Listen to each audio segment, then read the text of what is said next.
Good evening, everyone. Welcome to the show. I am David Sponheim, and this is America's Third Party.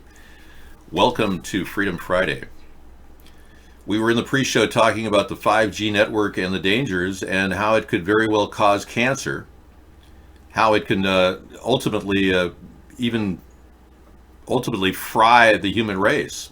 Without limiters, without some sort of a way of suppressing the electronic signal, they could roll out electric waves as powerful as microwaves, maybe even like turning the face of the earth into a microwave oven. Seriously. And all this extra electricity being pushed upon the American people, we weren't even consulted. We're supposed to have freedom. We're supposed to be consulted on a lot of things. They're just doing it without any regard for our safety. No tests have been done in America on its long-term safety, yet they're rolling it out, and they're rolling it out in China and all around the world.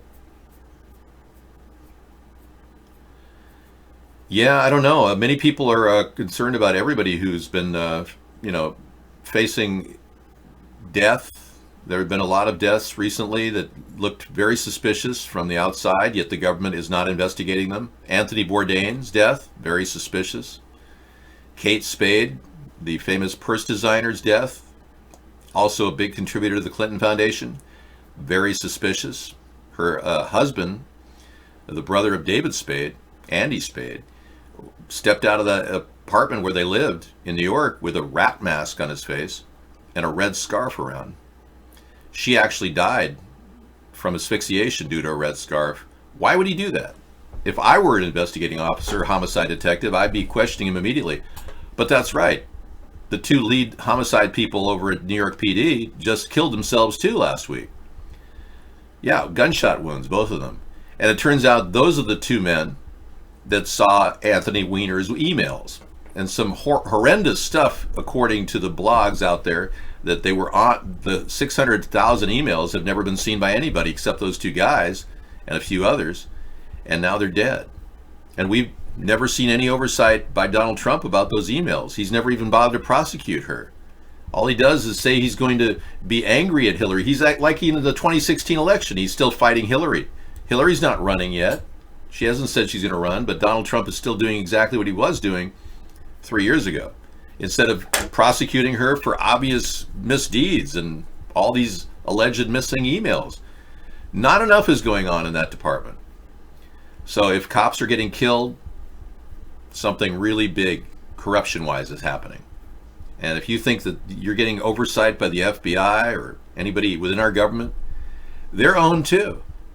You see, the only chance we have is to build a third party to challenge these people in their own game.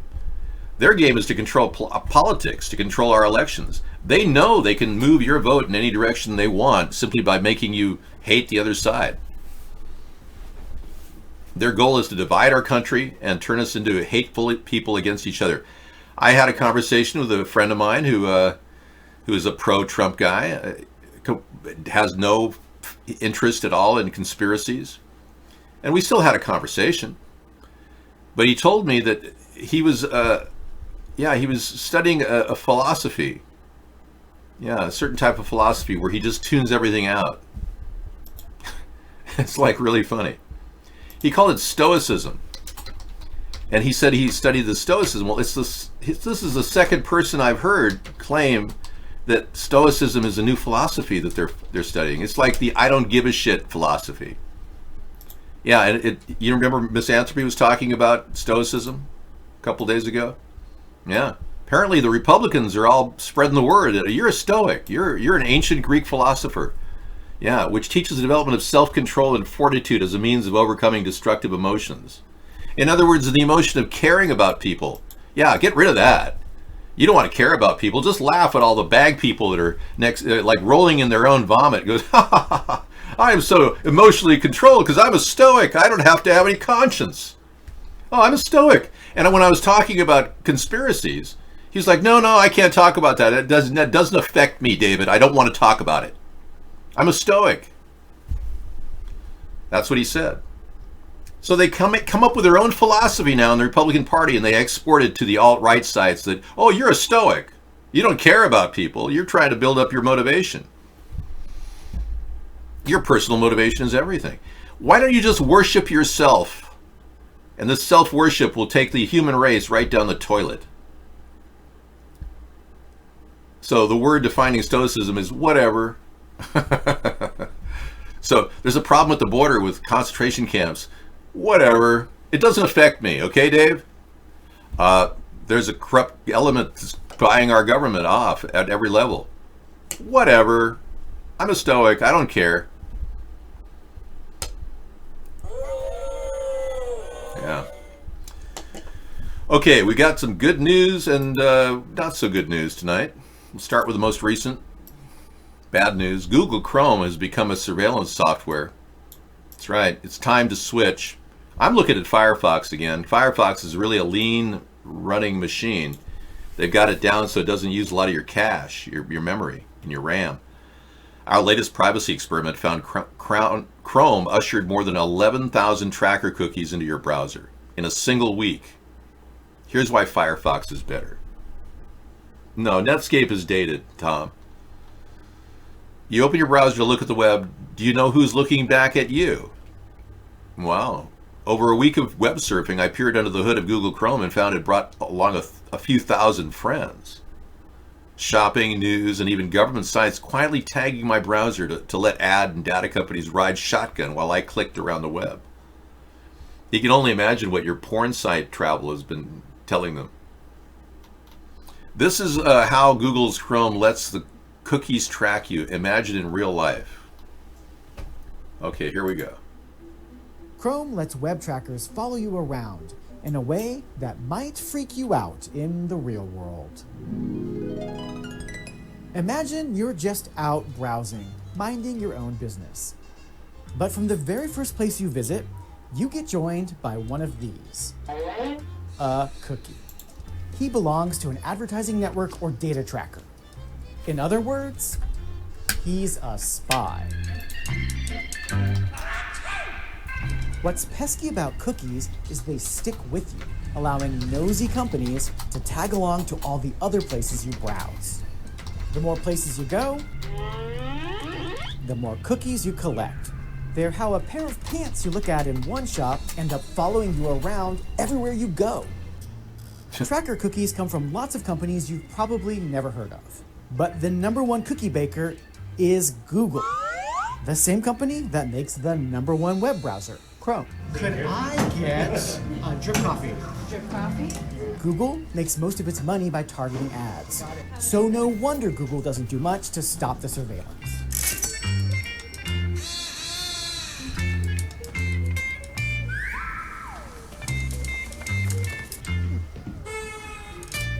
You never know where you'll find a cookie.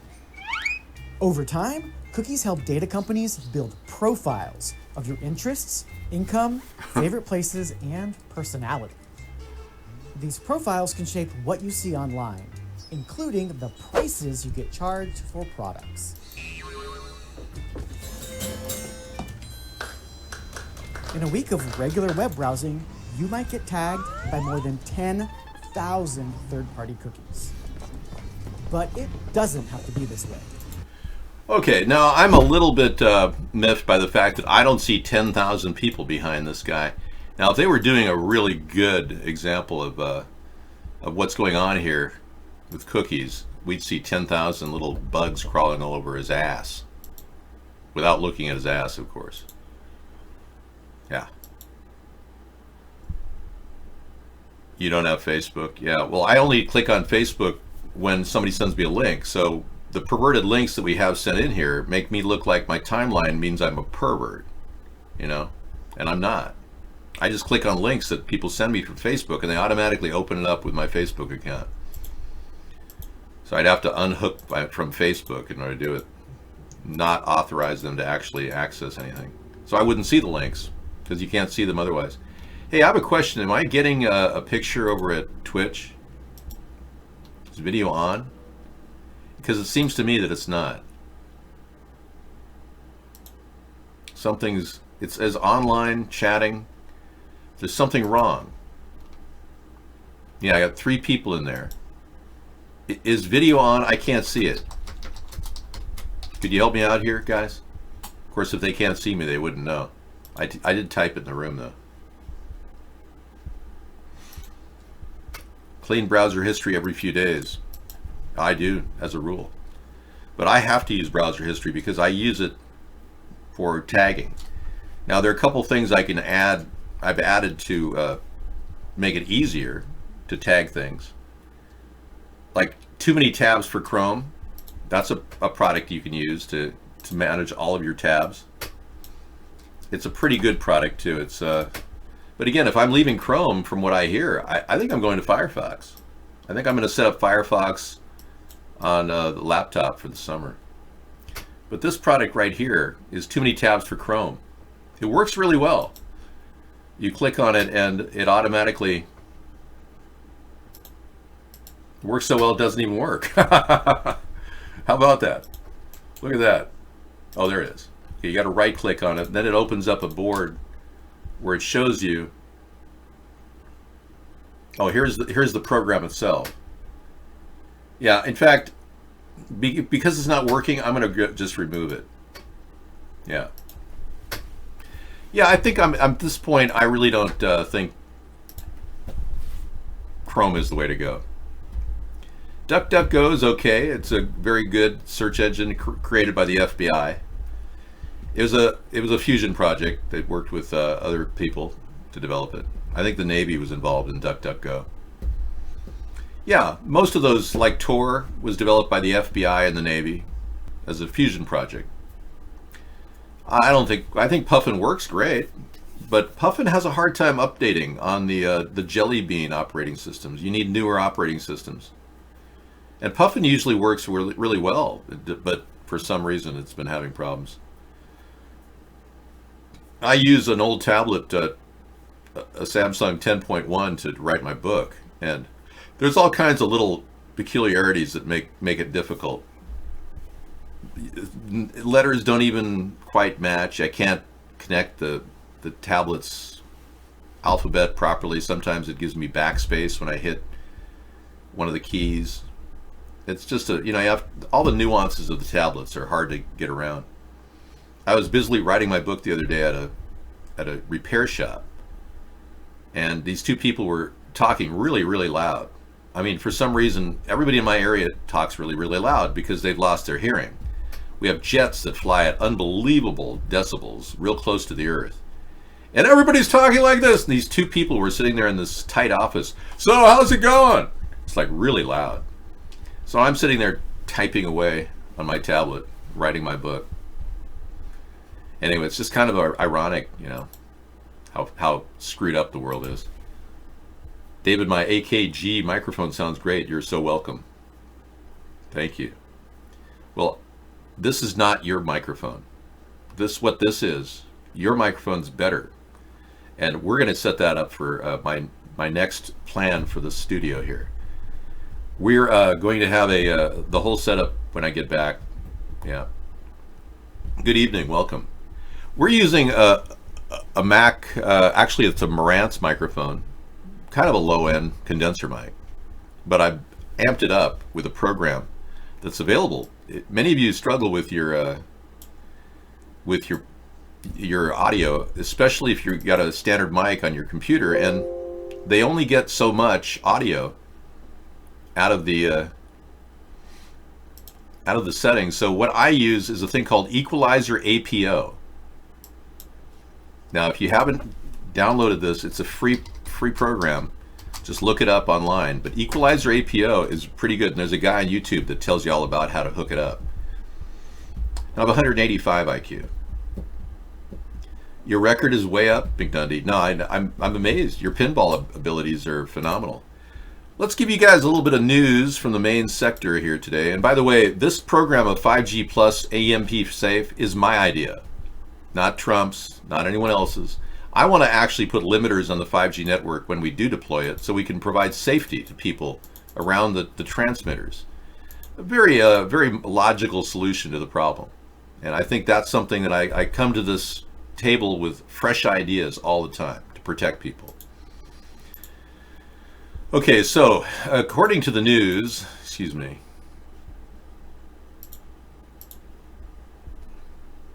I'm gonna go. Yeah, I'm assuming video is on. No one's chatting.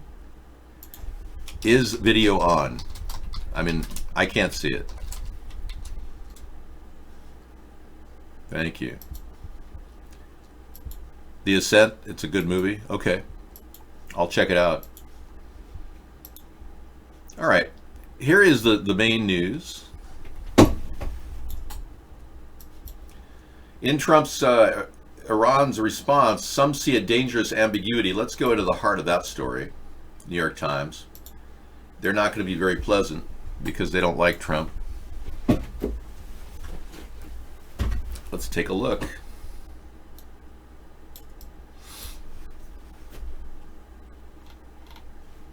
President Trump's decisions to order and then suddenly abort a military strike against Iran set off a debate across the region on Friday about whether his stop at the brink amounted to his gravest threat yet or a sign of capitulation, giving in.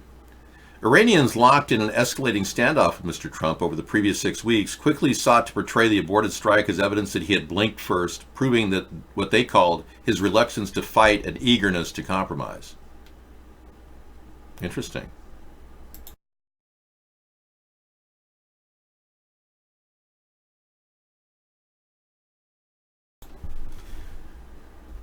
Iranian foes in neighboring countries like Saudi Arabia, United Arab Emirates, and Israel, on the other hand, argued that Mr. Trump's willingness to come so close to military action with warplanes in the air, ships in position, and missiles minutes from launching instead meant that Iran should expect an even more serious retaliation if it sought to lash out again at the United States or its close allies.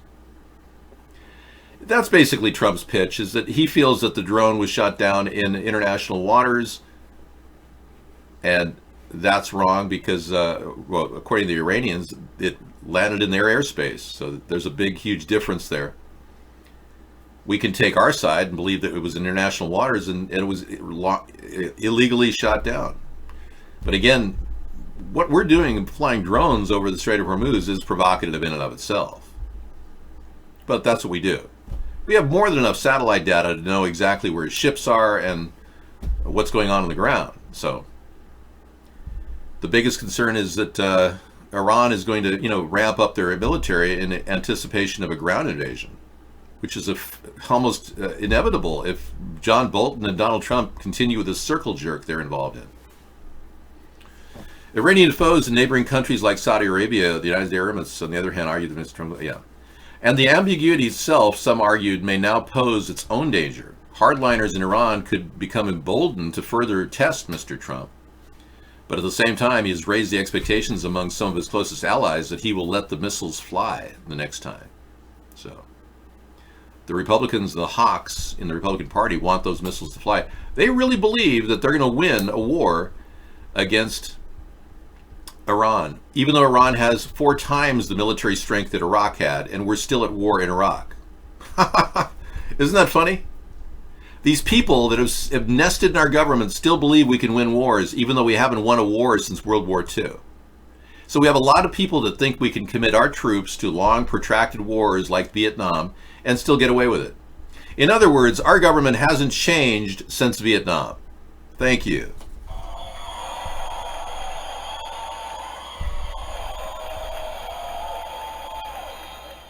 Yeah, Ocasio-Cortez is absolutely right. We're literally killing people off by giving them horrible conditions. I agree with Ocasio-Cortez on this one. According to Ocasio-Cortez, I don't agree that we only have 12 years left. No.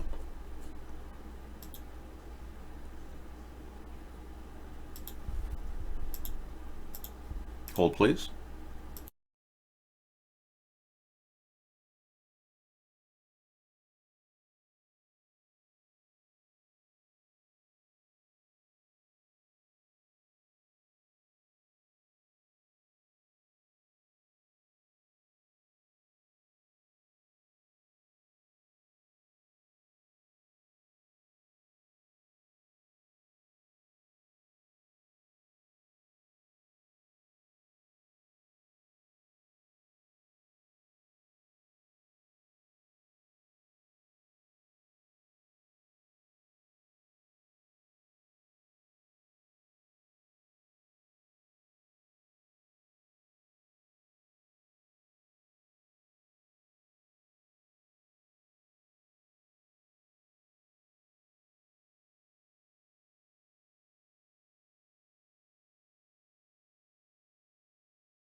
Okay, so China and thank you, China and the U.S. Navy are in neck and neck, par for par. They've got the same, almost the same number. Apparently, they have 13 more than the U.S. Navy, but we don't know if indeed China has 13 more than the U.S. Navy, because the U.S. Navy probably has a lot of vessels that are secret. I'm going to go so far as to say we have a stealth naval armada. Yeah. So I still don't believe China has more Navy vessels than we do. The imaginary guess factor is there. So you heard about what I was talking about with this guy who's been coming to our show claiming he had evidence that Russia is paying Mark, and then he disappears and never is seen again. Yeah, that's pretty serious. You can't stop watching that little boy tell the teacher to STFU. I know. Kids today, what was he, a second grader telling the teacher to shut the beep up? That's amazing. I mean, it's like their parents don't even have any control over them, so they just send them to school to get them away from the house, and then they just are unruly and they watch a lot of TV. The second graders are starting to freak out a lot of the teachers around the country. Yeah, they're like becoming way too sophisticated in their verbal assaults. Yeah, well, she did. You showed restraint, yes. So China is not going to kick anybody's ass. The point is, we don't have to constantly be waving the fan of fear and wondering, gee, is China going to attack us? Is Russia going to attack us? It's like, how can we live sustainably on this earth if all we want to do is kill each other off? Something is going to have to give.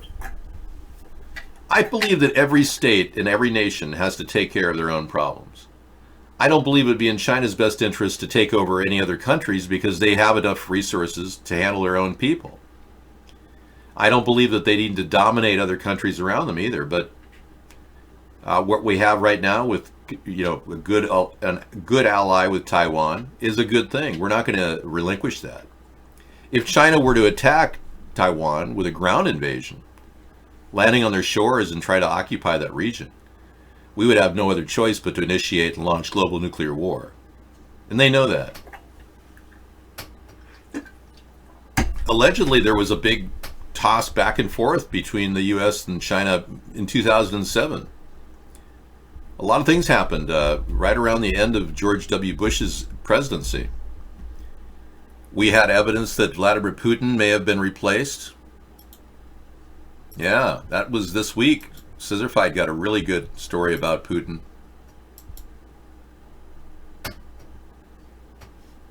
You're not allowed to use the N-word here. I'm purging you. Yeah, this is something I'm sure many of you have seen already, but I'll play it again for you. Play it again, Sam. Here's looking at you, sweetheart. We have strong evidence that maybe Putin was faked. His death was faked.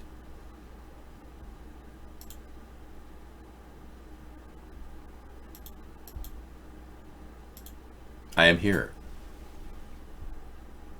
Let me show you what I'm talking about. Really? Yeah, you didn't know you sent me this link? Oh, sorry. Was it you? Oh, maybe it was somebody else. I'm sorry. Yeah, I may have gotten that wrong. Thank you. Okay, here we are. Footage. Oh, it was you. Okay, thank you. I didn't know if you wanted to be known as the guy who got the best link that we've ever had on this show. Thank you very much.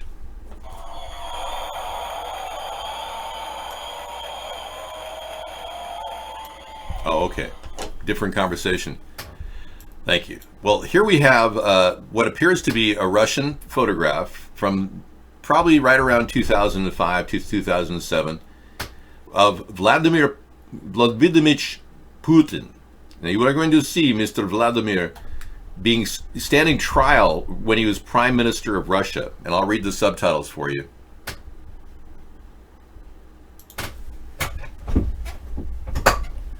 Press secretary informed us today that the court presented only the preamble of the indictment, 7 charges.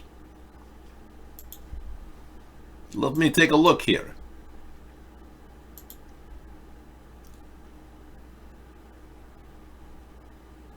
Consisting of 6 or 7 counts, including grand theft of state property, financial fraud, and abuse of authority. I'm showing the Putin link. I'll play it from the start here. There's allegations that Putin was replaced in 2007, and many people noticed his facial differences, like did he get Botox or something? He went from having dark circles under his eyes to having a completely different facial expression. Yeah. It's not aging, no, he's getting younger. Okay, original footage, 50 seconds with English subtitle. The credit, The People's Cube. We have learned 3 hours ago the former prime minister has been brought under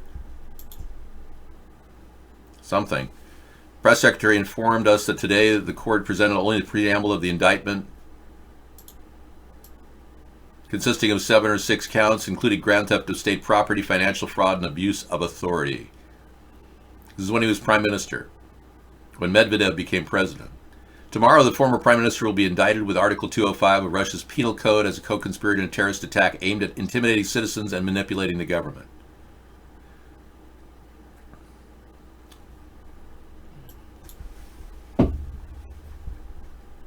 Putin, and here he states his name, Vladimir Putin. Here we go. Воздействие на органы действующей власти. He says Putin Vladimir Vladimirovich, prisoner, citizen of the Russian Federation.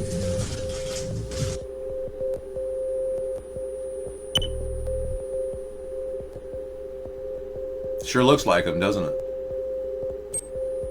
The earlier version of him. What about just video and news coverage of before that time versus after this time? When is this claim that it was taken?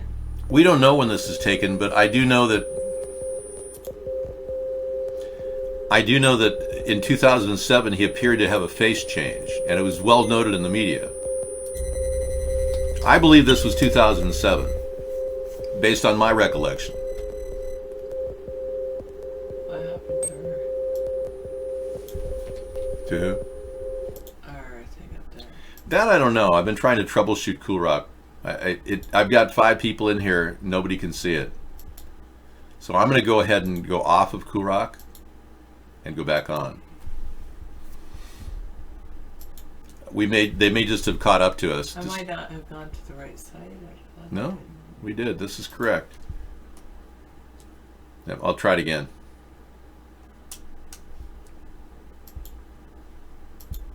But The Cool Rock Party wasn't working for us. Now I'm going to go back and refresh. well, I mean, why does it? Is it? I made it the screen too small. It's live, but we can't see it. There it is.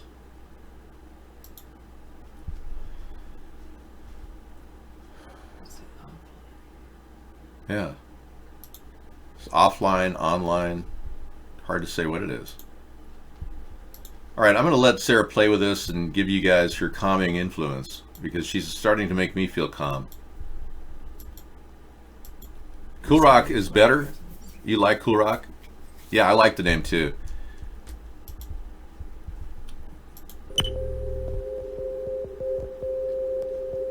Looks legitimate. Looks like a real video. Okay, so apparently they assassinated him, or they executed Vladimir Putin at that point, and then the fake guy came in and became the new guy. Yeah, so we've got a lot of good rave reviews about Cool Rock. If you haven't seen coolrock.com, it's my fledgling flotilla out there that we've been building our social network on. And I've had it since 1995 when I first got the domain. And I've been slowly trying to build it up as a kind of a cool place to hang out, and it's fun and it's free.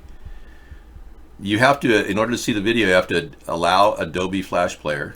So click that button right there, and then allow, and then voila, you've got the show right in front of us. Here's loading iBlog, If you want to get rid of any ads at all, you can X out of those.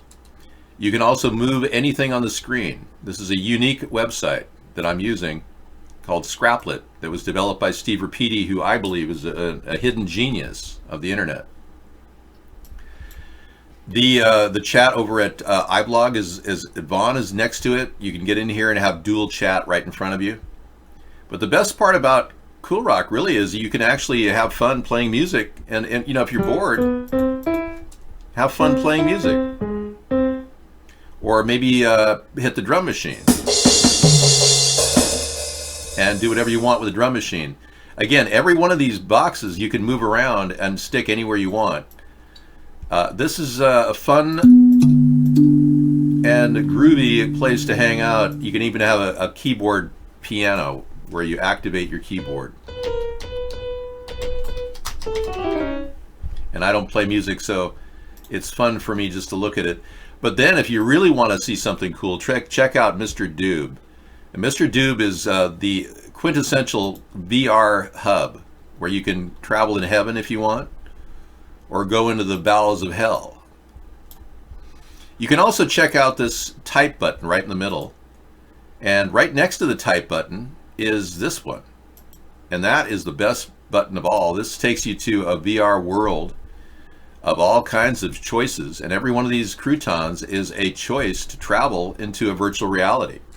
And this is actually, I know, this is actually something that just is fantastic. It's a brand new thing trending on the internet. And here you can read a story or watch it in real time and have an interaction with the story.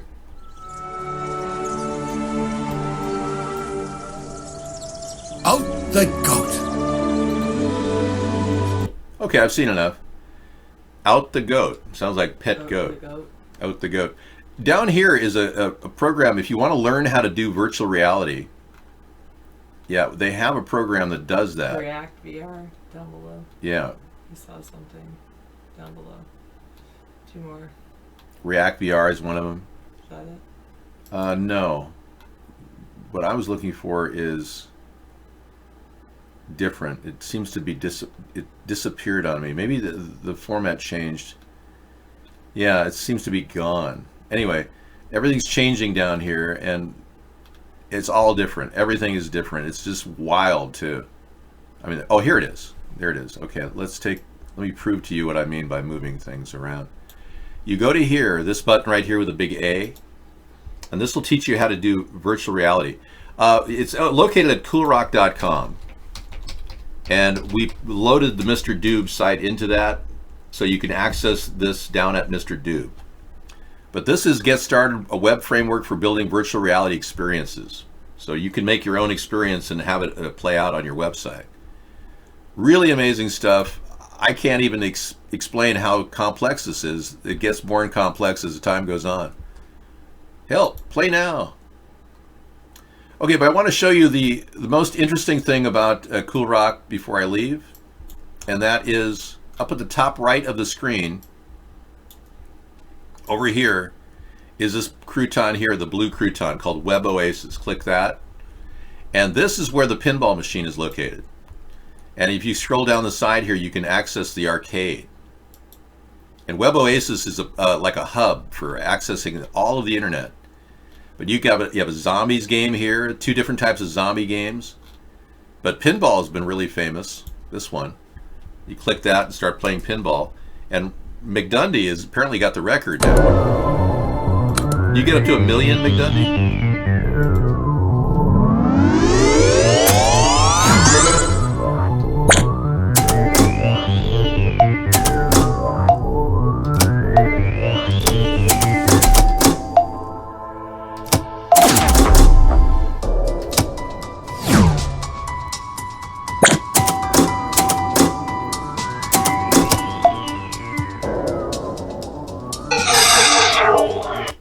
You get the idea. Anyway, thank you for letting me tell you about Cool Rock. It's the site that I have constructed for everybody to access the internet and have fun.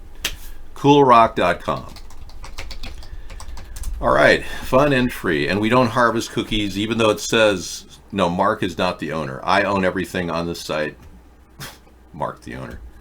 I own my broadcast. I own my content. He doesn't own this content. He claims he owns this content. I own it. You discovered a doppelganger of Sarah?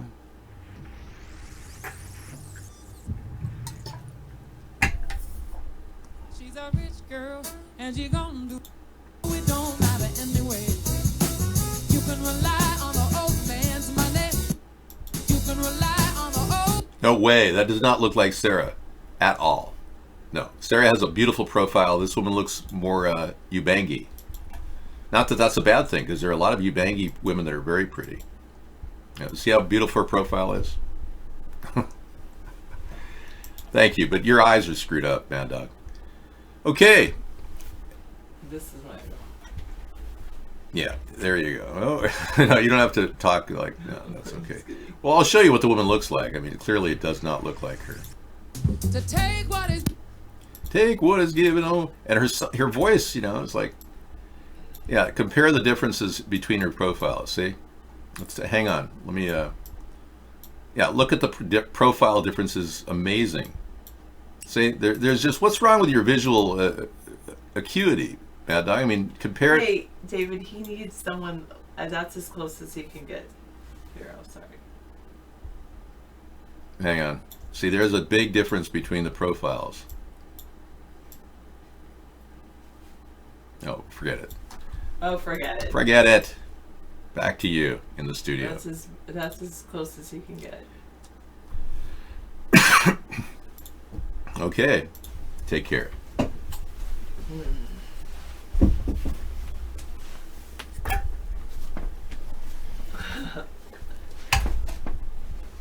Yep. No, we're not going to check anything like that.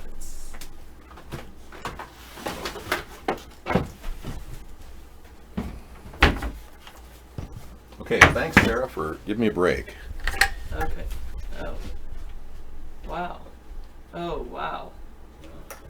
You are amazing, David. No. In fact, I just went and I took a bath and then I took a nap, a 20-minute nap. That was pretty good. I look at like Elvira tonight just because I took a bath. And yeah, anyway. Thank you, Dr. Meow. I was like, I wanted to debunk it, but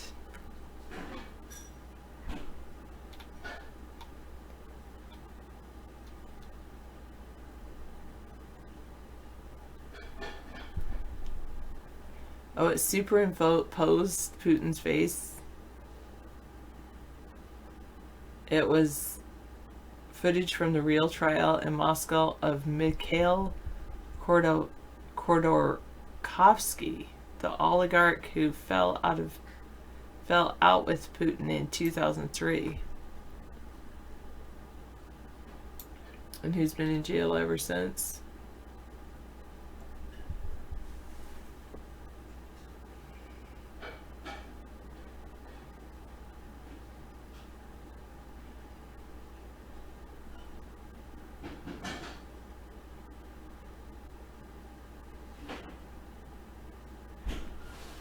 The video is done in the style of a news report for Russia's Kremlin-controlled Channel 1 channel.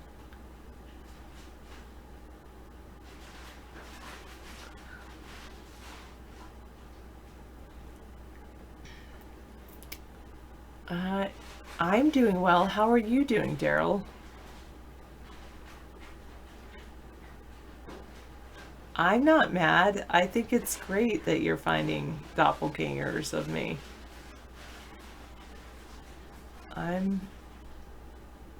Yeah, well, I think I have like a low-grade infection coming on, maybe a little cold. Or semi-autistic. No, I don't work in the summer with school out. I'm taking this sometimes, some summers I do. But this summer, I am just completely relaxing. I'm not doing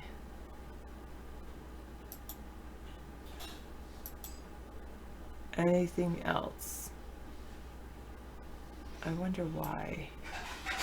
There we go. All right. Hello. I know. You would think I would have... Oh.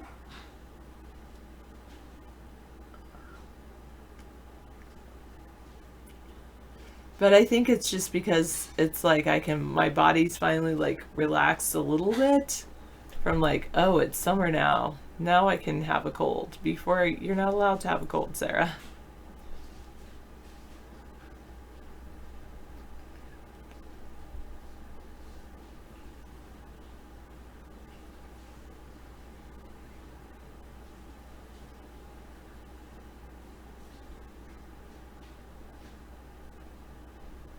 No. David does not. Diarrhea. No. David does not do that.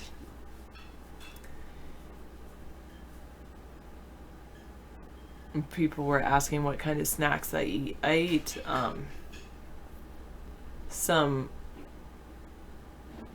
walnuts, a little bit of dark chocolate, sometimes these snap peas, those kinds of things.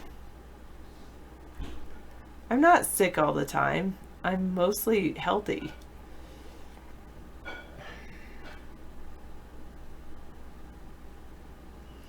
You like spicy trail mix. Nice. Vinny, just so you know, I'm not clicking on your link. I'm sorry, but I feel like I haven't gotten to know you enough to click on your link yet. So maybe you should talk to me a little bit and tell me, at the very least, like what your link's about, instead of just like, hey, come click on my link. I mean, it's nice that it's a YouTube link, and so then it's like, that makes me trust it a little bit more, but yeah, exactly. You gotta earn my trust a little bit. Sorry. Click. Hello, Big Outlaw. See, like, Big Outlaw got me. I would probably click on a link that Big Outlaw sent. Hello, Apollo 98. Because Big Outlaw got me hooked into with a math question. That's it. Friends for life. Because I like math, so. Anyway. Are you having a bad day, I Love Fries? And Dr. Meow, I will click on his links because, well, he's been here for a very long time and I like him. And I have clicked on his links before. And anyway, U.S. military gets lost, invades small Romanian village, and blames the weather. Oh, too funny. Russia Today, of course. Farmers in an idyllic rural Romania got a rather unwelcome surprise when they were suddenly swarmed by U.S. soldiers while armored combat support vehicles ran roughshod through their fields, destroying hectares of crops. My goodness, why are you destroying their crops? Well, you don't know where you are, so I guess that makes sense.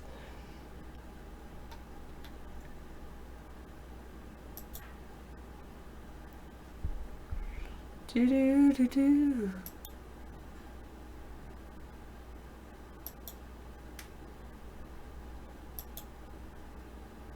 I do have some pictures of the garden. Maybe, but I don't know if I will share anything with you.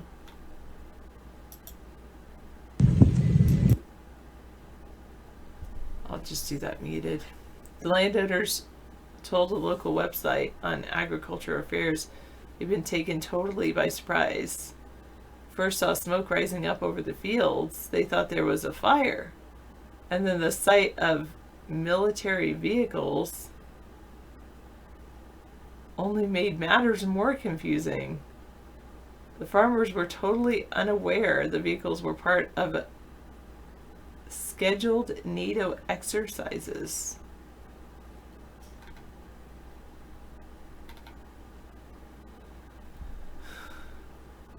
They entered the area between the tanks, but they didn't notice them.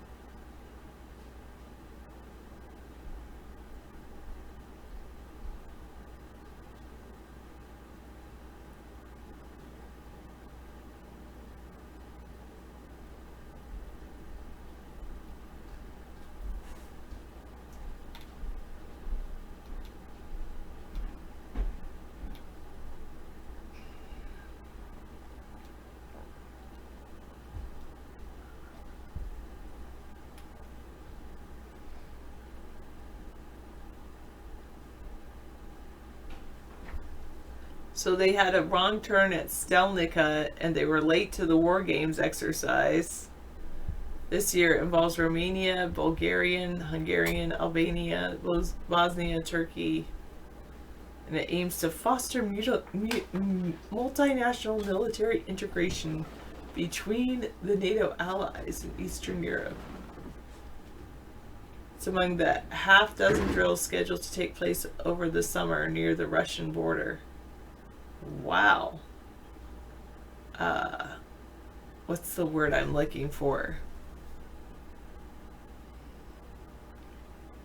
Insightful, like inciting a riot is kind of what I'm thinking of, but inciting potential war? Aggressive much? Yeah, maybe that's what I am. Passive aggressive? No, just aggressive.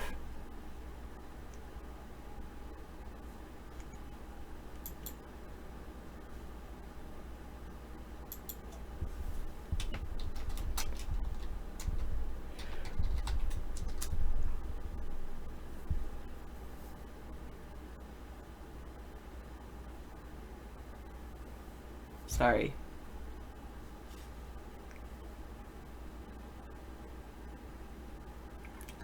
So Vinny, tell me a little bit about yourself. Where are you from? Hello, NYPD1, which I assume you're from in New York. I don't know if you're with the police department, but one would assume that.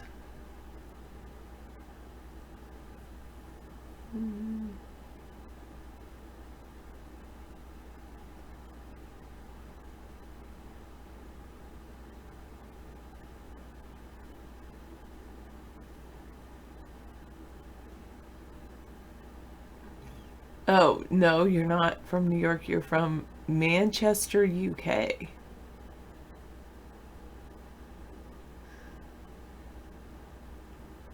Yeah, the US troops could have used that.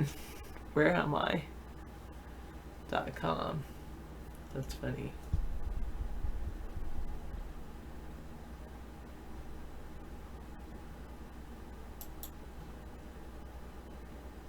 I'll leave that thing about the superimposed Putin's face. Oh. Oh, that's interesting. Because I feel like I have more of a relationship with your NYPD1 account. But Andy JTV, you don't have me that very often. Or I just don't notice it. Alright, we'll save it for Dave. Oh, I didn't click on the undefined one. Should I do that too? Stray Tooth.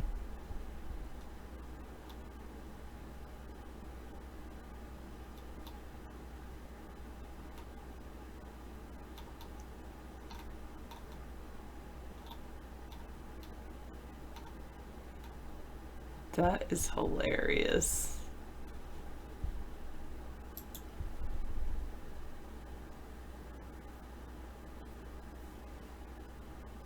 I find that hilarious.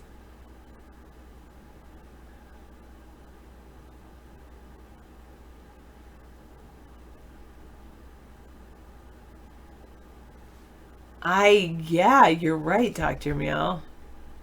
In this world of deep fakes, there's almost no way you can just trust your eyes anymore.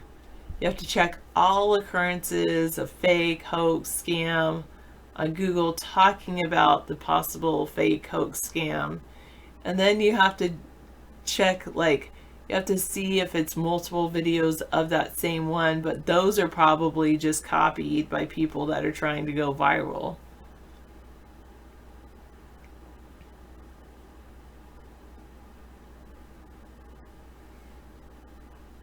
Yeah.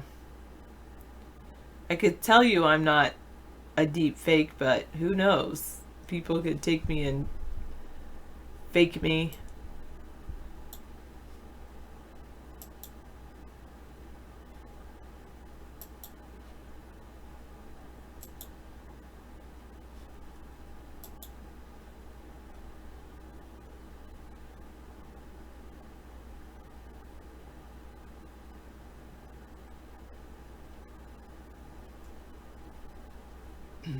I don't think anyone would want to fake me, except for that one Twitter thing.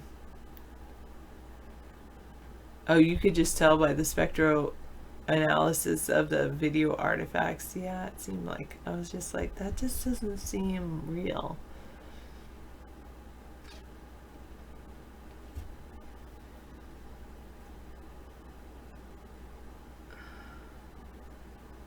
That was pretty funny, Vinny. You probably do need to... No, I'm just kidding. No, I'm not going to say that.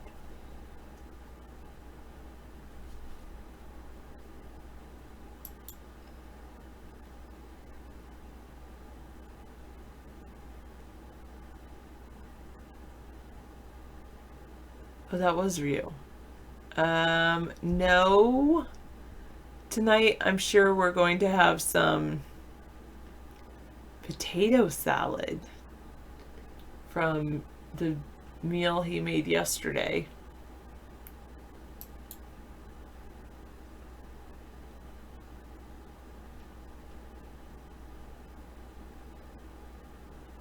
China now has more warships according to Popular Mechanics. I like Popular Mechanics. Sometimes quantity doesn't trump quality. China now has more warships than the US.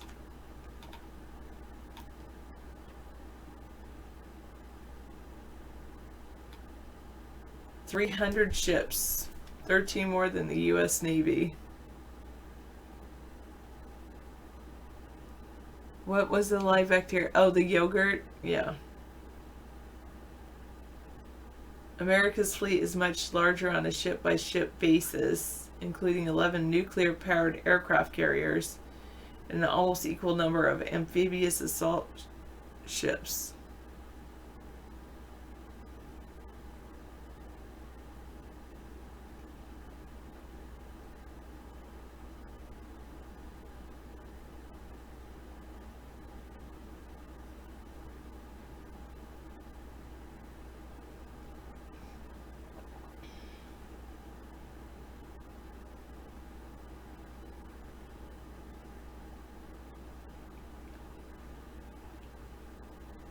Oh, you hate yogurt?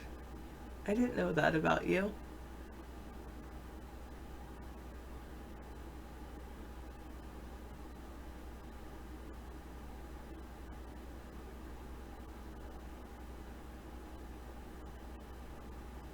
Yeah, the bacon was not kosher. He put turkey bacon in it, I think.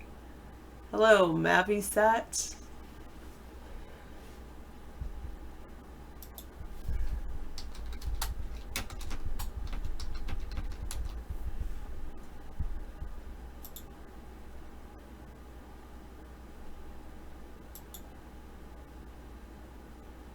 Okay.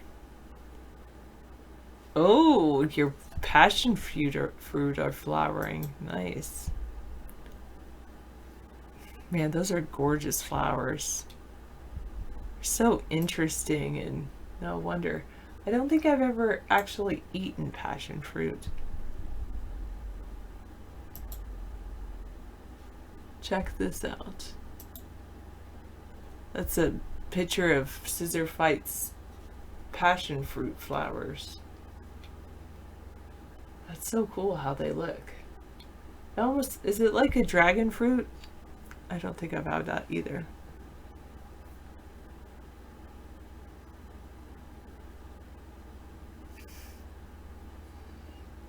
Very cool.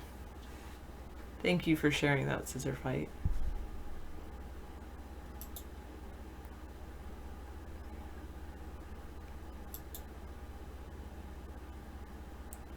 It is a pretty flower. Yeah. It's sour and citrus tasting. I could go for a citrus taste right about now.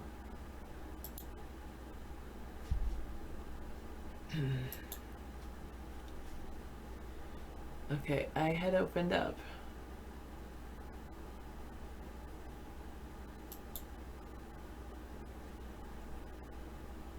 In Trump's Iran's response, some see a dangerous ambiguity.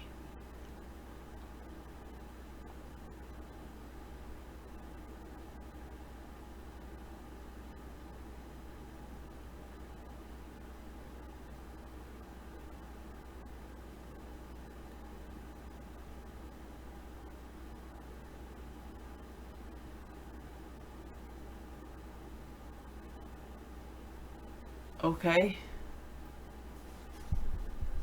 You say this is why men marry women.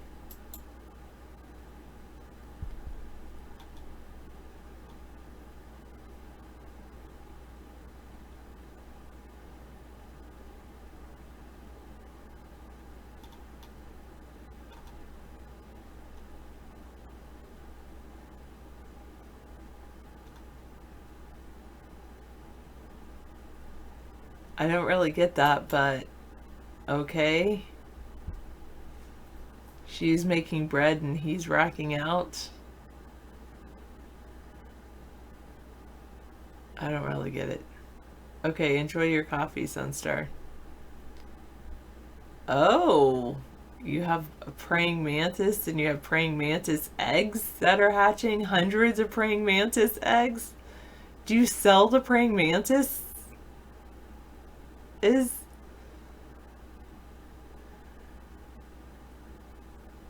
You saved a few?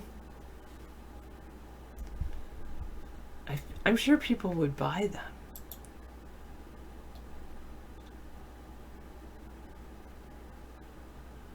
Wow, that's so cool. Let me show people that. Oh no. Here it is.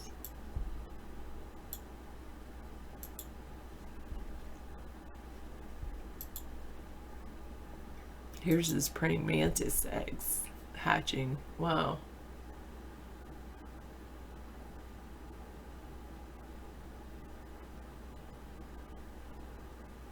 That's pretty amazing.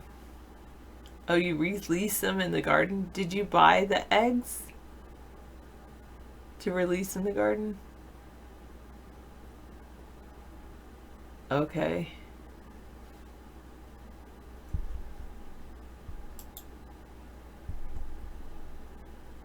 Oh. I saw a plant that was similar.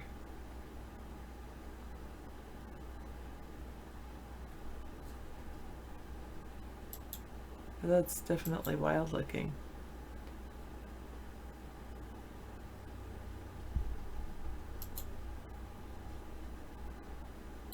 I believe that I am Oh, the best. whoops. Sorry.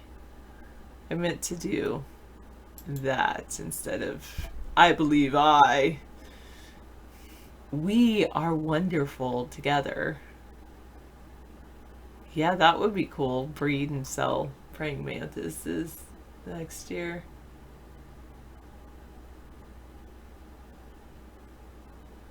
Last year I bought some ladybugs to release in the garden because there was aphids attacking our Brussels sprout plants.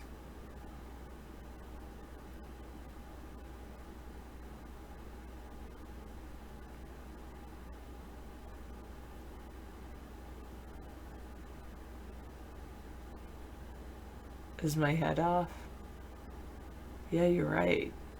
It is.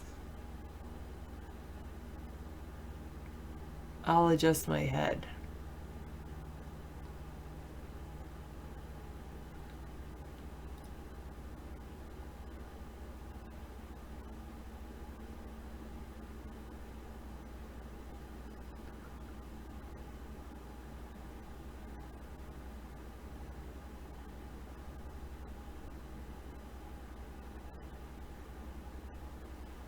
I have it sit up straight with my ears above my shoulders. Could be that.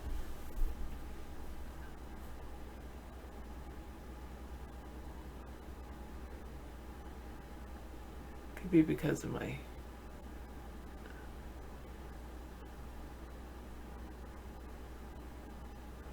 Oh, I get it. David does that. Now, thank you. Thank you for saying that. Oh, yeah, you can. Okay. Oh. Weird. Yeah, it is off. How do I adjust that?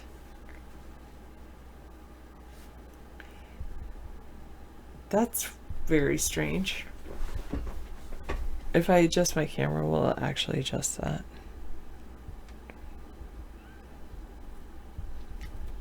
It's not my actual camera, though.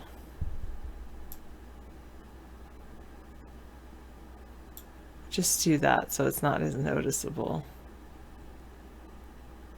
How did I...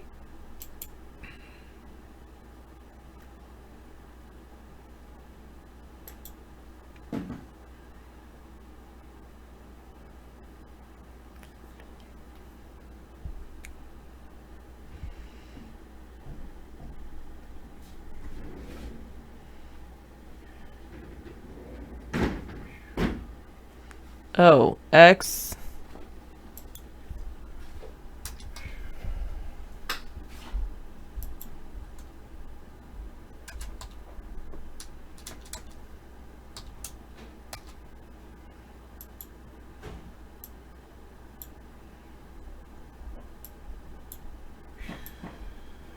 Yeah, okay. Yeah, I had to adjust it in XSplit. Thanks for letting me know about that. Done. What was going on? Cool Rock had to be assessed. The camera was off by a couple of degrees, the XY Oh, things. okay. Well, I did download that other program, so we have that in case we don't have a green screen. So that's available Okay. on the laptop. That's true. I haven't looked into the other Yeah, thing. it actually works. Good. I appreciate that about you.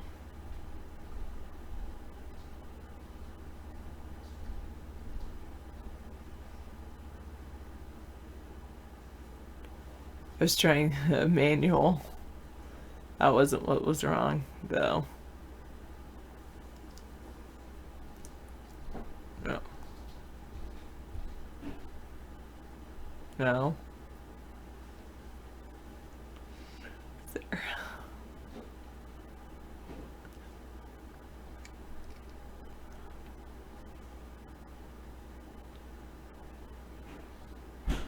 There we go. I gotta work on my smile.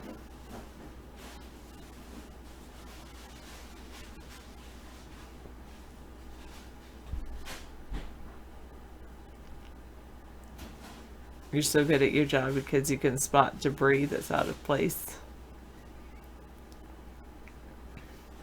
Yeah, I'm working on the smile. I don't like... Yeah, it's a long story. I understand that's how they say this. They train Secret Service to spot counterfeit money that way.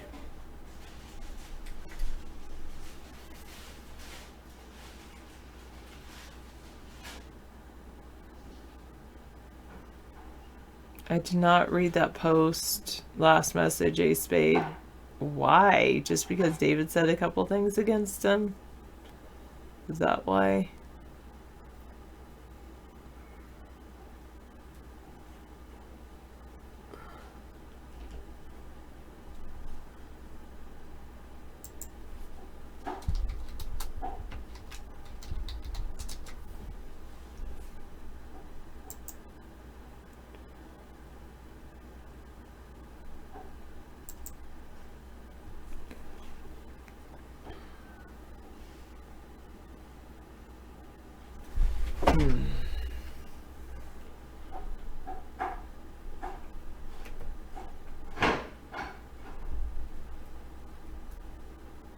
Or is it what I said?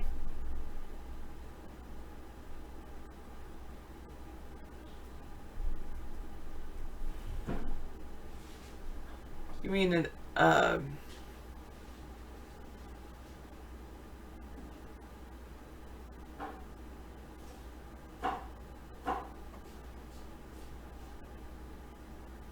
what was DT talking about? I missed DT's message. Alright.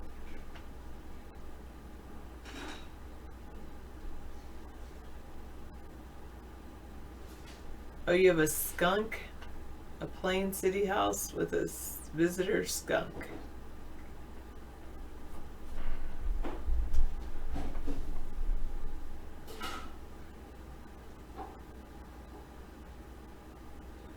Don't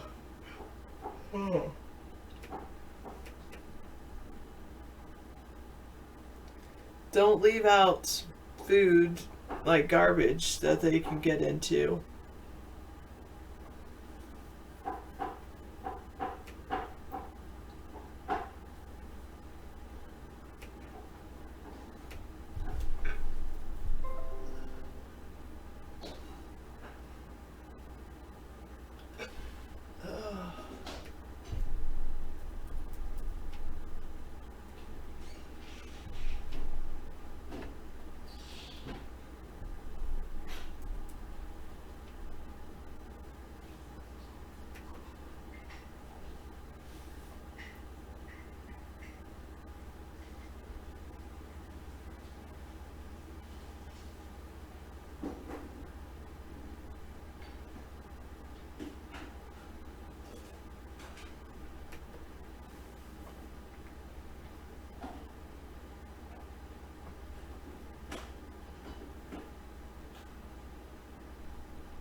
You're gonna really check the yard in case there's a squirrel going through your garbage. Good.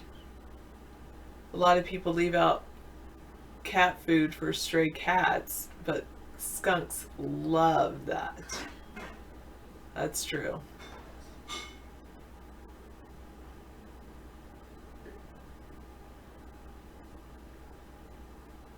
Hello, Zellfire.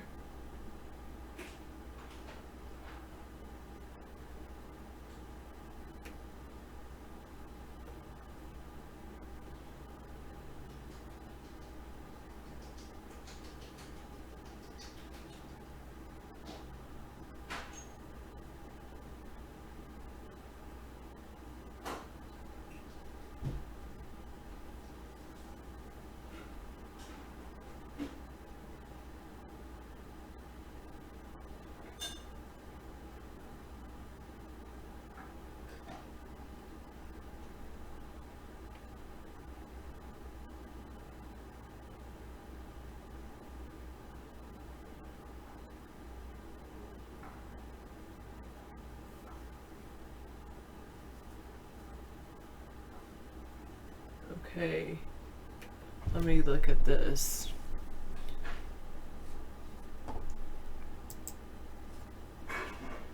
I'm doing a little bit of research.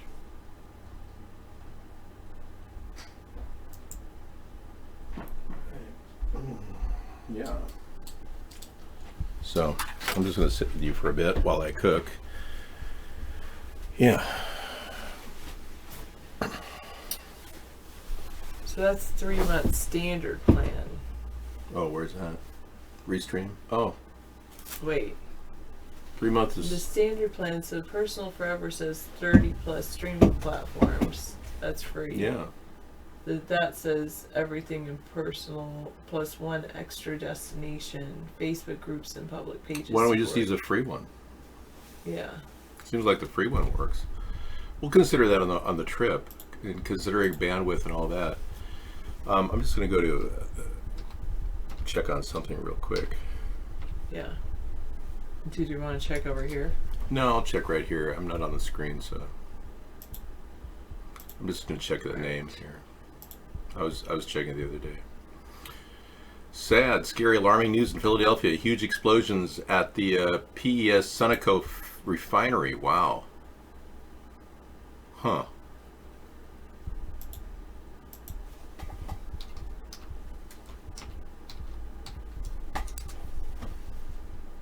Okay, that'll be coming up in just a bit.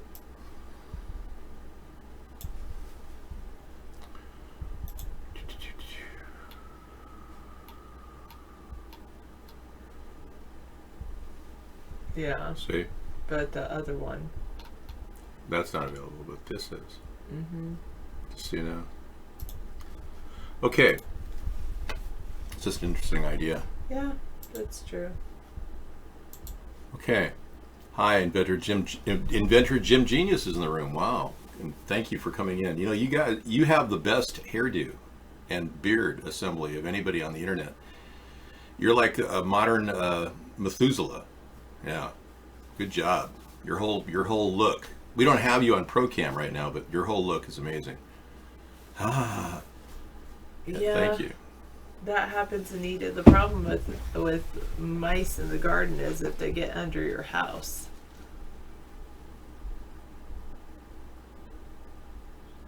I saw a mouse or a rat. I don't know. It was something in the garden eating from the bird seed, bird food. I'm like, oh, great. I like feeding the birds. I don't know if and the deer and the rabbits. Then I don't know about mice. It's like, not so much. This one is like this big. It seemed like that small, but then it kept eating bird food in it.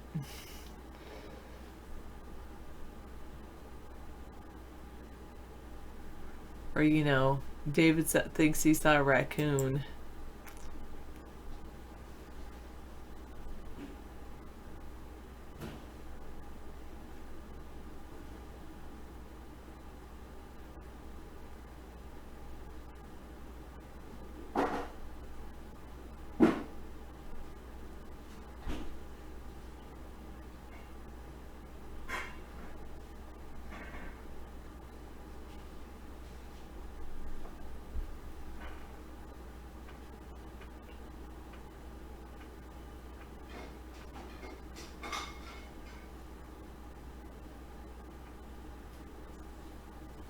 Oh, you have a small mouse the size of an egg or smaller? That's fine. Until it has babies.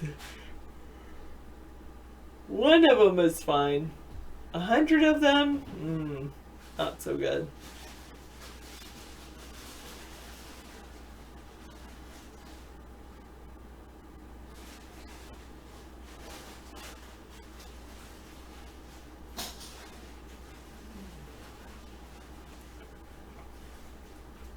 So a fire burns at the Philadelphia Energy System, Gerard Point Refinery in South Philadelphia on Friday. According to this image, I'd have to go to the actual site.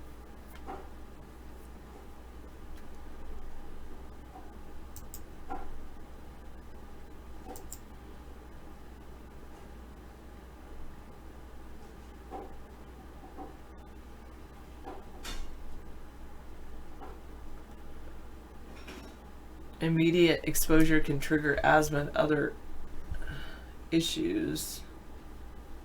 But the Department of Health said that they measured the air and there's no immediate danger in the surrounding community at this time. But then they say that there's Carlyle Group owns 10% of the facility. It's owned by Philadelphia Energy Solutions.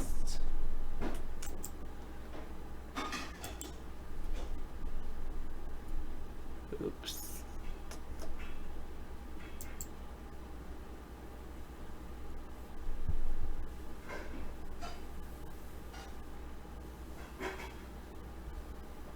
You went to Philadelphia. It was the worst experience as a tourist. Did you?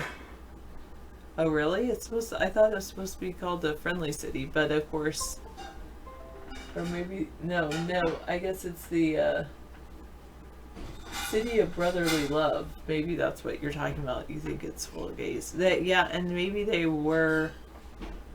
Good night, Anita. Maybe there were gays, especially after that Tom Hanks movie came out.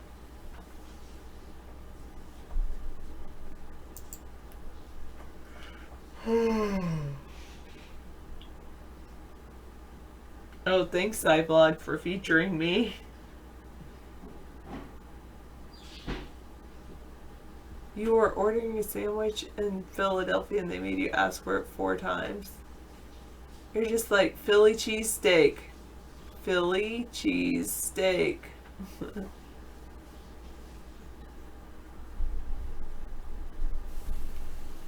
Yeah, did the men keep saying, hi, honey?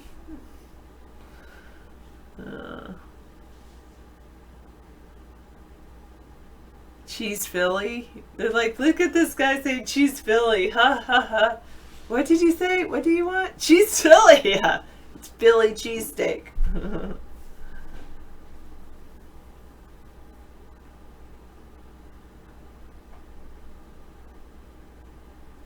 True. True, Blue.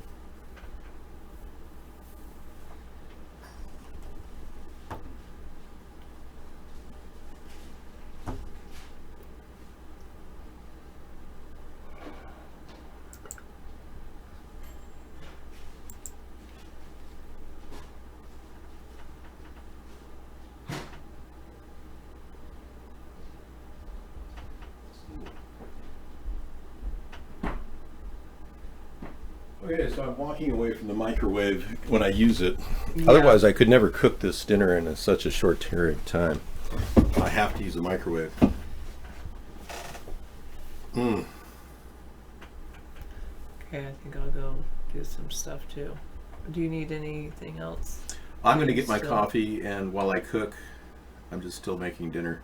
Okay. But normally I'll I still could- be here. Yeah, but what happened is one of the, you can leave in just a bit, but No, I can be here. It's fine. no, one of the things is one of the burners takes forever to heat up. And I went to Oh. that burner, and it was like on 3, and it's like, okay. Oh, so you gotta learn to not use that burner, I guess. Well, no, I don't mind it. Slow cooks. In fish, you don't want to cook too fast and too heavy. So Friday is our fish day, I guess. Not in a religious sense, but you know. Oh, right there.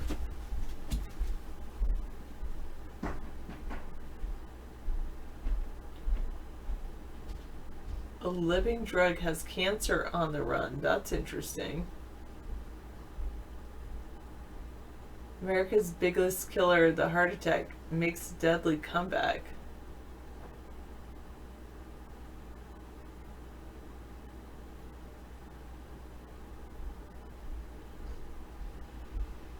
There's an alarming number of dolphins turning up dead along the Gulf Coast.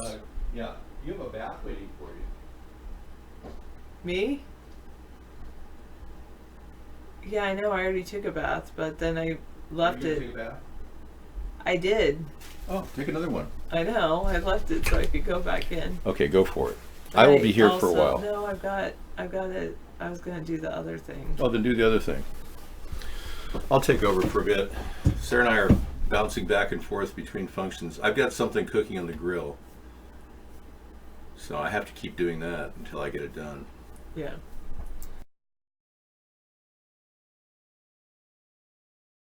Okay.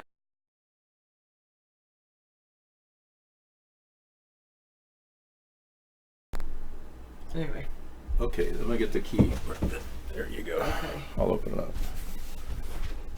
All right. David's not using propane or propane accessories. He is using an electric stove. I don't think it's windmills. You could be right.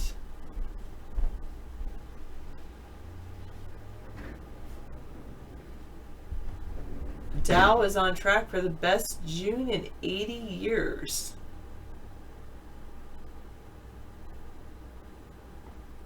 Toys R Us is coming back. Oh, they're going to reopen some stores.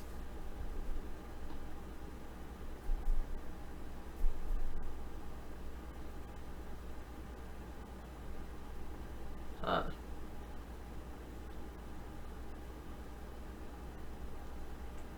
Oh, the longest day, yes. Today's the summer solstice, the longest day. Happy Friday, stealth mode. I was talking to David in stealth mode earlier. Yes.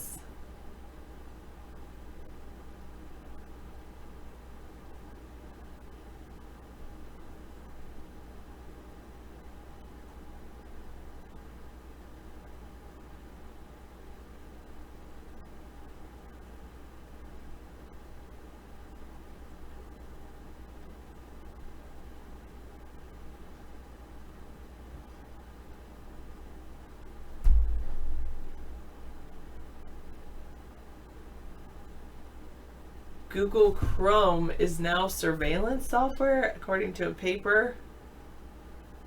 Alexa gone bad when AI assistants turn on us. Ooh, that's pretty cool.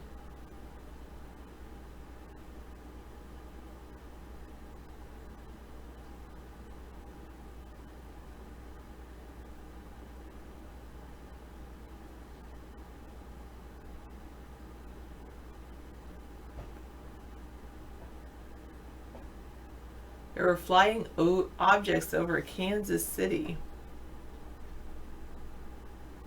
Yeah, I did hear a meow.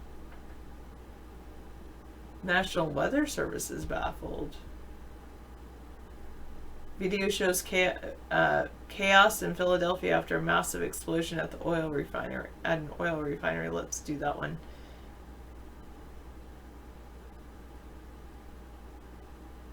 At work, expertise is falling out of favor. You got to work with people, not just by yourself. People who spend more time outdoors lead more fulfilling lives. They like their life.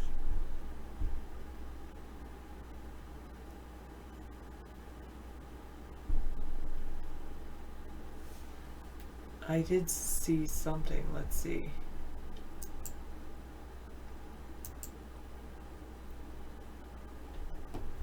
Oh, that is heavy. Thank you. David will like this one. An interview published in the latest edition of New York Magazine.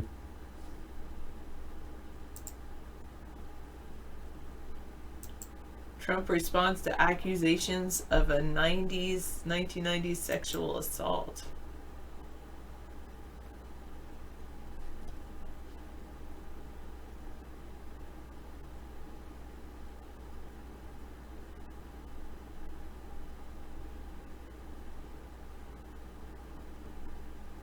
He says it's a false allegation. It never happened.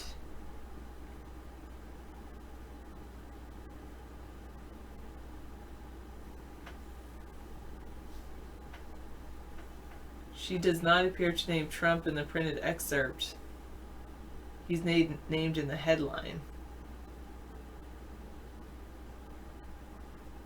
She wrote, he's not alone on the list of awful men in her life.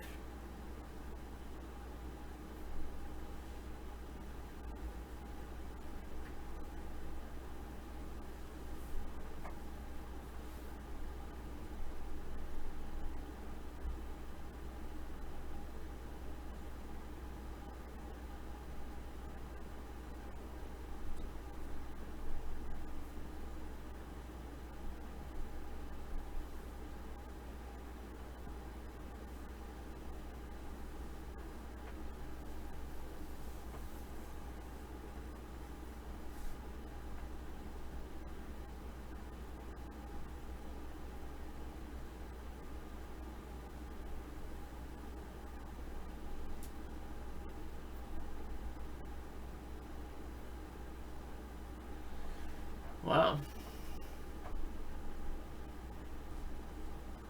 You think that's what it was? Just like Trump says, an allegation just to try to trump up sales for her book?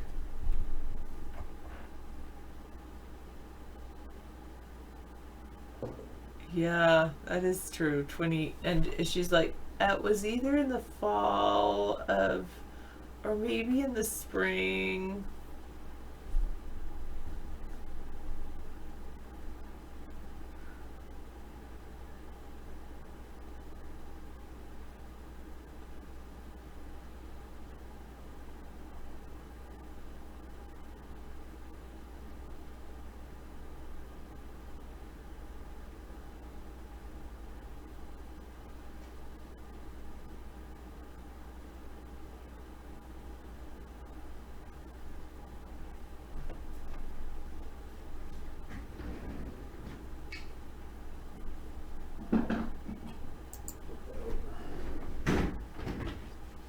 Almost there.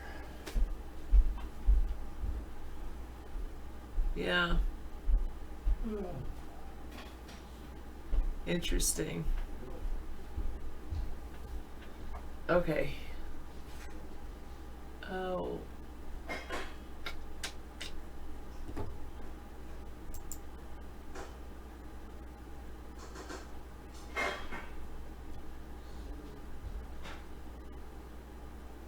I closed out of it. I don't know. I mean, David would probably make a much bigger deal about it than I did.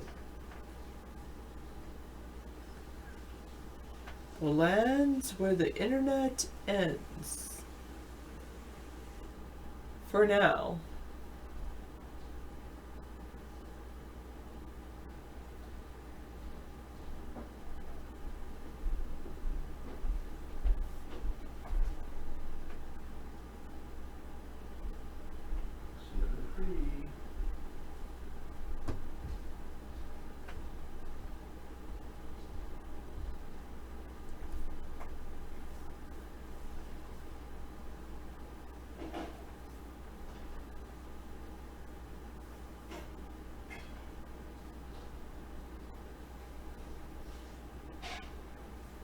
Okay. Thank you, Ping Igloo. Very funny. Well, no, thank you. I appreciate that.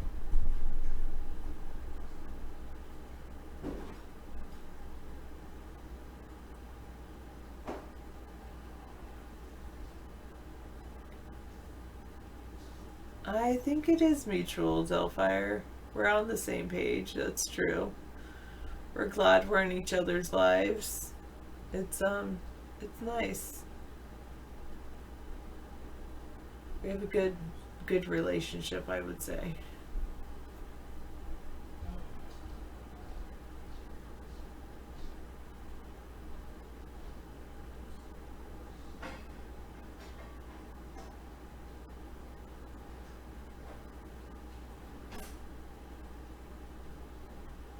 Yeah, that's probably a good idea, Pirate.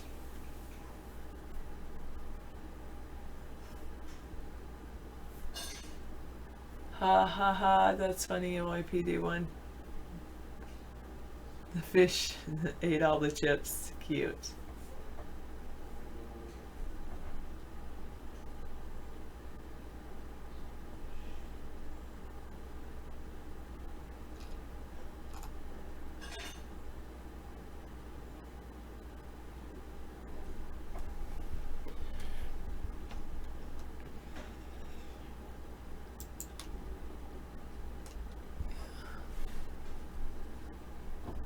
Okay, I'm gonna go up here.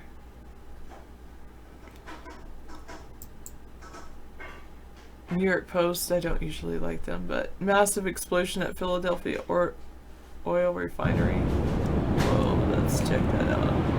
Holy Sorry. Whenever you start that, here's a explosion at the oil refinery.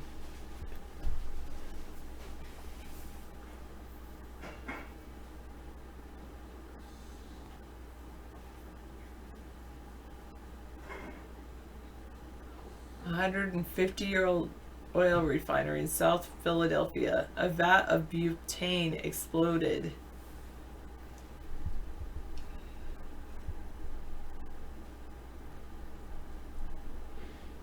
It could be seen from miles away. It was felt as far as South Jersey, according to reports. The fire started shortly after 4:20 a.m. according to police. Workers were on site at the time, but were far enough away to avoid serious harm, according to authorities.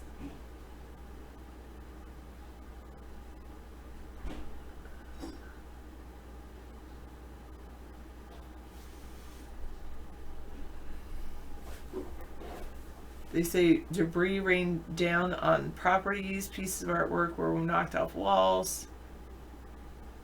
A vat of butane had ignited and eventually exploded. The series of small explosions occurred as the fire spread through multiple pipes carrying fuel throughout the complex.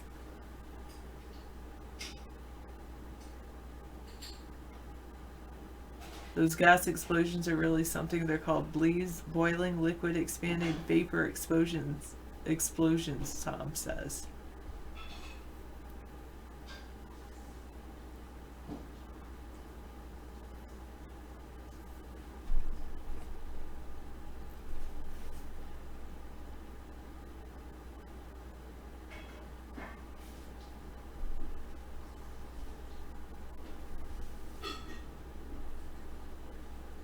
Fire caused temporary closures of Interstate 76 and 95.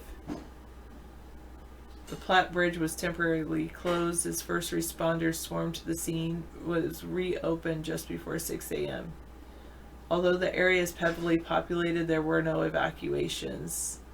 The refinery opened in 1866, a year after the Civil War ended. It's been part of the neighborhood in South Philadelphia for over 150 years. It's closely tied to the growth of the American oil industry in the 19th century.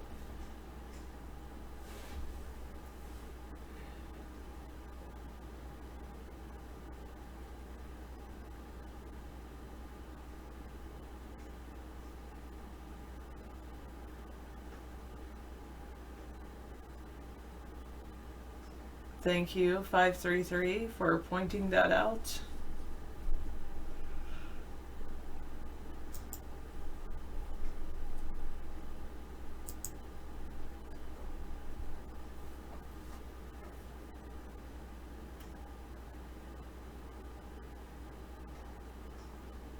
Can't remember if it was this year or last, but a plant exploded. I remember that too. I think it was last year. About a year ago.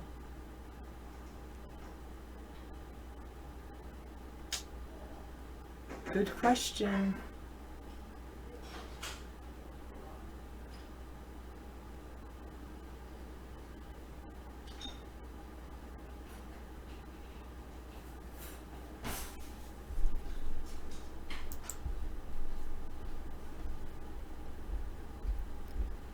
Yeah, meta-nemesis, I don't know.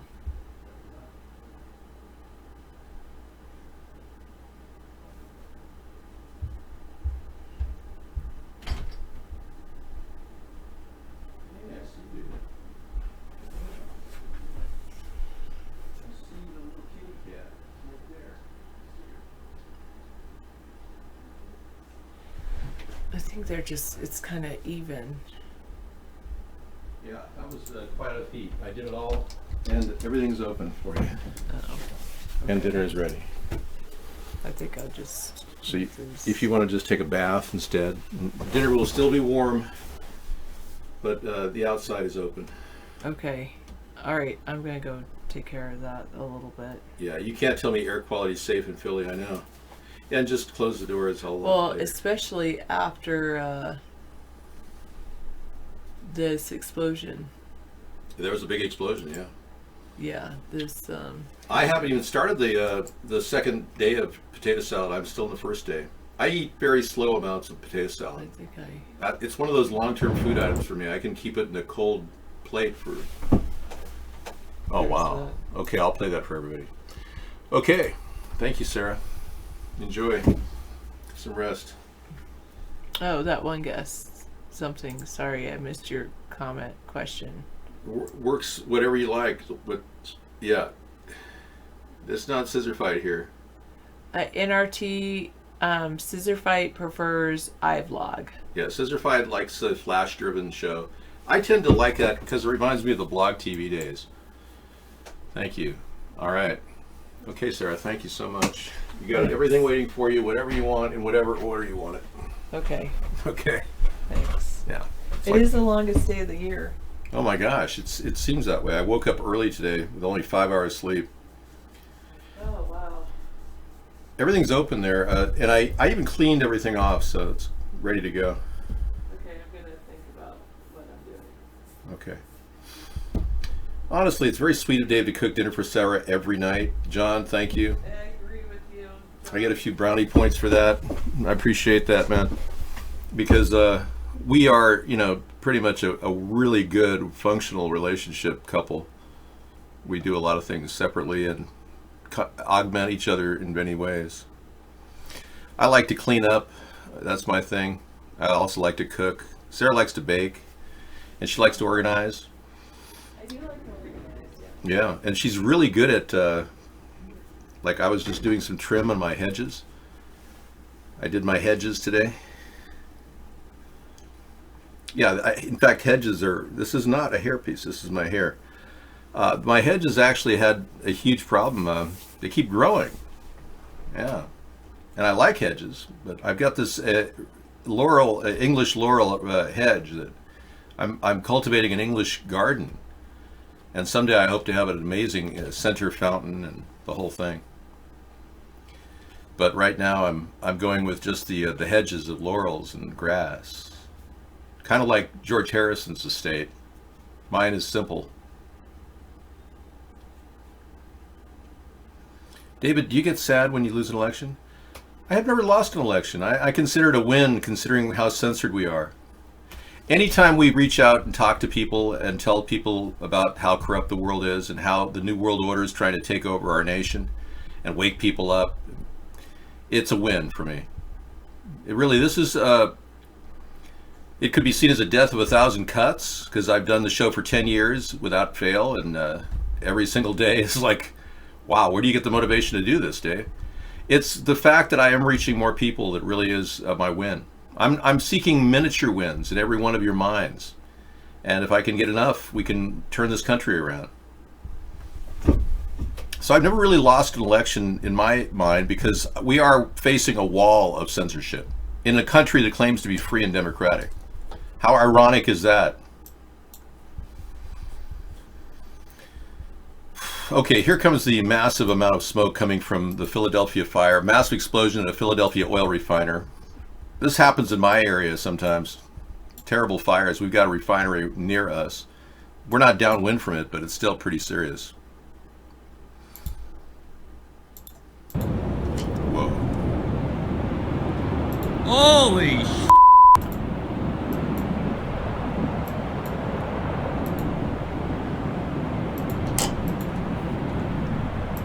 Wow, that is huge. And people are being killed when this happens.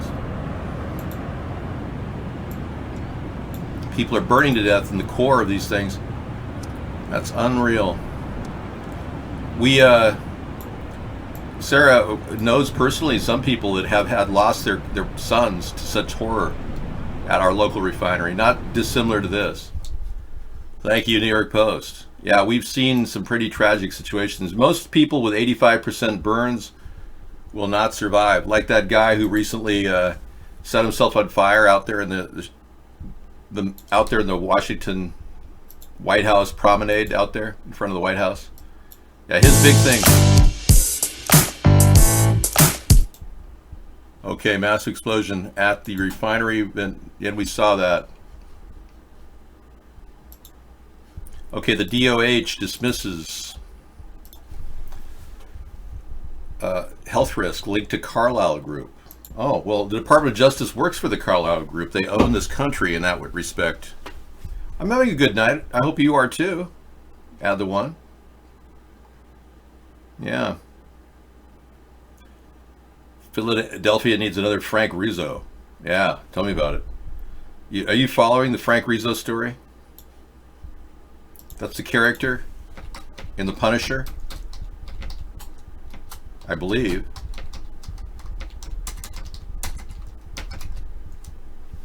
Yeah, Frank Rizzo. Wrong.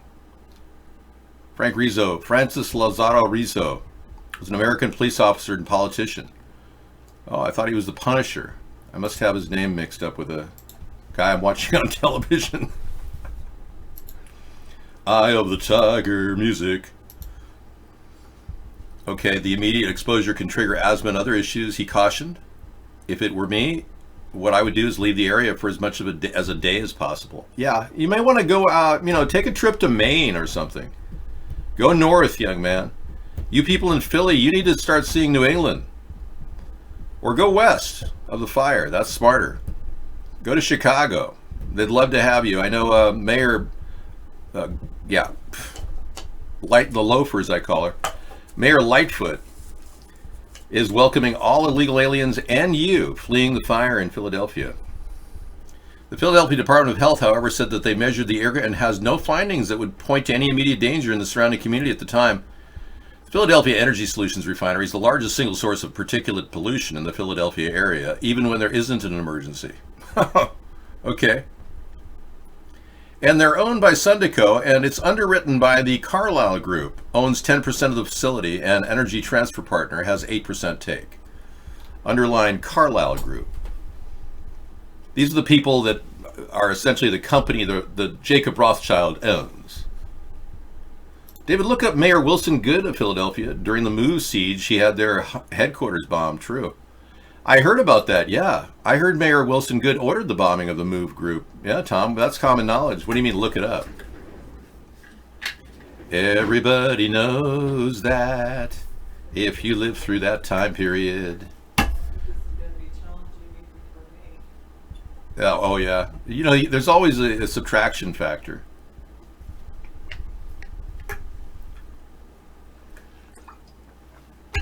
Yeah, I know. You know, and hang on just a second. Sarah?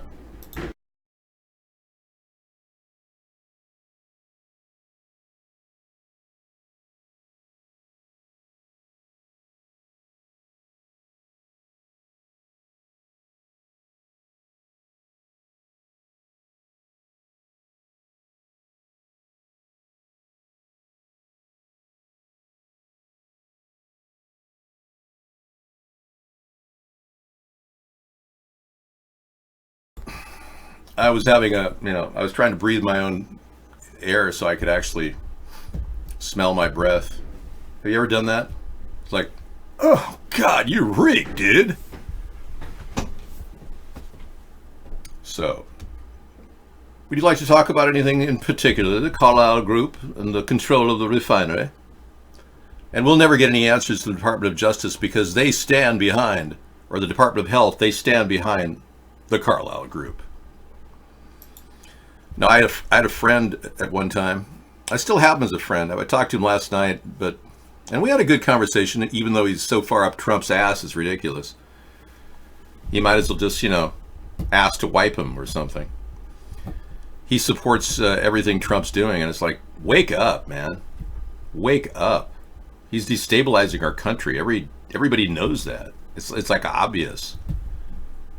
Yeah, and the big risk for everybody who is living downwind of that is cancer, of course. And people in St. Louis have been living downstream from a radiation fire from an underground dump that has a constant fire brewing underneath. And nobody in Obama's administration and nobody in Trump's administration has done anything to stop that. The people in that area get brain cancer at a rate of 1 in 5,000 versus the rate of 1 in 50,000 for the outlying area. So 10 times higher risk of brain cancer living downwind from the St. Louis radiation fire. Okay, now the big topic really are the concentration camps that are happening. That video cannot, add the one, you may have to get a tiny URL to send that to me. It didn't pass through the chain of command. Yeah, we know a lot of people who have cancer now. Yeah, it's terrible. It's horrible, and it's hitting everybody. And we're now plagued with a national disaster unfolding of people getting higher and higher levels of cancer. And everyone's saying, oh, that's just a bunch of nonsense. There's nothing wrong with you. It's the same cancer rate we've had forever.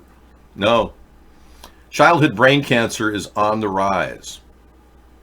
And it is the highest rate of brain cancer for children. Okay, stealth mode, thank you. It's the highest rate of brain cancer is the highest rate of cancer of all the cancers now. It used to be leukemia, but they got that under control with chemotherapy for children. But the adult situation, the adult population is definitely plagued with more bladder cancer now. 3 times higher rate of bladder cancer, and you got to ask yourself, does that have something to do with 0-calorie sweetener and aspartame? You think? Or glyphosate and Roundup in our diet? You think? So you have to ask yourself all of those questions. When I was in Philadelphia in 2001, you were hit at least 7 times by gays in a Wawa store. When I tried to hit a girl, she called the police, said I was a predator.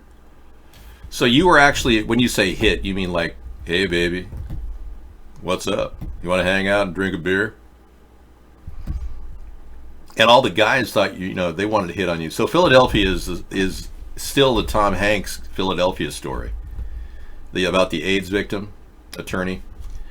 One more aerial distant view time of explosion, another pic when it happened. Okay, here we go. More for all of you pyromaniacs, you get to watch it from a different angle. Oh yeah, look at that from a distance.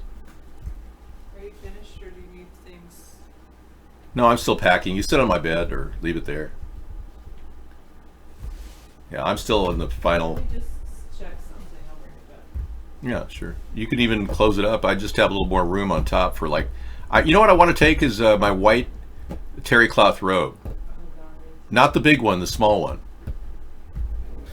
I think it'll fold up in the top of that with a pair of pants. I can travel like a typical GI, small pack, 3 pairs of clothes. You don't need to travel by. Wash one pair and then let it dry that day and then rotate every 3 days. No. Yeah, and wear Depends underwear so you don't have to actually go to the bathroom. I'm kidding. It's a joke. Yeah, we're taking a big vacation. You could turn your underwear inside out, I suppose. Yeah, I know. It's off. We haven't been on a vacation in 7 years. So we're going to do a show from remote locations at every Wi-Fi hotspot we can find. And it's going to be fun. We got everything up to stuff here. All the cameras are active. We record into the cloud, and we have a redundant server. So if anything goes down electric-wise, we also have backup systems running on SD cards and redundant servers. So we have pretty much everything we need to cover every angle. Yeah, it's kind of nice living in the modern world. Technology's gotten pretty cheap too. You can get like a 5-camera setup for under $400 now without having to hook up wires. We're going to go back east. We're going to do like an East Coast thing. Well, I should, but Iowa's so dreadful at this time of year. And frankly, I can't get near glyphosate, Roundup, and they use a lot of Roundup in Iowa. Poor farmers there really need a heavy dose of legal marijuana and cannabis and hemp. I bet you that we could grow hemp in all the areas that are stricken with Roundup. And with a combination of a mild detergent, we could probably get the soil back up to snuff in about 2 to 5 decades. Yeah, we are literally poisoning the earth with glyphosate Roundup. And a lot of you are going, why would they do that? Why would they hurt the sky and the soil? And why would they ever do bad things to us? Have you met people like that? They're so completely out of it. I know, you can't even have conversations with these people. They think everything's just fine the way it is. Okay, I'll try this one. Thank you. New York Times has it. Thank you, add the one. Oh, that works. Good. I like the New York Times. Unlike Trump, who hates the New York Times, I like it. ICE is expected to begin operation on Sunday, targeting 2,000 immigrant family members. This is like stage 2 of their attack on poor people. It's kind of weird, isn't it? It's like, the only family member that's making any money is their father, who's working his ass off in a job that he tried to hide under the radar as a gardener for the past 20 years. And everybody depends on their dad and the income he has just being a gardener working his ass off. And then ICE comes to the door saying, where are your papers? Like a bunch of Gestapo agents. And as long as you Americans sit around and do nothing about it, it'll continue. Because believe me, they got bigger plans for not just average Americans will be next. They'll be targeted. You might as well just zip tie yourself in the morning and say, take me away. Keep your zip ties ready just to make sure your hands are completely tied so that they don't have to, tase you when they take you to the FEMA camp. Because you're not doing anything. Our country's not stopping this bastard who's treating these people like dogs. Get real, get passionate, or just relax and think about it for later. Philly guys kept saying me these on my phone, including the hotel. So they were like sending you little emotes saying, "You're so cute." Boy, you were like attacked by gays. Happened to me back in 1978. I left a woman in Boston, and I was a little bit upset because it wasn't really working out. I should have used that as my template for my life. And I was so upset that I actually got in the car and started driving. 3 days straight, Boston to Henderson, Nevada, no sleep. Don't try that yourself. I did it when I was 18 years old. And I can tell you, it was scary. Anyway, the first leg of the trip, I made it from Boston to Louisville, Kentucky. I pulled into this Holiday Inn thinking I'd get, freshen up, get my face splashed with some water. Keep going, and it was kind of like 50. I think there was like 20 to 30% visibility. The rain was coming down really hard, and I had to pull off. So I just pulled off, parked the car, got out. I'm like staggering from one day without sleep. Right. This is the first day. I went into the bathroom, freshened up, and all of a sudden, 2 or even 3 guys started walking up to me, going, "So, are you here for the convention?" And I didn't notice the sign was a gay pride convention back in 1978. I didn't even look at the sign, the marquee. I was like, what? No, I'm just driving through. And I just got the hell out of there, man. It's like, man, it was weird. Like swarm gay attack for multiple men wanting young hetero bait. That I find very disturbing, and that's why I'm broadcasting on Twitch to talk about my feelings and how I've been violated by sexual harassment. We decided to broadcast on Twitch talking about my experiences where I was violated many, many times by the sexual harassment. And they called me a homophobe. And they kicked me off the air, and now, what do I have, like 5 viewers? Let me see. 2 viewers. Yeah, it's like we're not even there.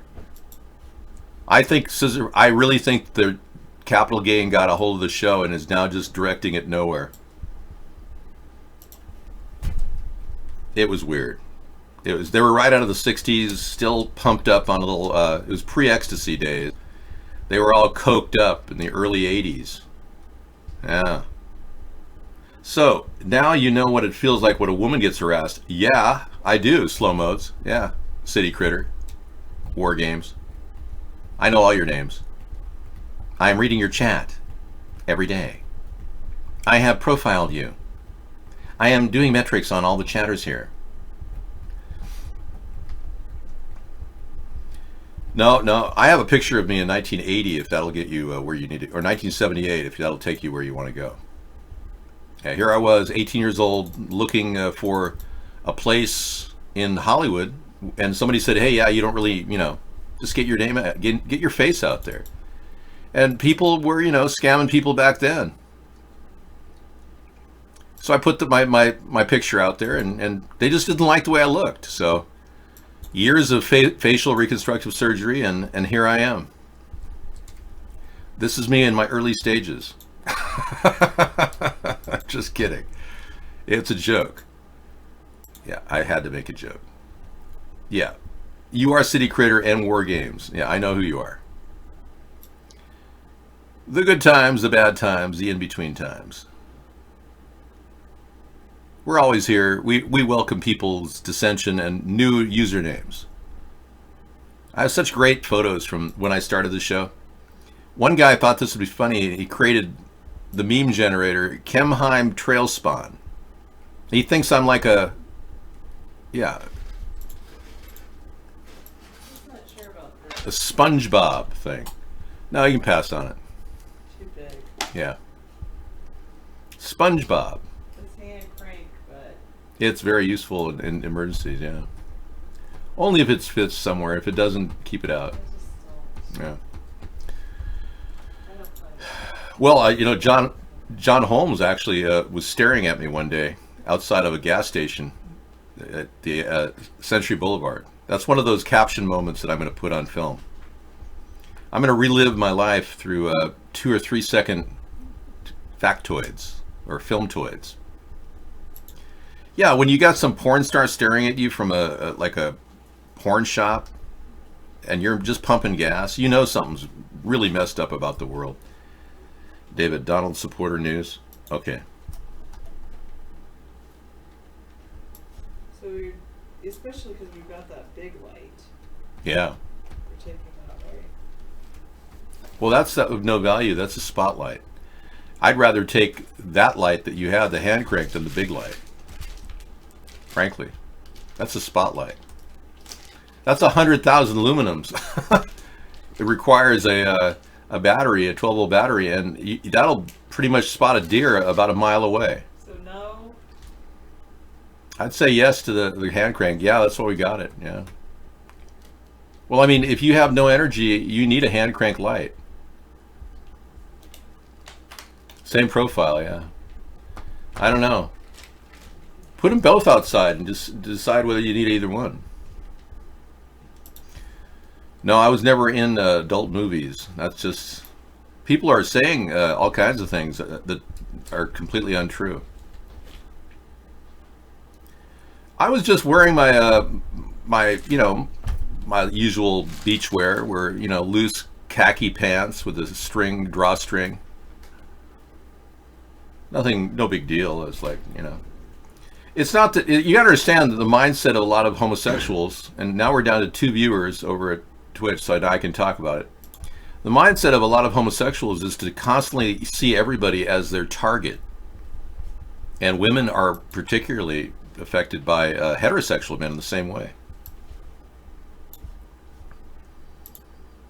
Dallas Federal Building shooting hoax. These cops are like, whoa. Jeffersonian girl.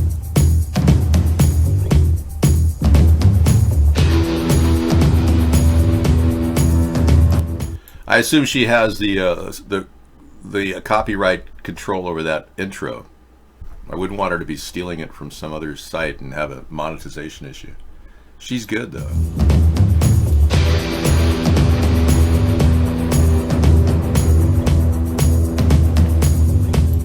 So she wanted to find, her daughter wanted to find pictures of the FBI guy, but we found instead Dallas Federal shooting pictures. I dedicate this video to her. Wow. Whoa. Swinging side to side and I'm killing that. Whoa. Damn, your girl so fine, but her breath is like whoa. She say she wanna dance, but she don't know how to whoa. I'm iced out, ooh, looking like a star. Whoa. I'm Steph Curry. When I hit the 3, I hit the whoa. Pause, lean, hit you with the whoa. I'm saucy, ooh, she don't like me. Whoa. She flexing on the gram, but her booty flat. Whoa. I don't know what's going on with the rap song, but I don't want them to monetize me either. We're looking at a fake gun. These are like fake AR-15s. A police officer is supposedly supposed to carry real weapons. You getting the image? Something was not right about this event. But I need me someone Louis V. Bringing out the Nerf guns and the discount FBI uniforms for this dollar store shooting hoax. Call us at 153 News if you need better props and costumes. So I bought me some more jewelry. I like wearing. I'm gonna have to learn how to rap sing, and that would really improve my life. Does anyone teach rap? Is there like an inner city rap course that white guys can take? Yo, man, can you mind if I know exactly what's going on? I want to know exactly how to play rap and do rap. It's like, dude, why are you doing that? You're talking like a white guy. Yeah, I don't do rap, man. I need lyrics for rap. And that's where the rap is genius. These people really are amazing. Thanks for that link. Appreciate it. So ICE has definitely taken down a lot of 2,000 people that are like unnecessarily being attacked. I think there's a problem with attacking individuals in America It reminds me of Nazi Germany, and I think when they ramp up that apparatus, that's really what Eric Prince is trying to do. They're trying to somehow integrate Blackwater into America. Ever since they retired the Posse Comitatus Act, which prevented anybody from, any military from being used against its own people. If you lose the Jews. You got the powerful one? Yeah. Okay, good. You know, there's nothing better than 100,000 luminance to like see something. It's like, yeah, especially a mile away. Or if you're working on something on the side of the road. Mm-hmm. All right. That crank one has a little teeny LED light that can barely light up anything. Hey, look at this Trump video. Oh, threat secured. That was terrible. Yeah.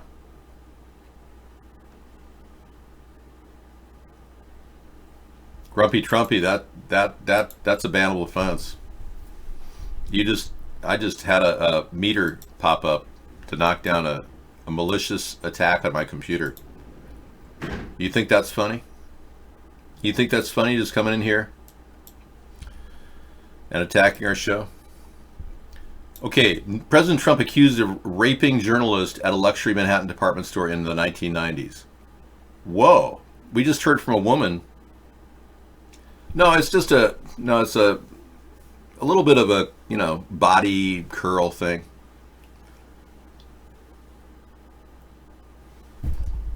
Oh, sorry. I wasn't trying to attack her in any way. A veteran New York lifestyle journalist says in a first-person essay published Friday that Donald Trump raped her in a dressing room at a ritzy Manhattan department store in the mid-1990s.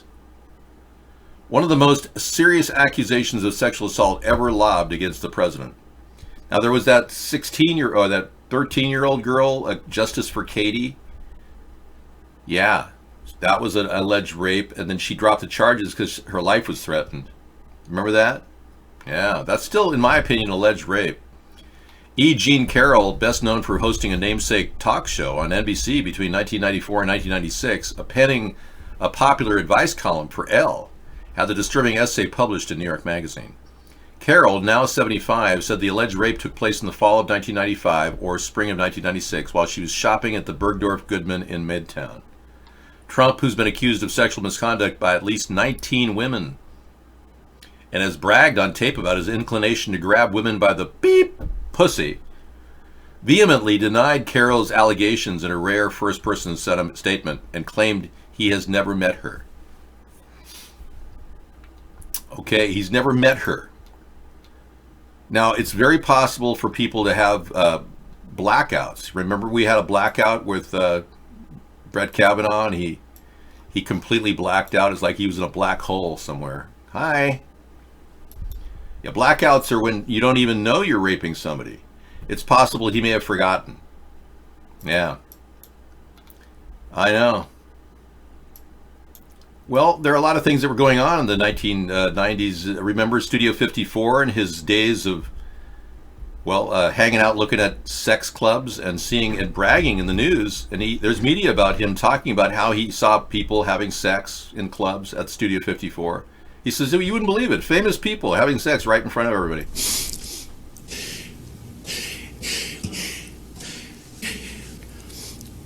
We don't know what's going on and how this happened, but if he did have a blackout while he was raping her, that would explain why he doesn't remember knowing who she is. Just thought I'd throw that out there.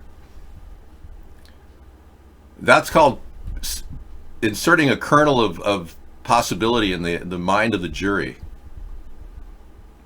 Now, as you know, I'm not a prosecuting attorney, so I don't have the ability to do that. Second round of women are coming forward. I know. You almost think Trump just started his re-election campaign. Well, he did. Or, hear me out, slow me out, Trump might have lied. Oh, you're right. He may have lied about not knowing her. I never met her. And like Scaramucci said, Trump likes to lie. It's fun for him. But a photograph included in a Carroll's essay shows her with Trump at the party in 1987. Wow, shame on those who make up false stories of assault to try to get publicity for themselves, he says. Or sell a book or carry out a political agenda, Trump said. It's just as bad for people who believe it, particularly when there's zero evidence, no collusion, no sexual penetration, no coitus interruptus, no carnality, no collusion, no obstruction, no insertion, no. What was I doing in 1987? Well, let me show you what I was doing in 1978. Hey, mister, look at your RAM usage. I will. Believe me, I wouldn't be able to run the show if I didn't have RAM control. Yeah, malware wouldn't go very far, buddy. I got stopped, you freak. Thank you. We quarantined that sucker, you moron. You think you can install a computer virus on my computer without multiple shields attacking you? You, sir, are an idiot. Vote for freedom. Vote for Sponheim. That was me back in 2010. Those were the days. Those were the days, my friends, I thought they'd never end. Okay, let's get a picture of me when I was 18 years old. In fact, the year that Sarah was born. Here I was.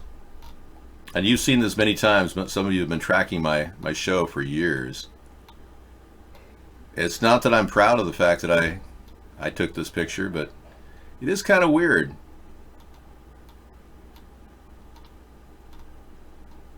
Here it is.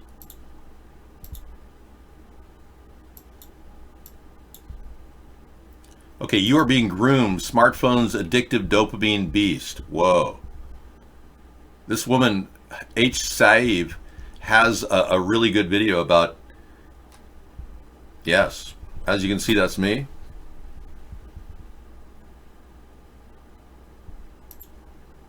Yes.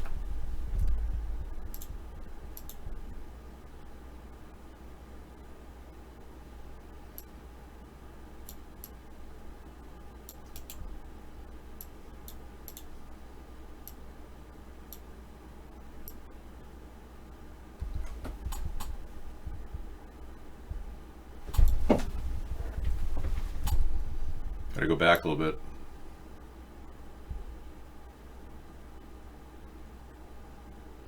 Hey dude, could you charge me less for this photography session? I paid $300 for those pictures, you know. When I was just a little man, my father asked me. Upper right hand, Fonzie. Yeah, I did the Fonzie thing. I did a sad thing, man. Yeah, I did a lot of different poses. We were trying to do different things for the acting thing, but I never was I have no professional training whatsoever. So I was not an actor. But people thought I was. A famous director named Al Corley, who was on Dynasty, looked a lot like me.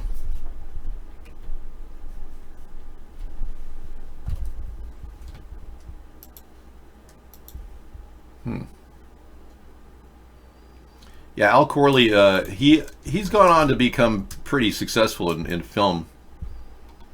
He was an actor. I walked on the set of the Dynasty that year that I did this, and everyone said, "Is that you, Al? Is that you, Al Corley?"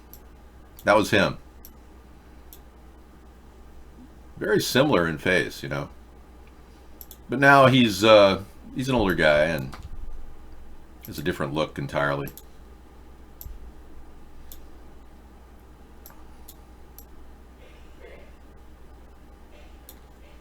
Very similar, though, you know, when you think about it.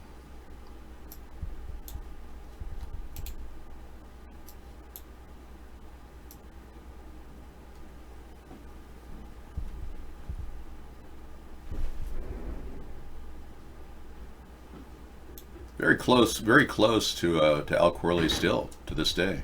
I still look like the guy.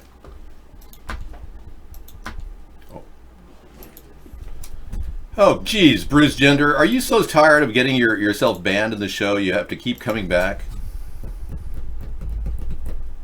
No, I've reached millions of people. I don't have any materialistic gains like you guys are expecting in life. I've already attained everything I wanted to attain.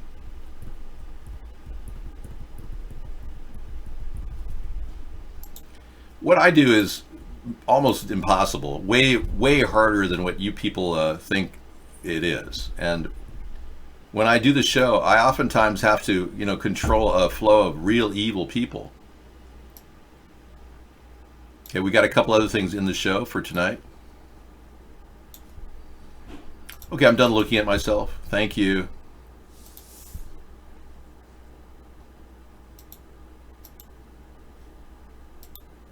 Okay, here's the story. We're going to see a little of this tonight, but you are being groomed. Smartphone's addictive dopamine beast from HSAV. Let's listen in.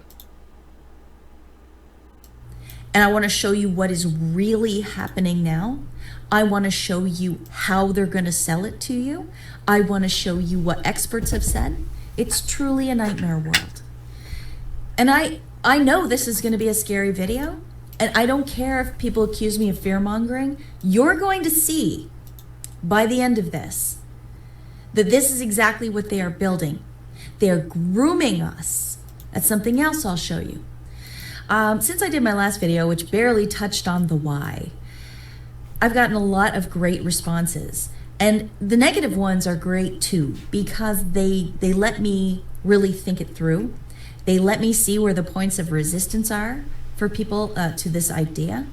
And the positive ones were great. I've already had multiple people, I'd say at least 10 people, get in touch with me and say that they went out and did it. They've gotten rid of their phones and they have flip phones now. I myself put my money where my mouth is. That night, the night I made that video, I went out and bought a Nokia 3310, which is a dumb phone. It does have data capability, but it just so happens where I live, I can't get any of the data. So for me, it is a true dumb phone. Here's the little phone here that I got, but there's more than that to choose from. You know what I love? I love that it isn't a little thin wafer. I love that it's not glowing in my face. I love. Okay, I'm really into phones too, and I have a collector. I'm a collector of phones, but I gave up my collection for the Extreme Hoarder show because I didn't want to be part of that show. So I'm going to go ahead and say nope. I'm going to watch this later. It looks good. Thank you, Scissor Fight. Dallas federal building shooting hoax. Stupid photographer. More stuff coming at us from the 153 News, which is always nice to do little clips because I know you guys can't watch a lot of that on YouTube. But we're playing just little samples. More Jeffersonian Girl. But I'm glad they're doing it. They really are giving us great alternative views. Wow.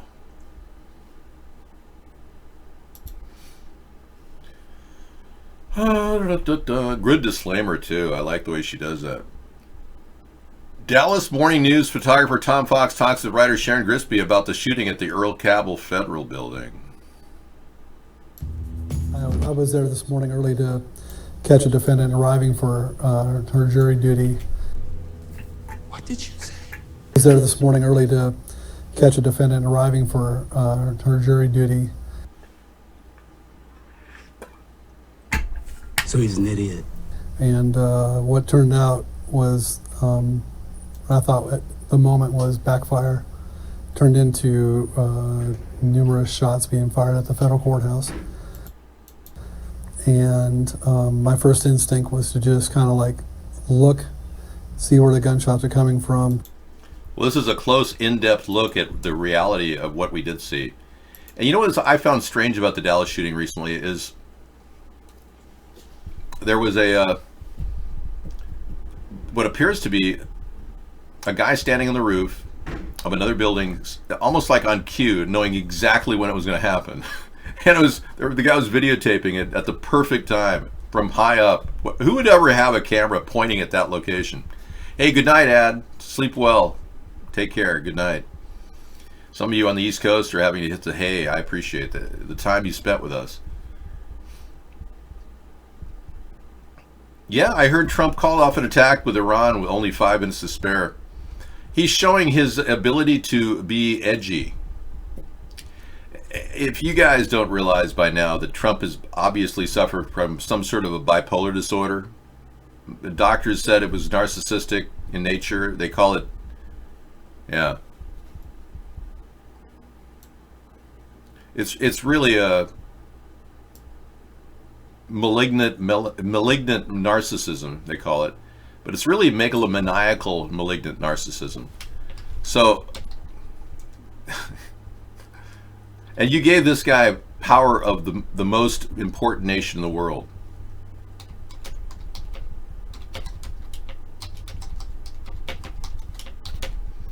Yeah. Narcissism.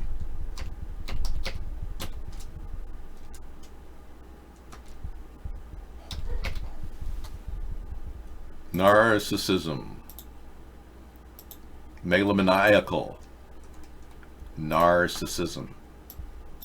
So yeah, this is the problem the guy's suffering from. According to 27 psychologists. I think that you probably know that, you know, we probably won't be talking to you much in the future because the world will be completely ripped apart by such a nonsensical buffoon.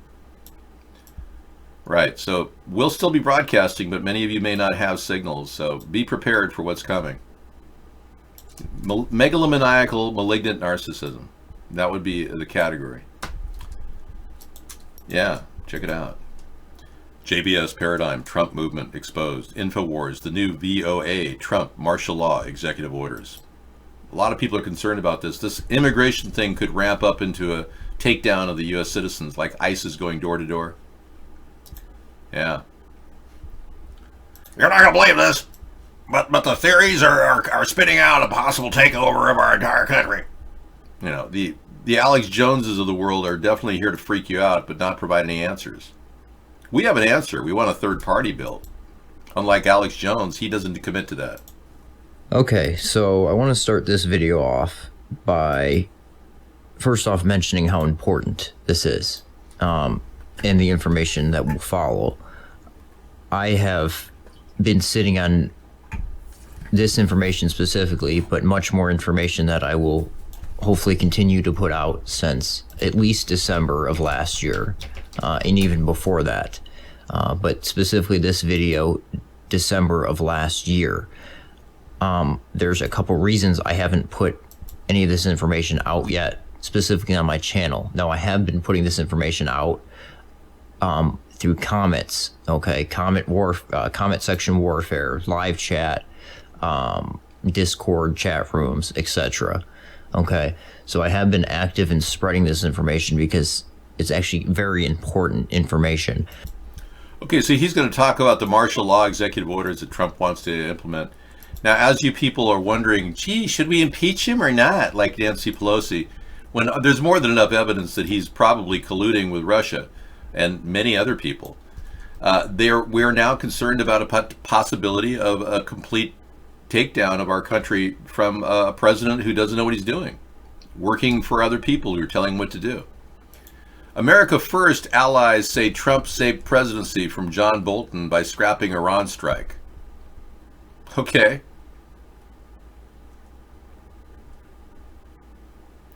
You know, John Bolton is a real bad influence. He really wants to attack Iran before he's really too old, and he's in his 70s, like Trump is. So there's two 70-year-olds saying, yeah, we got the power, let's do it. Donald Trump, as you know, is a draft dodger.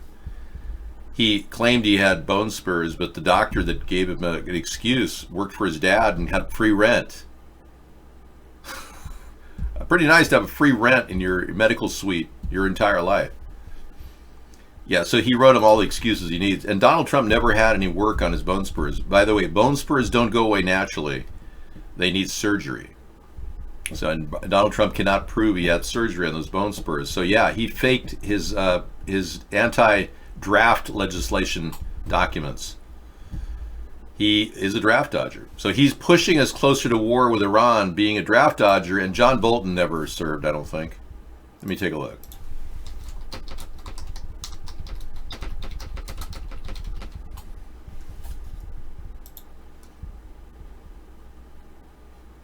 Oh, he did see active duty for 18 weeks of training in Fort Polk, Louisiana in 1970. But he did serve in the National Guard for 4 years. Okay, so he did serve, John Bolton did serve some time. He's the architect, John Bolton is the architect of this entire nightmare. He really started the war. He was at the centerpiece when we had the war with Iraq. He was behind it, and with Afghanistan. I didn't enlist, but I can tell you I was on the selective service documents right on time, by law. Unlike Barack Obama, who faked his selective service documents, I didn't. Speaking of Barack Obama, what's he been doing? Is he like hanging out with his mom? Oh, his mom died, I'm sorry. I didn't mean to imply that he was... Oh, I know. He's with his girlfriend, Michelle, his wife. Oh, yeah. Somebody said, hey, Dave, well, if they can fake videos, can they fake this video? They could. Theoretically, they could have shown protuberance coming out of her pants. More than one protuberance, two, actually. Boom, boom. There's the money shot. But, yeah, I really think that it could have been fake, but that's not fake. That was real, and it was photographed live off the Ellen DeGeneres show. Yeah. Isn't that amazing? And I know she's interviewed a lot of famous people like Anderson Cooper. Okay. I think the old jokes are kind of worn out. But John Bolton is the kind of guy that could very well take us into a war with Iran.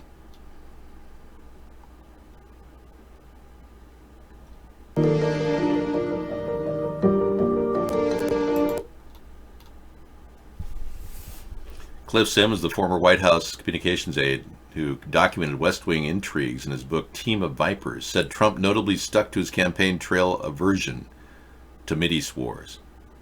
That's good, considering it's my idea. Yeah, I think if Trump just follows my ideas and not start wars with Iran to divert our attention from the Russian collusion, he'd be okay.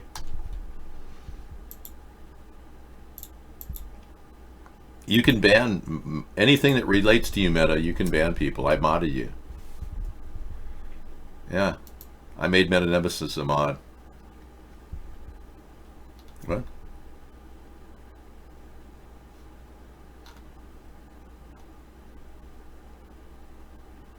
It's weird. I modded Meta Nemesis and now he's out of the room. Huh. Well, you can't have mod status if you don't hang out in a room, so oh well. Poor Meta Nemesis lost his mod status. Yeah, I was going to give him some protection. Oh well.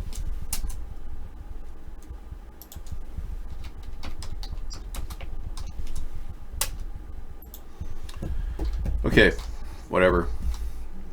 Not to repeat the news here is a video of Carol allegations Trump raping. Oh yeah. Okay, True Blue. Yeah. Well, this woman, you know, if it's true that she was raped by Donald, it's yeah.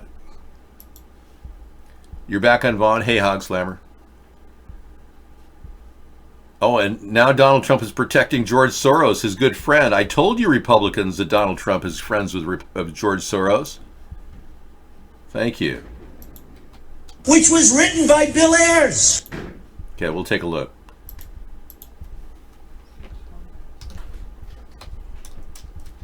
Got a couple videos to look at. Okay, here's the sexual assault allegations against Donald Trump from another perspective. President Trump. New York Magazine is out today with an excerpt from an upcoming book by the advice columnist E. Jean Carroll. She says in the mid-1990s, Mr. Trump forced himself on her in a department store dressing room.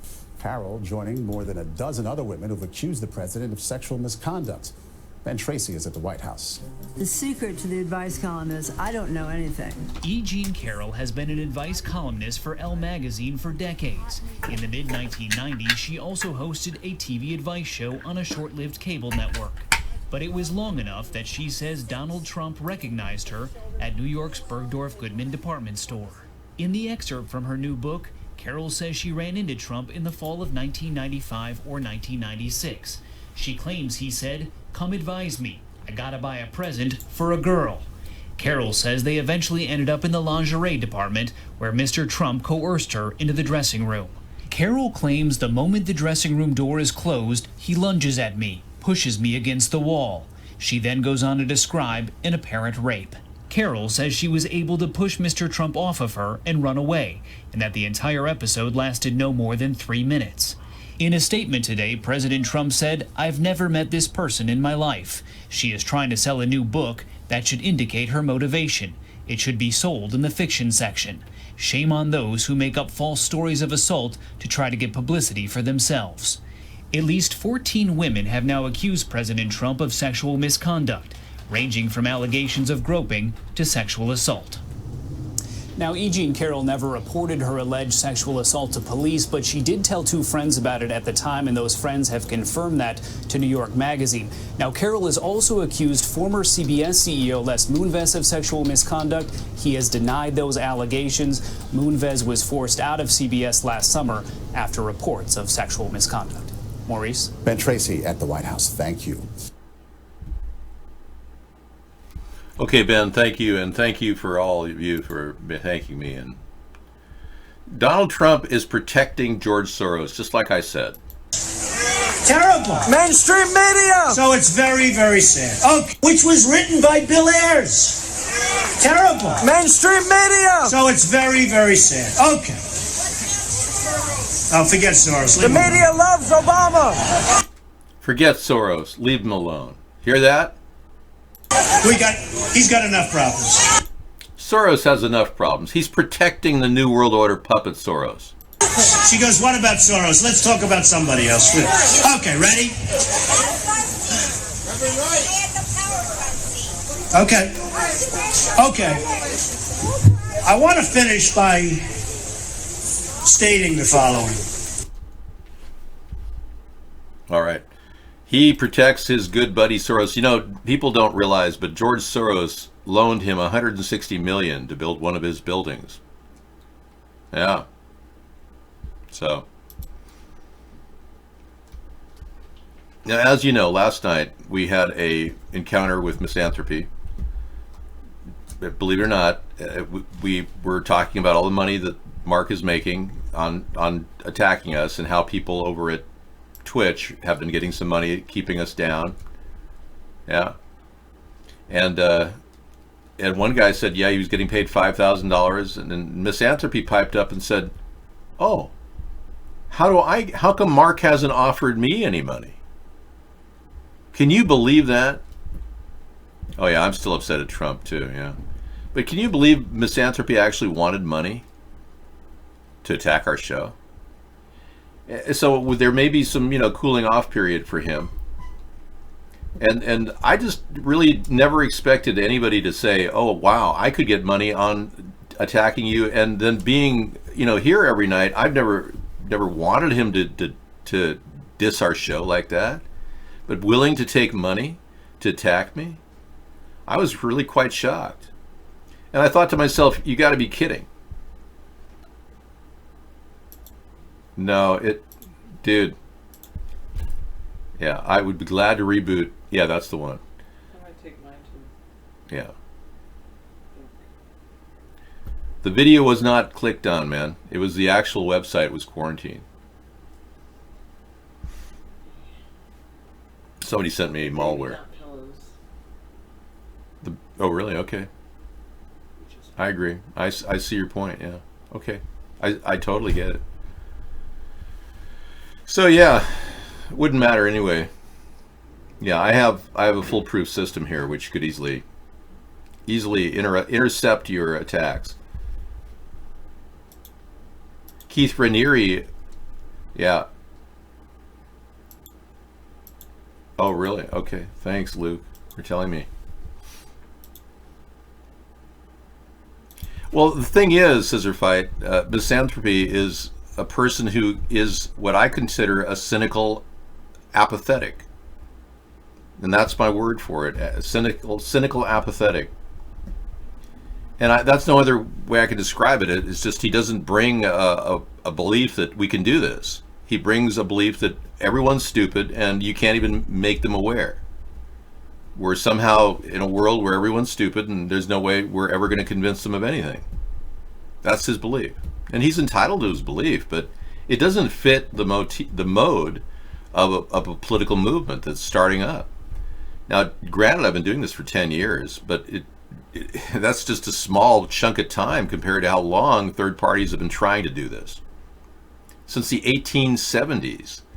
Ever since the Act of 1871 was created, which essentially created Washington, D.C. as we know it, a private corporation, the United States corporation. Third parties have been starting up because this is a coup. This is a takeover of our democracy as outlined in our Constitution. Whatever we have left of it, whatever Jefferson had left in it. Because most people didn't like Jefferson, didn't like Jeffersonian democracy. I believe it's at the very core of our country's new growth is Jeffersonian democracy. Well, I told him, you're welcome to go elsewhere, but I said, isn't it obvious that the fact that you are in a room is the reason why Mark doesn't contact you? I mean, I would think Mark, he wouldn't really trust somebody who's a regular viewer of our show. It's only people that are actually making professional trolls that are making money doing this. A lot of money. And I do not approve of any of that. Yeah, well, he likes the show, I think, and he likes hanging out. He doesn't like me, which is fine. I don't care. And I really don't care if he hangs out, but the point of the matter is, he was like gung-ho to make money, doxing me. It's like, whoa. Yeah, I mean, it's been super easy for these people to bring in millions of dollars recently, and I know a lot of you work really hard for your living, and you're more inclined to believe that that's just BS. But the fact is, a lot of people feel that our presence is very, very disturbing. We're now seeing ourselves being shut down over at Twitch. Yesterday I was bringing in more numbers at Twitch. Now I can barely get anybody. So now I'm sure Capital Gain is in touch with Mark, they're friends, and I'm sure they know full well how to keep us down.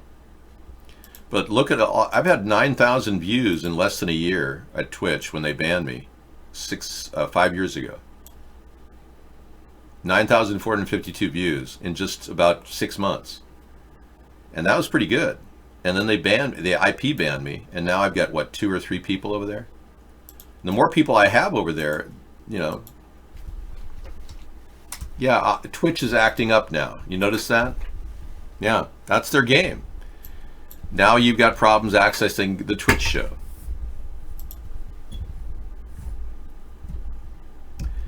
They take their power away, list it yourself. List what, myself? What are you talking about? We have websites all over the internet.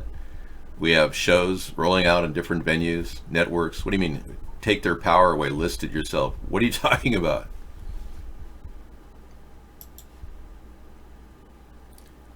I would never list doxable information. That's not power. You're going to jail, man. Anybody who does doxing, that's like, I'm a honeypot. I want what is called a honeypot.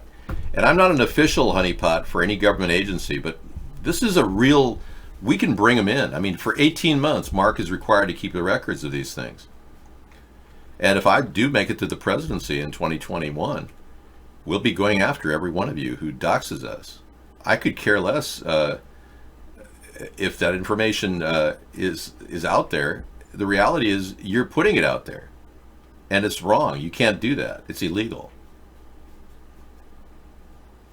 Just like you can't send malware or attacks that are quarantined on my antiviral and anti-malware programs.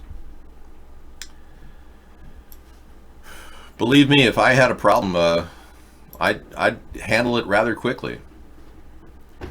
Photos of an illegal apartment building in South Los Angeles at 52nd and Flower. 16 residents were evacuated.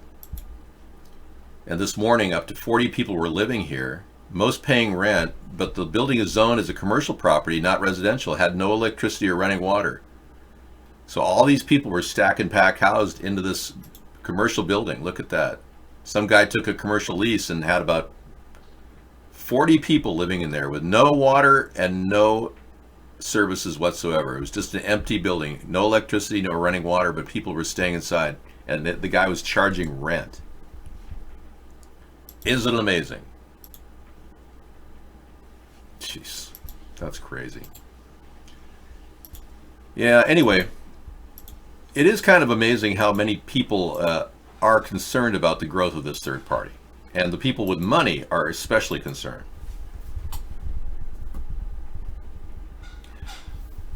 Yes, my address is public record where I keep my records, yes. But doxing in no way is legal. It's completely available for anyone to go look for it, but you're not allowed to put it online. That is doxing, technically. Unless you're acting as an agent of the government, I suppose. Seems like a coup had a bullseye on your forehead. Well, actually, I have more than a bullseye. I have a positive and negative anode. The anode and cathode. The primary units for hooking up a third eye. Right. Doxing is my home address. If it happens to correspond with my place of records, yeah, that's unfortunate for them.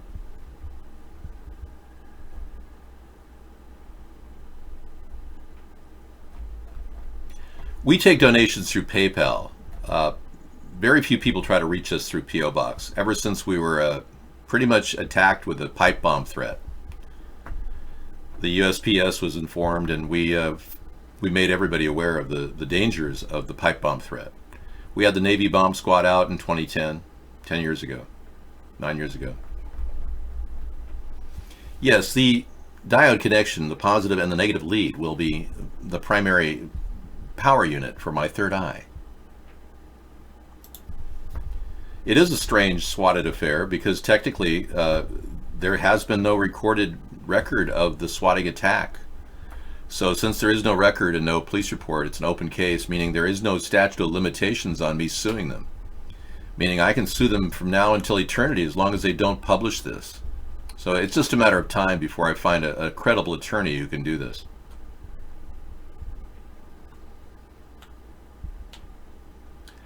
We had Skype a long time ago, but our personal IP varies. We have a dynamic IP that changes over time. No, they never caught anybody, and they never contacted us either. And they never filled out a police report. So they're in complete violation. And you know what's really interesting? The guy I ran against in 2014 was a sheriff. In 2015, we were swatted by the sheriffs. And we were threatened in the room, and I have copies of it from people with their names saying, we're going to get you. And then they swatted us.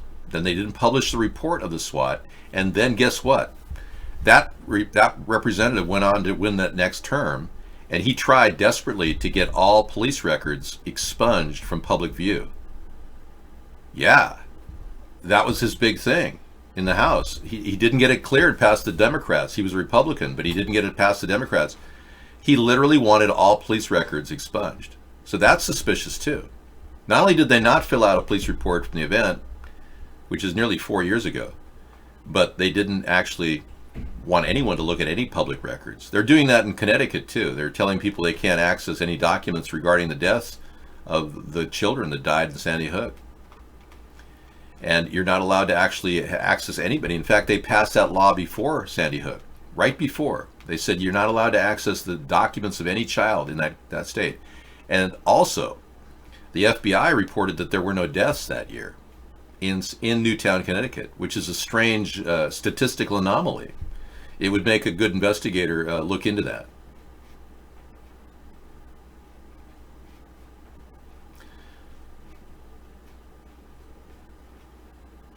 No, we entered a P.O. box. But it really, the doxing issue is really incidental. We're only keeping a record of all the doxing attacks so that we can amass a large dossier of people that have been maliciously trying to attack me. Whether we pursue cases against you, that's irrelevant. You'll be on the radar of the President of the United States. That's enough right there. What I do with that information, whether I pursue a doxing case against anyone, is irrelevant. I mean, just the fact that you're on our radar at that point, that would be a big concern of yours.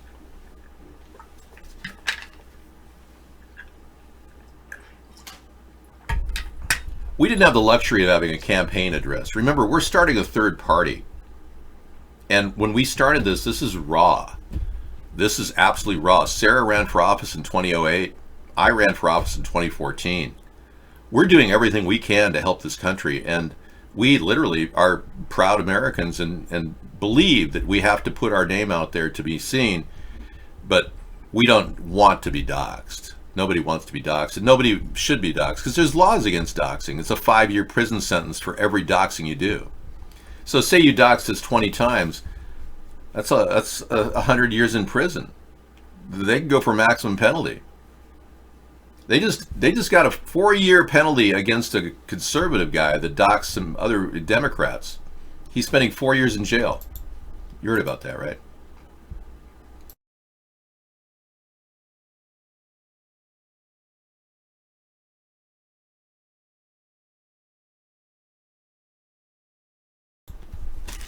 I have flip cards from all the great presidents we've had. And every one of them has been, you know, has a story of their own. It was $30,000. And they did a reverse 911 on us too. So I have it all on videotape. Yeah, I actually have them intruding our house without a search warrant, the whole thing. I documented everything. So pick a card, any card. All the presidents.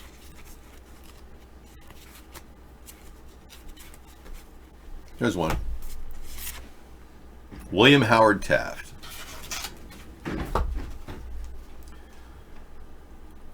Taft's father was a judge whose family dated back to the Puritan settlers. Taft was an excellent student and was second in his graduation class at Yale. He became a successful lawyer. He accomplished several reforms. The Postal Service system provided safety for small depositors. So he developed a way of getting funding through the Postal Service. The Interstate Commerce Commission gained greater control over the railroads. Taft expanded antitrust actions to break up large monopolies. He had excellent management skills and was a good administrator. Excellent. Teddy Roosevelt, my favorite. Not really my favorite. I like Jackson, Andrew Jackson. I also liked Abraham Lincoln. And of course I liked John F. Kennedy. Yeah, Roosevelt overcame poor health through sports and exercise. He was a very sick baby. His kid, he was like me. I was a sick kid when I was. Yeah, I was a kid. I had like lots of flus. And then of course I suffered from the disease of the public school system, in which I developed migraine headaches and had projectile vomiting. There she blows. You're not allowed to promote anybody here. Sorry. But yeah, the Theodore Roosevelt, I think people don't realize this, but he was one of our smartest presidents. Before IQ tests were out, Theodore Roosevelt read a book or two a day. Just read, a voluminous amount of reading. Okay, we've got more widespread destruction, clouds. Okay, we got a report, okay. Hi, everyone. Oh, Never Lose Truth, excellent. Teddy Roosevelt, the early days.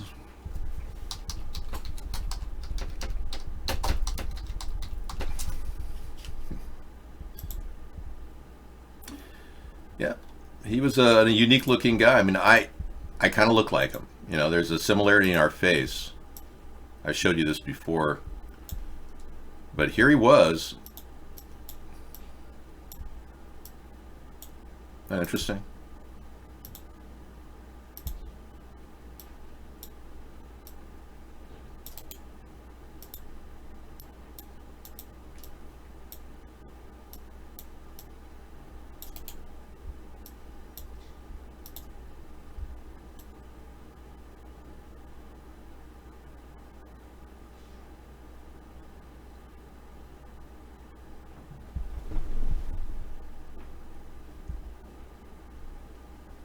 Very similar. Look at that.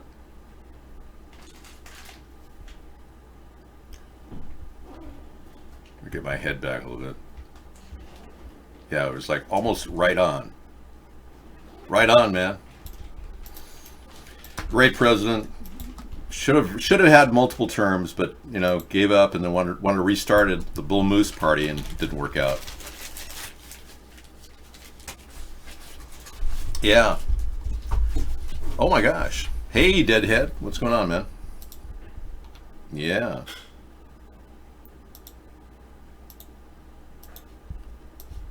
WW report, more widespread. First day of summer, June 21, 2019. So, I want to show you some anomalies, but let's start with this very short news broadcast of what the weather brought to many in June our country, 21st, in many 2019. states. A severe weather alert. The storm's turning deadly overnight, and now 15 states are bracing for another round of flooding, dangerous winds, dangerous driving on this Friday, and Ginger's here tracking it all. Morning, Ginger. Morning, David. The last official day of spring, and it went out with a bang. Look at this. Redwood Falls, Minnesota. You see the tornado there, and then there was damage in South Carolina from really high winds. This tree into a home. A woman was rescued there in Florence, but in Columbia, one... Do you see how diseased the tree is? Nobody ever mentions the trees. The trees. Is anybody noticing the fungal disease in every news segment with these trees toppling in all over the country? These trees are so sick, but no one ever mentions it. Wow. So she's going to give us a full detail of what's going on. She's good. She speaks directly to you, the viewer, and I don't think she has that many friends, so she talks to you on a regular basis, which gives you kind of a daily show where you can touch base with her. I know, it's a poor lady. But she's out there trying to expose what's going on. I mean, I respect that. And we also have One Pacific Redwood. He does a show describing the chemtrails that are going on. And it's so sad because he still supports Trump. And it's like, God, man, wake up, you know? But still, he has really good work. He assesses what's happening in California. Look at how they're keeping any kind of moisture from landing on the Southern California basin area.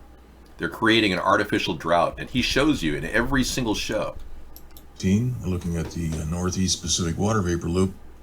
Today in the Los Angeles area, we had a light drizzle, light rain, totaling so far 0.11 inches. Okay, so that's good. Good news, but what we see here is high pressure is still installed in the southwestern area of the U.S. and out over the eastern East Pacific. And we can see that all this weather moving east is having to ride up and over this high pressure. And what's happening here is all these weather systems are dropping back down into the central part of the country and generating a lot of severe weather. In fact, some of the worst flooding we've ever seen. In fact, the corn crops throughout the nation, throughout the Midwest and the central part of the country are basically wiped out. They're underwater. And so we're going to see some very, very high food prices here in the next several months. Corn crops are underwater, deluge in the central area, high prices of food, all part of the Agenda 2021 and Agenda 2030. Slowly destroying the environment that we live in and blaming it on climate change, which they themselves are engineering with chemtrails. This is what we are facing as Americans now. We never ever thought that our third party would have to descend into this realm, because who would ever guess that they were going to try to kill us and commit genocide right out from under us? And sure enough, they are. They're trying to kill off the population. Why else would they be spraying people every day in the air above us? Why? Nanoparticles descending on our heads everywhere. Austria, Germany, America. And they're just dumping this daily. There you go. Jim Carrey. There you that's a pretty good one, yeah. Close. But no, my face isn't twisted from extreme depression, which poor Jim is suffering from. You know, he's being sued in a civil case against his girlfriend's family, who claimed that he did something to cause her depression that led to suicide. He needs a new plan of action other than oil paints. Yeah. Starting a show on Blog TV wouldn't have been one of the things he did. No, the population isn't going up. Actually, it's going up and down simultaneously.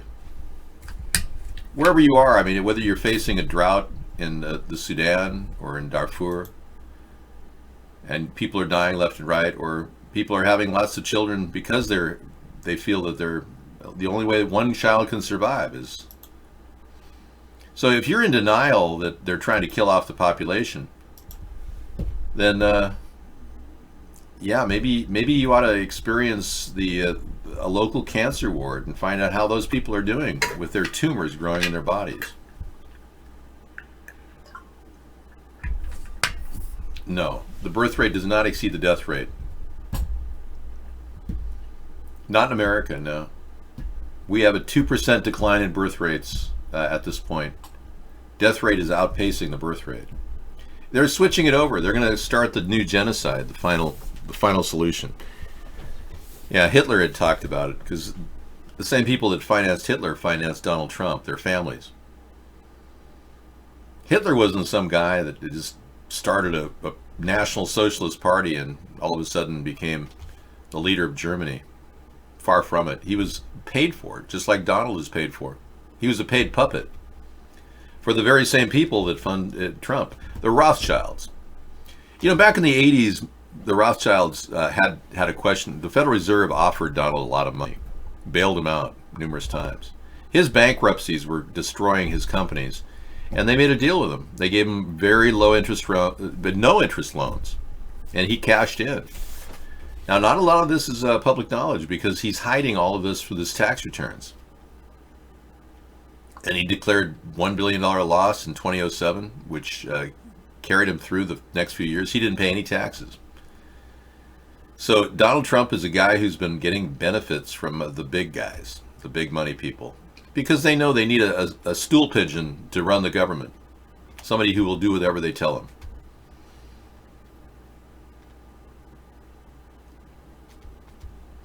Now, I don't remember that, Red Lobster. No, when Michael Moore Reagan was giving a speech, and they said, "Hurry!" Oh yeah, I do remember that. When not some dude, Don Regan was the chief of staff for Ronald Reagan, and Ronald Reagan was giving a speech, right, talking about Michael Moore's movie. We're talking about when Michael Moore exposed this. Yeah, and Don Regan said, "Hey, hurry it up!" Like he's like a puppet. He was. Yeah. Anyway, Trump was a Democrat. He's aligned with the Democrats, and we have enough proof of that. Now he's softening up on gun control, and he's thinking maybe he's going to make it illegal for people with PTSD to have guns. He's talked about, first we take their guns, then we do the due process. Yeah. Weird stuff from a guy who claimed to be a pro-NRA. And by the way, Donald Trump has not rescinded the international ban on small arms that John Kerry signed into law in 2007. Excuse me, 2010. John Kerry signed into law the small arms ban.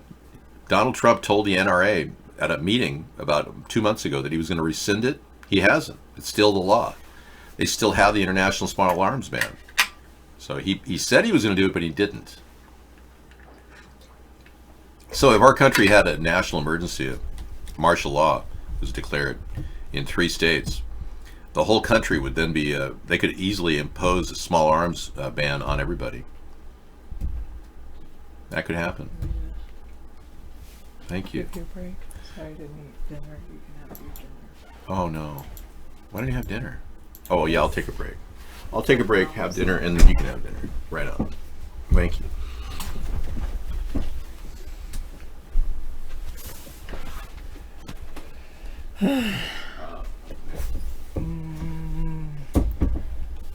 Okay. Hello, Deadhead. You're gonna go smoke. Okay. Hello, based. You know a teacher. So do I. I know a teacher as well. When the student is ready, the teacher will appear. Are you all ready to learn? I'm here.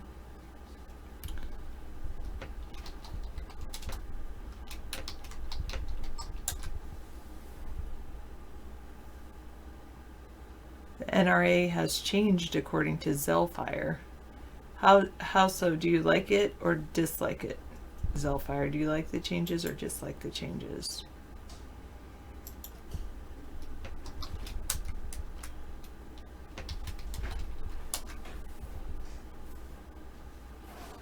Oh, they don't care about gun laws, just profits, is what Slow Mode said.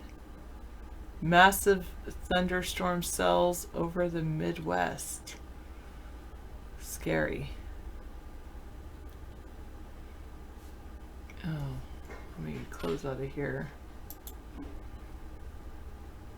I'm going to close out of here too. More widespread destruction, clouds and lightning, gustnado, frequency explosion. Donald Trump says leave Soros alone.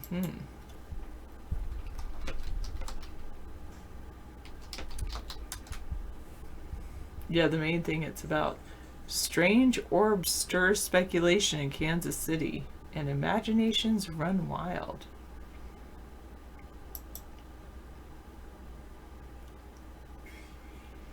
Well, let's just go to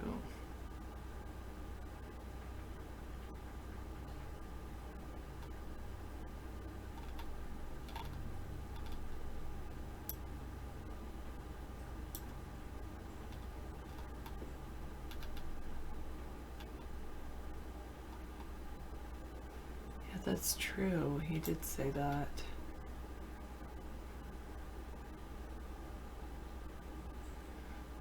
Okay.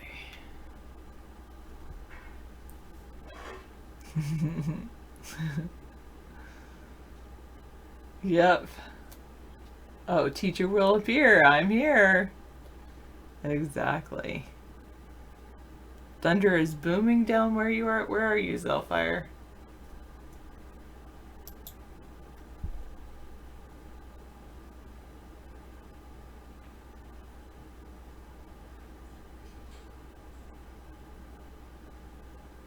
Friday, Saturday. Can I do other days? 5-day. Oh, it just goes there to where I'm at.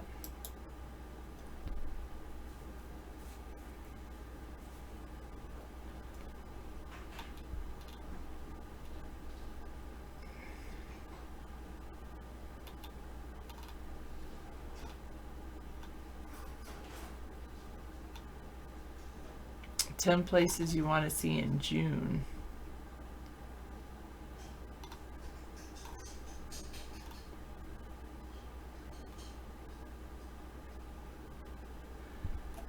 Okay.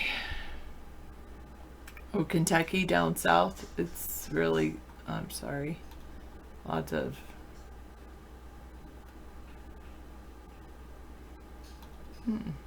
it's pretty interesting. Okay.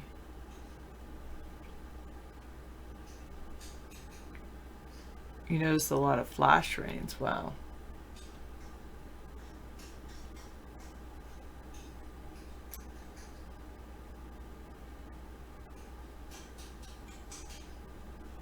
Oh, that's pretty cool.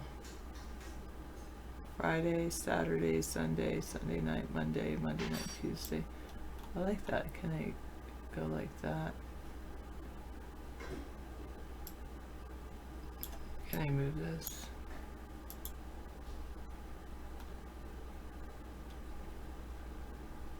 Temperature. Ooh.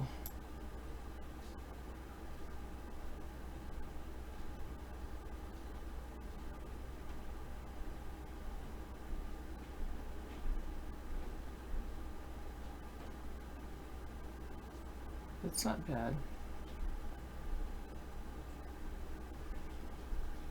Did you pack the grinding wheel? Yeah. It's in that box. Okay. The clear one. Okay. That isn't Perfect. done yet. Yeah.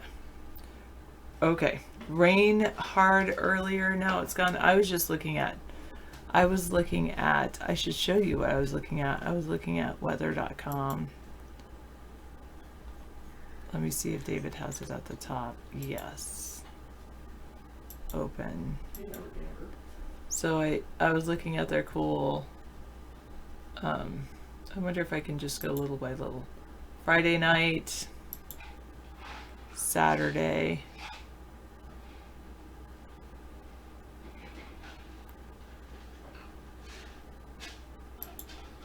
Saturday night, Sunday night. Monday is gonna start getting warmer. Monday night, Tuesday. Wednesday it really is getting a hot spell over there. We have signed in, 25 users signed in, and you wonder if they fall asleep like you do sometimes because no one's talking.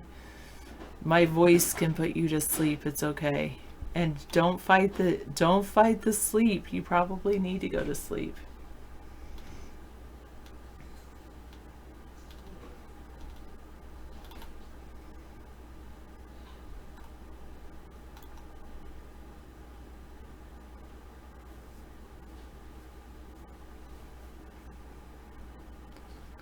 It's made you so messed up, Deadhead. Yeah, there are a lot of users signed in. That's good, but nobody chats because I don't. Maybe it's because of me. I don't know.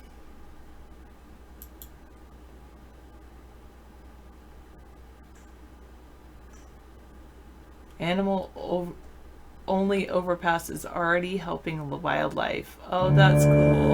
Oops, let me mute it. Let me show you guys this. This is cool. Here's a overpass. It allows animals to safely cross a 6-lane interstate in Utah. Wow. The 2 years before the overpass was built, 106 animals were killed in the area. It was completed 6 months ago. Now deer, moose, and even cougars are using the overpass. That's cool.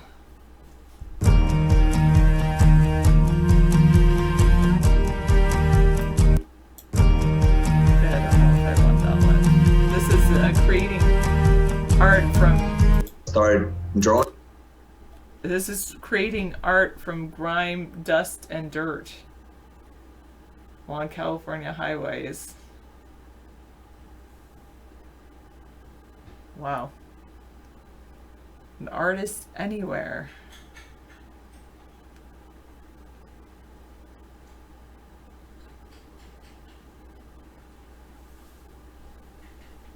He likes to work with whatever's handy. He's definitely an artist. He had towels, that's why how he started. That's quite the artist, being able to create those. Man. He has pictures of his work because they clean off the trucks. Wow. It's like temporary, but that's pretty cool because so many things are temporary. Okay.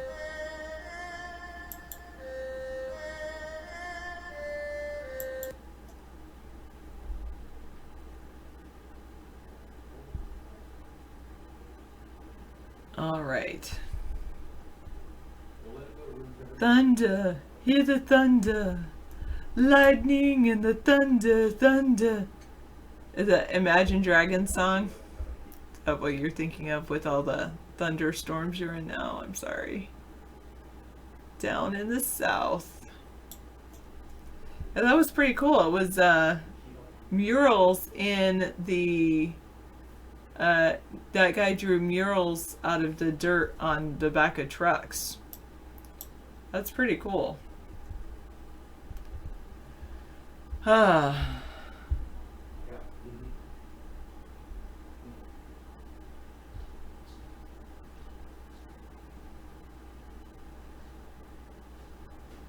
Do they have any animal overpasses where I'm at? I think they've talked about them, and maybe they do more on the east side of the mountains. They're not very common here that I know of. But I'm glad that they have them in your state for over a decade. What state are you in? 200? 2,200? 2006. Florida? Oh, that's good. Did the alligators and crocodiles use the animal overpasses?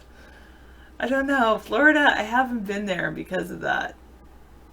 Oh, God. I need to get that. Have I seen any good movies lately? Not really. I've been watching... David and I have been watching a show called In Plain Sight, but that's so-so. I don't know if I haven't really watched too many good movies, especially when I went on that rule of like, no TV on weeknights, Sarah. And then I've just been too tired. I have been watching Endgame, which is, no. Nothing I'd recommend. Like, I'm like, you've got to watch it. It's such a great movie. I haven't seen any of those lately. There's a huge pileup on the highway. A semi hit a gator lying across the road. Wow. But the overpasses for the deer and the bears to pass over the highways.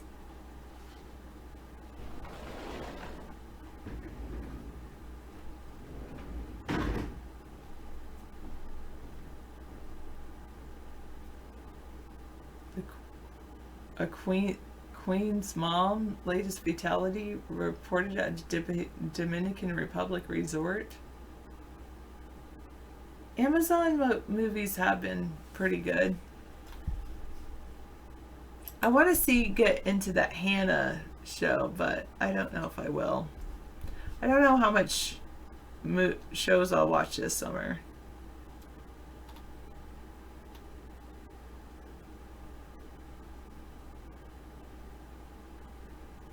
Oh, she was from the Queens in New York.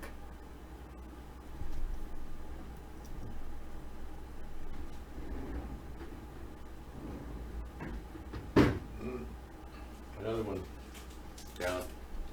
Another one down. Okay. Oh. Oh, good. Yeah. Thank you. Yeah. Nice job.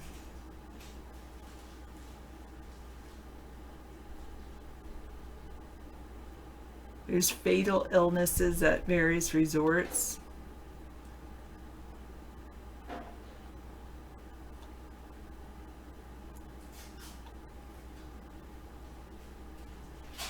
They experienced minor stomach issues over the course of the trip, but nothing caused concern.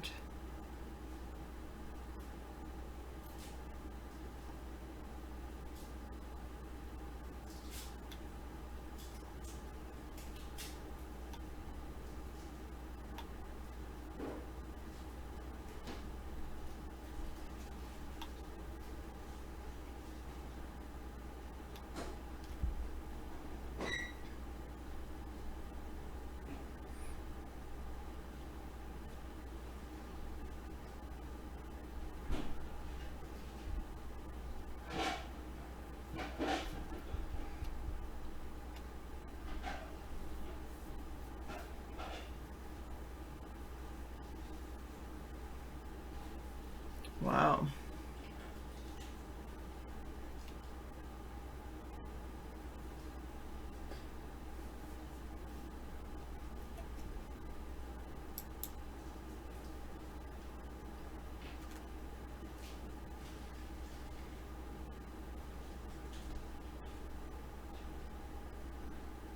You want to see the new Disney movie Dumbo? It's coming out on DVD and Blu-ray.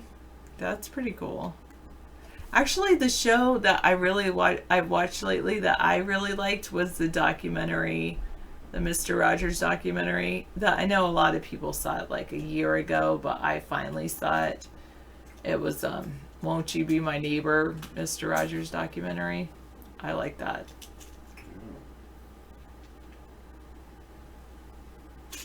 Oh, you want to see the new Lion King, the remake? Yeah, that's pretty interesting with the CGI that they've had.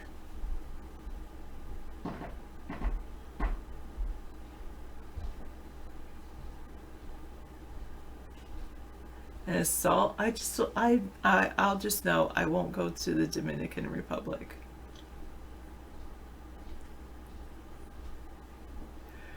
Huh. Yeah, it's pretty cool with the current tech.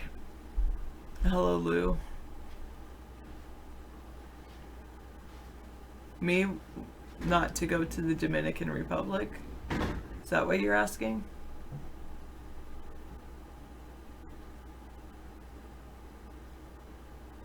Like that? Dead?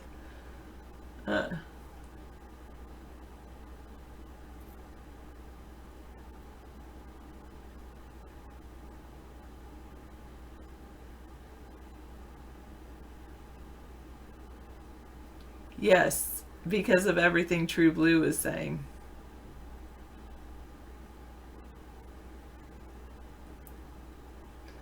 Well, he died before that all came about, Dr. Meow.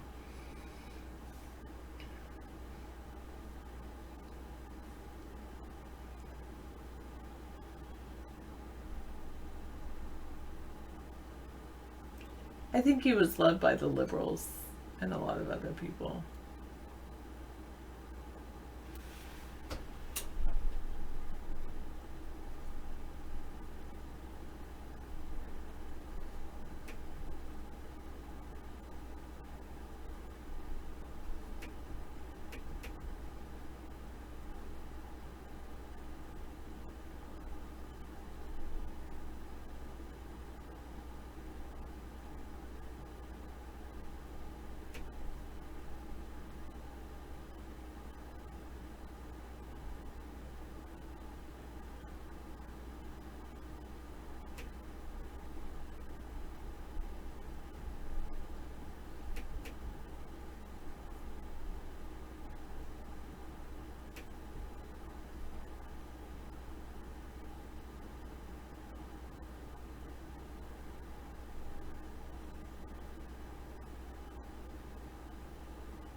I think I'm gonna deal with this later.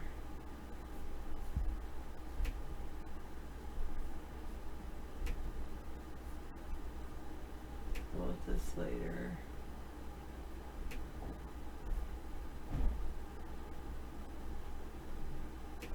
That was 2 at once. That was 2 at once. Really? Yeah. Everything? There were 3 total. Wow.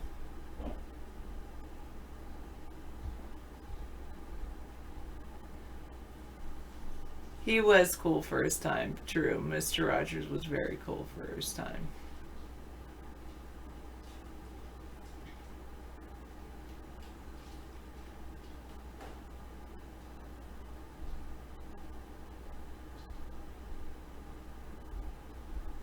Now, nowadays, if you say, don't you want to be my, would you be my neighbor?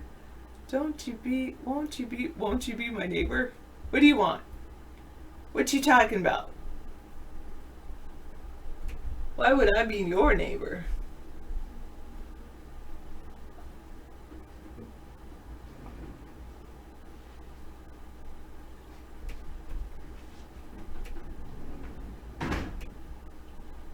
Or no?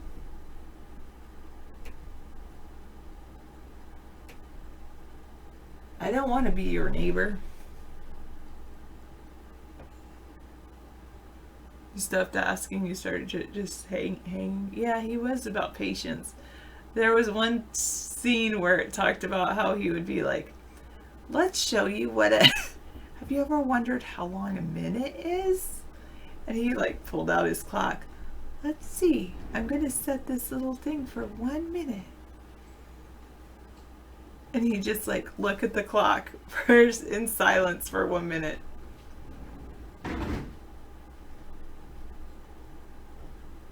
That was quite a long time, wasn't it, boys and girls? I don't know if he said boys and girls. I think he just said people.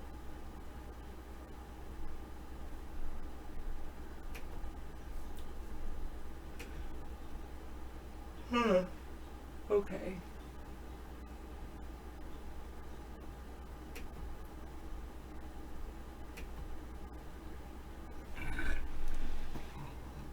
Good night, Sunstar. Take care. Yeah, I liked how I always felt like with Mr. Rogers, he talked directly to me. What's nice about this show is I feel like I can talk directly to you.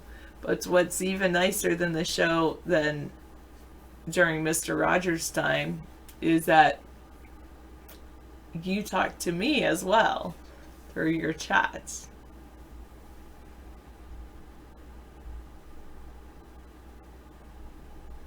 Well, his wife was named Sarah, really? I didn't know that either. I guess that's such a calming name.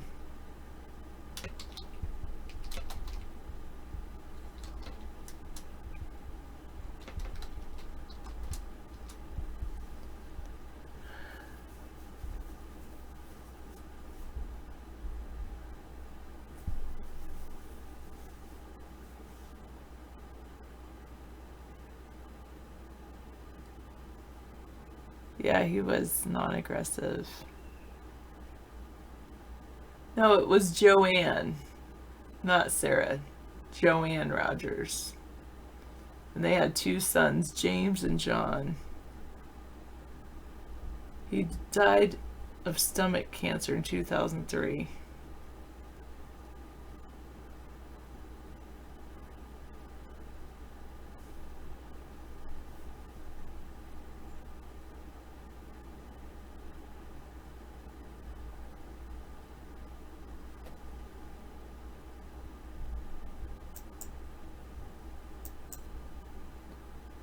That's okay. The way he proposed marriage.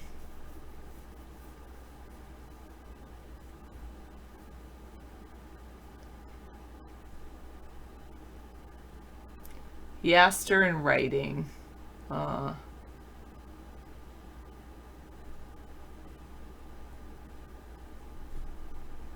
She was in Florida State doing graduate work in piano playing.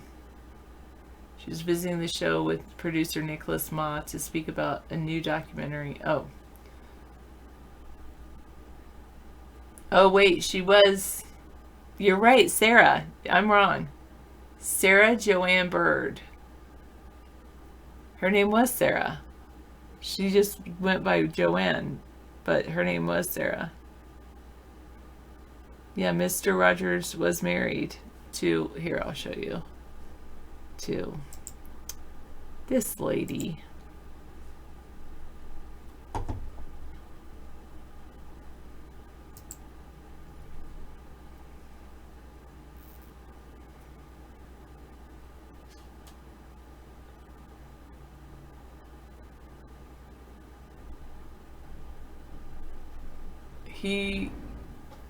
They both studied at Rollins College in Florida. He earned his degree in music composition in 1951. Then he moved to New York for a 30 Rock producer's assistant job. Producer assistant at that. Anyway, he wrote her a letter. Her last year at Florida State, he wrote a letter proposing marriage. It was before Mr. Rogers' Neighborhood got off the ground. It says Fred and Joanne Rogers.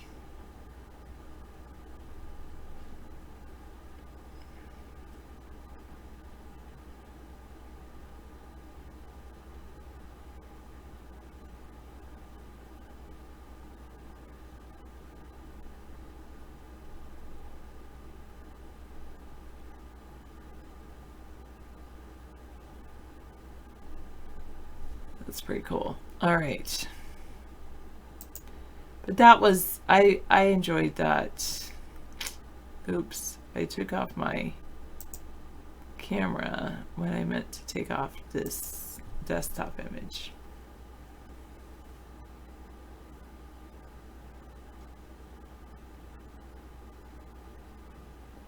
Yeah, I don't know if I believe those things about Mr. Rogers. Here from this link led me to believe.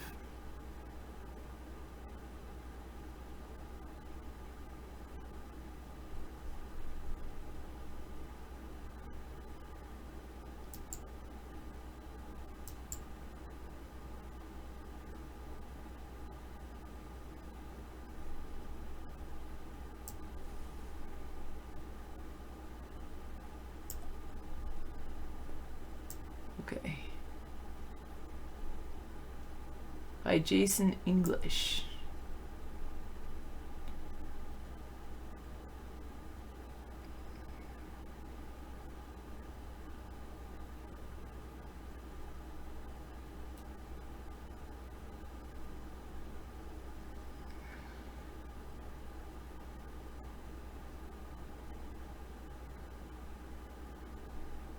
He completed a freshman year at Dartmouth and transferred to Rollins College. Excellent piano player. He graduated from Rollins magna cum laude. He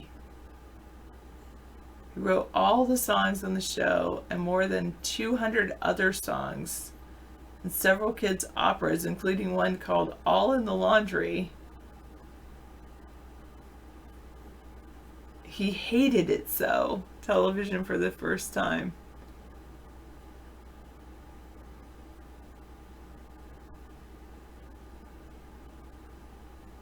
This is pretty cool. Okay. When he turned on the TV set, all he saw was angry people throwing pies in each other's faces, and he vowed to use the medium to make the world a better place. He talked to kids about their feelings, covering topics as varied as why kids shouldn't be afraid of haircuts or the bathroom drain because you won't fit, to bigger issues like divorce and war. Yeah. In the opening sequence, its stoplight is always on yellow. That's a reminder to kids and parents to slow down a little. Oh, that's so cool.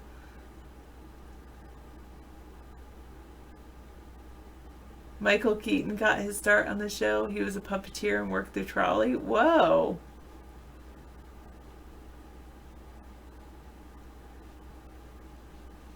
And he also, and I love that I saw that congressional testimony he did. And then he swayed the Supreme Court to allow VCRs to record TV shows from home. Wow.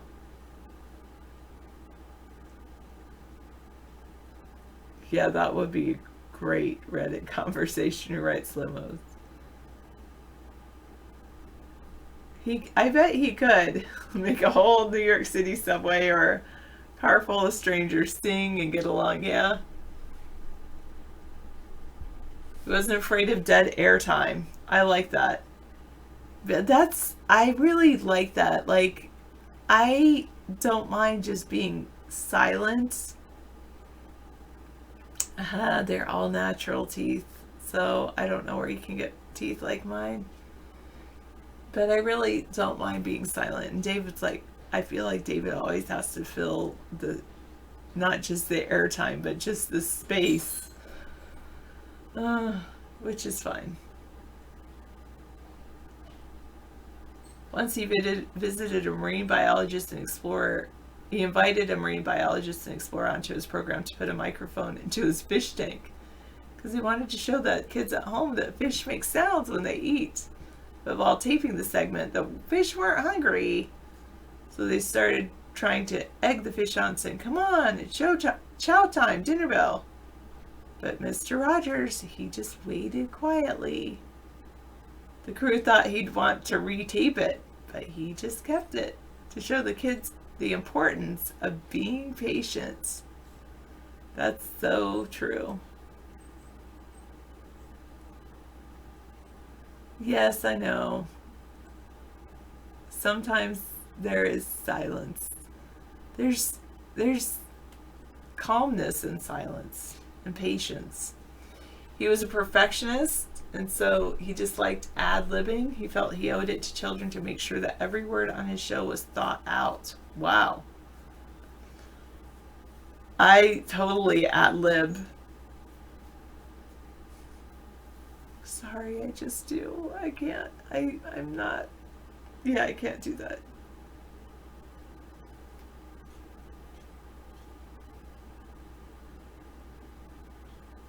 That's cool. Yeah. The Yale psychology study when Sesame Street and Mr. Rogers' Neighborhood went head to head.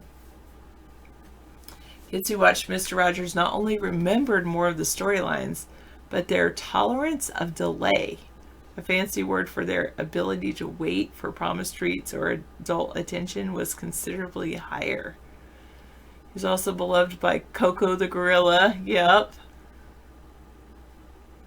She watched the neighborhood, and when he came to meet her, she not only embraced him, but she did what she'd always seen him do on screen. She took off his shoes. Oh. Oh, every one of his sweaters was knit by his mother. What a cool... Thank you for this link. That's very cool. And the red one is in the Smithsonian. He chose to donate that one because the cameras at the studio didn't pick up the color very well. Aw, I should go see that one. He could start to feel anxious and overwhelmed, and when he did, he liked to play the chords of the show's theme song on the piano on set in order to calm himself down. Dun, dun, dun. If he said the word mercy, he was exasperated. That was about the strongest word in his vocabulary. Mercy me. I will definitely, I am going to bookmark this. This is so good. I'll put it under...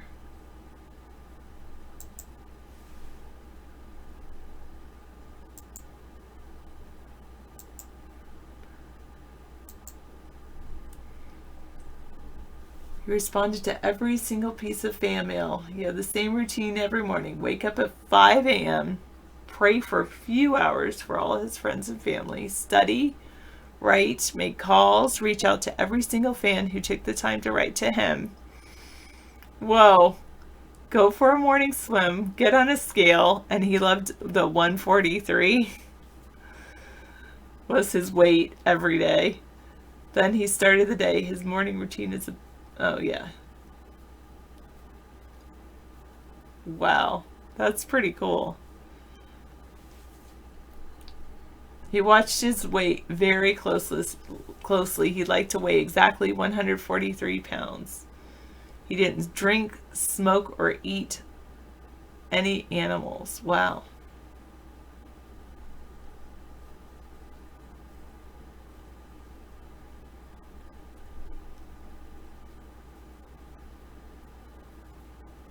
Do I pray for friends and family in the morning? I don't usually do that as part of my daily routine. That's Mr. Rogers did. But he also went to seminary school.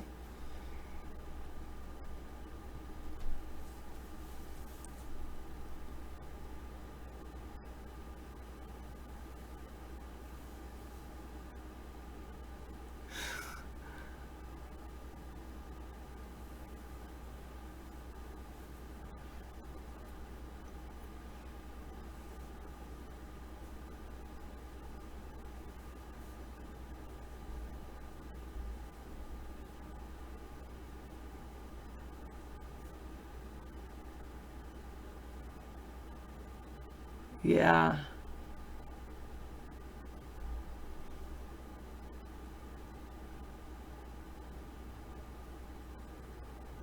I'm sorry, Meta Nemesis.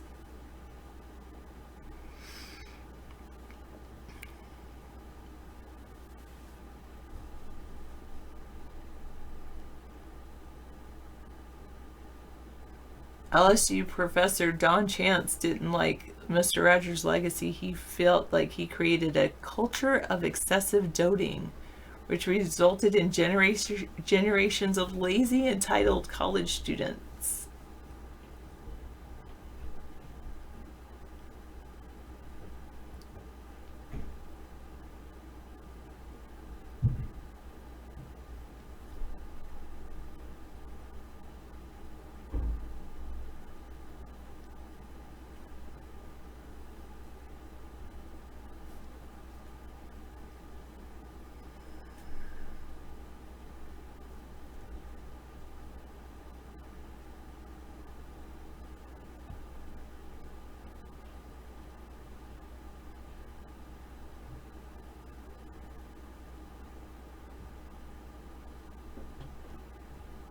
For all the mess that people want to create about him, he seems to have almost been almost exactly the same person off screen as he was on screen.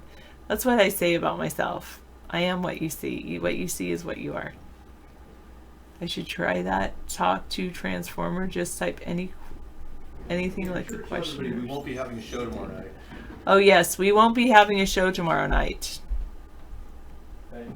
And follow our Twitter, which is Third Party, on Monday, in case we are delayed. It's summer. I'm going to spend time with David. I'm sorry, Meta Nemesis. I know you didn't get to see Misanthropy tonight or talk to him, and we're not going to be here tomorrow. He may not be coming in anymore, so. Oh yeah, that's true. He might not be coming I told him that, you know. Did David ban him? No, I just said cynical apathetics are not really, working here. We're not getting anywhere with cynical apathetics in our show. Yeah. That's a Mr. Rogers quote. On pain, there's no normal life that's free of pain. It's a very wrestling with our problems that can be the impetus for growth. And on love, love isn't this a state of perfect caring. It's an active noun like struggle. To love someone is to strive to accept that person exactly the way he or she is, right here and now. Oh, I love that. Yeah, no show tomorrow night. We'll be back on Monday. It's the beginning of summer. And Dave is actually going to take a day off with me for the beginning of summer.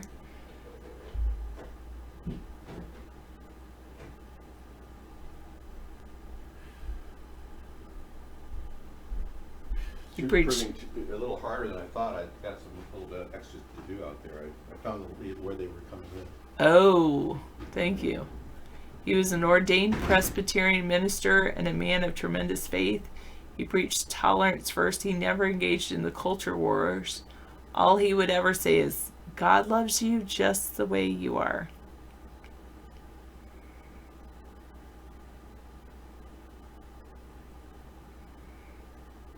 But what about us? What about us? What about all the beautiful promises? We'll tell you later, Candy. That's between David and I. What we're going to do tomorrow. We're going out on a date.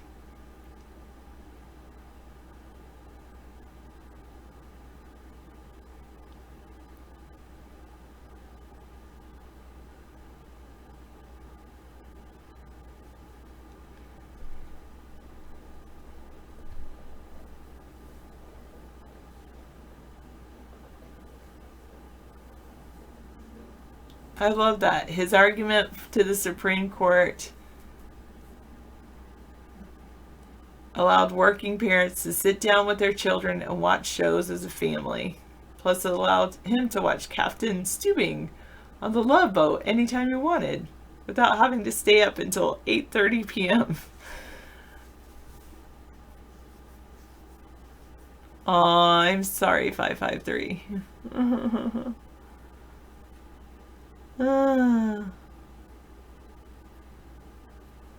Yes, I'm taking David away from you. Just for a day. Not forever.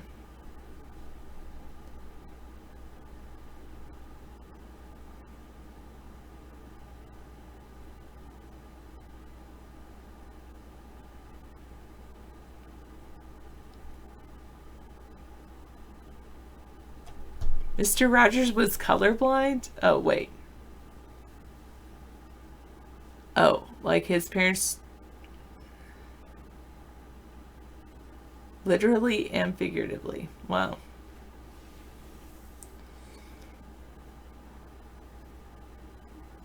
That's pretty cool. He made a guest appearance on Dr. Quinn, Medicine Woman. I remember the Love Boat, but it's kind of vague.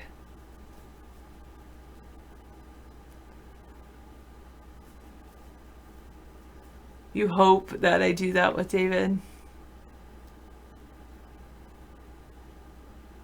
Yeah, I do know that 553. It's going to be an expensive night out.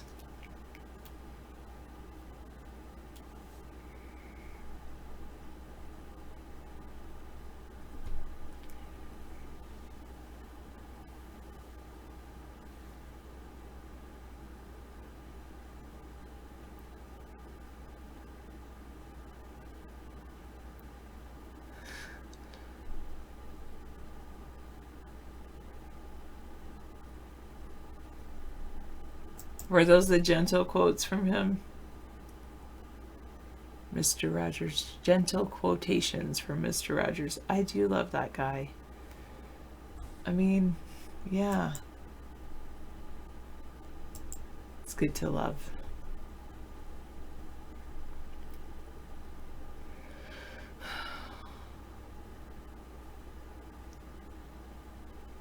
You know, it was interesting in the documentary.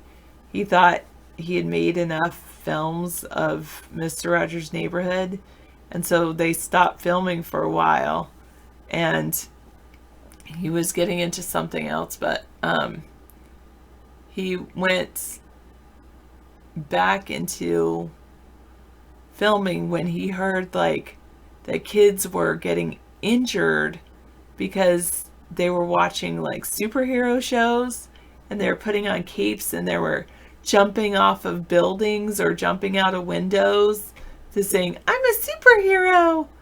And so he got back into it just to like tell kids, be safe. You're not really a superhero. You could play, but yeah.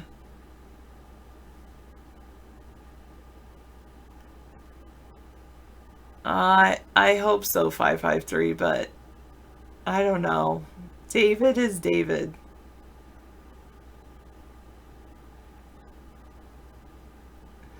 That's true.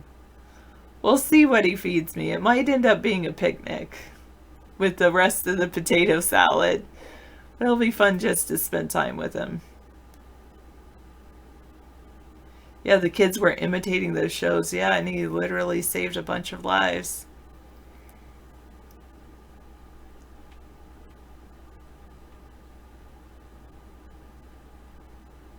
I love that. When he was young, his childhood heroes wore capes, flew through the air, picked up buildings with one arm. They were spectacular and got a lot of attention.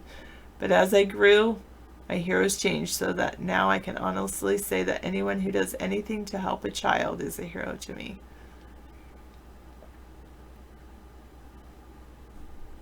Yeah, we do need to share responsibility.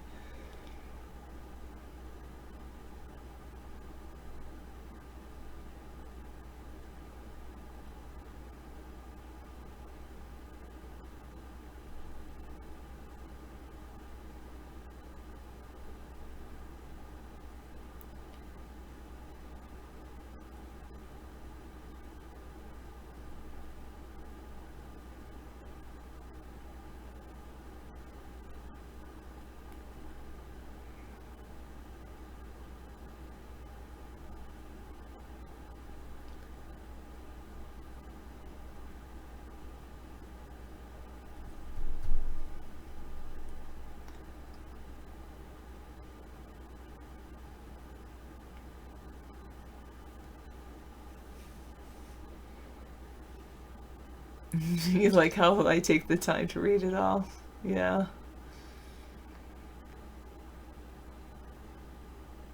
Ha. Yeah, Google Christopher Reeves. Even Superman can get hurt. True slow modes.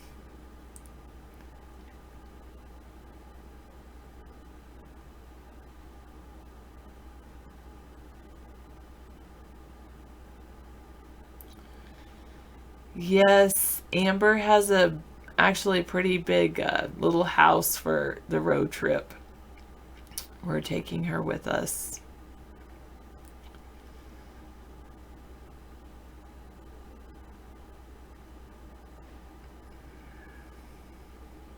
So it's a Yeah, it's already, the house is outside because if I bring it in, she'll like realize we're going on a road trip and then she'll hide from me. And anyway, I'm sure it will be.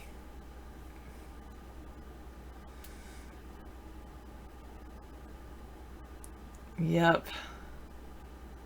That's it, slow modes. That's really why we're not doing a show.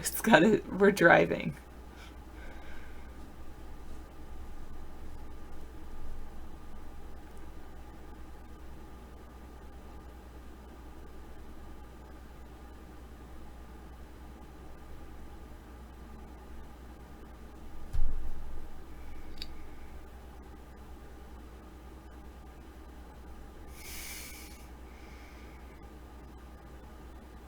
The World According to Mr. Rogers. I'm going to have to get that book.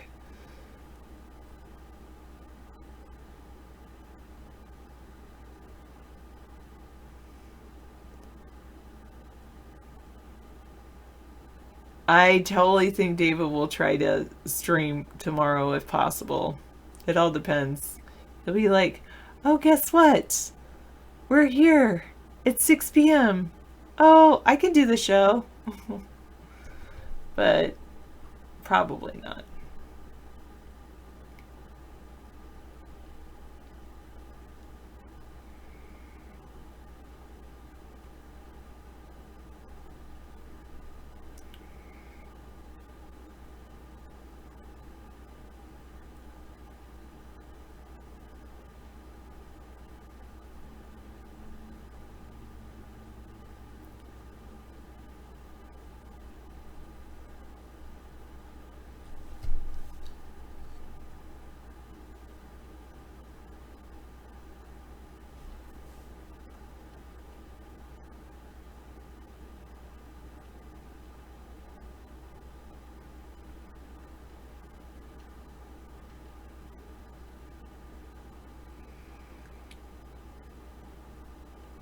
Okay, good night, DTL or my cat Fluffy. Try to get some sleep. The book's on Amazon. Thank you. I wonder if they have the audiobook. Important things to remember. I do have, my mom bought me You Are Special, Mr. Rogers quotes.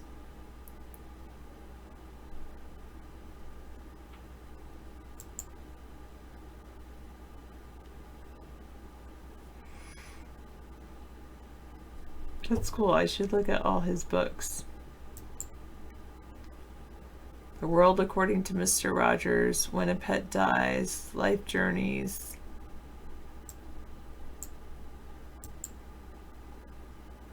New Baby. This is the one. I'll show you. This is the one my mom bought me.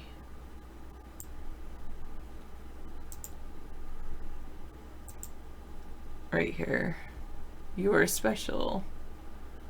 Words of wisdom for all ages from a beloved neighbor.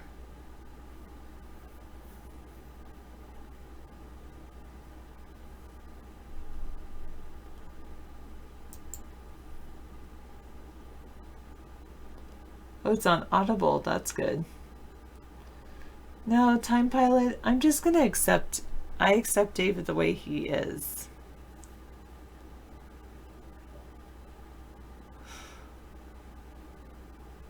I think I accept all of you just the way you are. That's how Mr. Rogers was, and I'm going to be that. I love you just the way you are.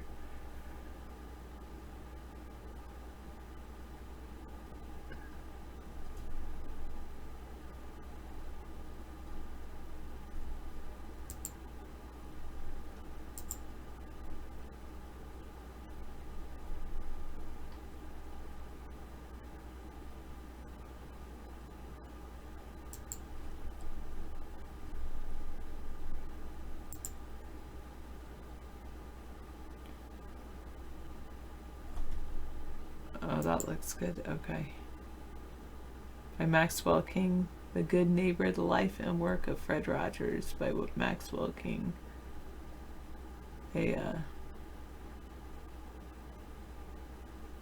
sounds good. Yeah, good biography instead of an autobiography.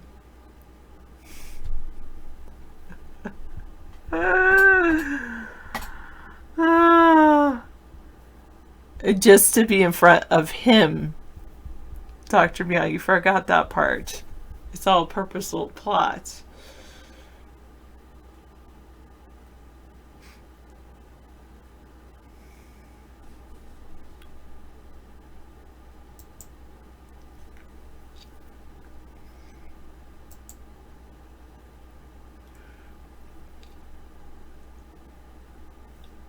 Making Friends by Fred Rogers. The Mr. Rogers Parenting Book. Mr. Rogers Plan and Playbook. Talks with Parents, Divorce, Adoption, Playtime.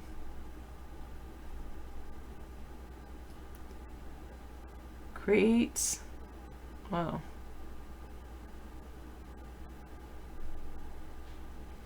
Yeah. I should be more like Mr. Rogers.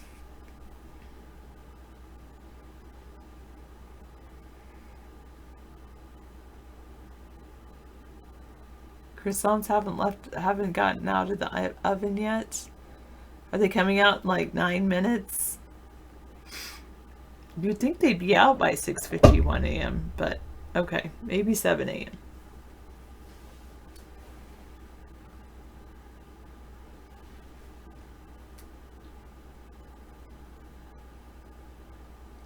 Yes, meow, I want my croissant. Croissant. Yeah, exactly. Exactly.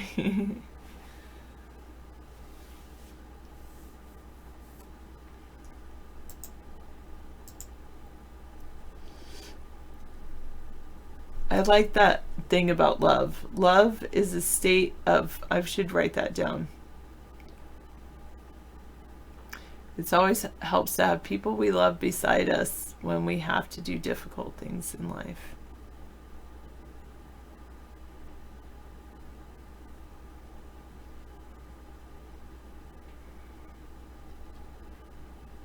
Love isn't a state of perfect caring. It's an active noun like struggle. To love someone is to strive to accept that person exactly the way he or she is right here and now. Yum. Living next door to a bakery. That's awesome.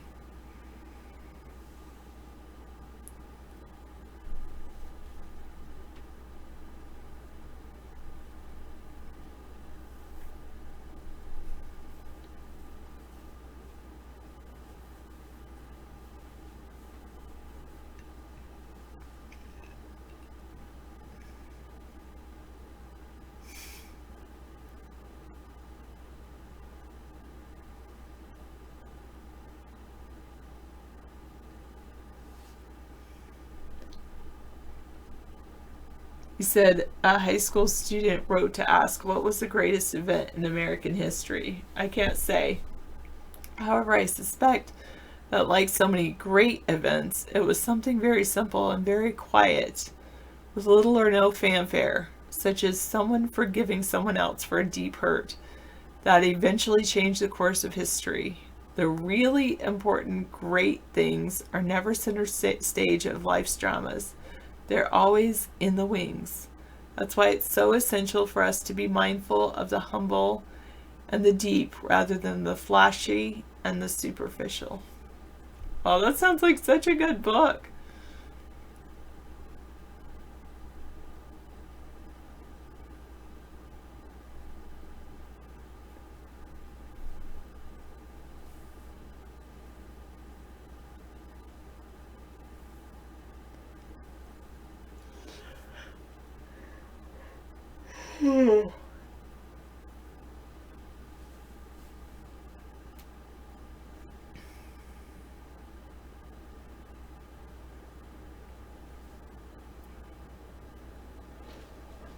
At least that last part. To love someone is to strive to accept that person exactly the way he or she is.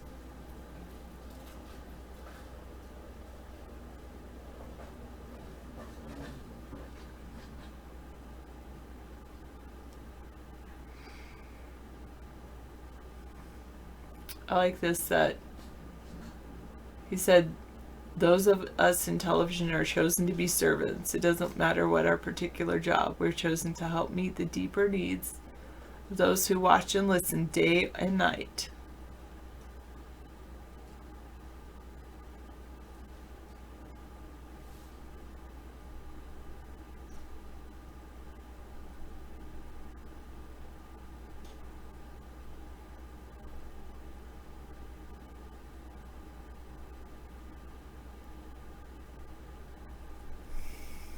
He said television needs to do all it can do to broadcast that, to show and tell what the good in life is all about.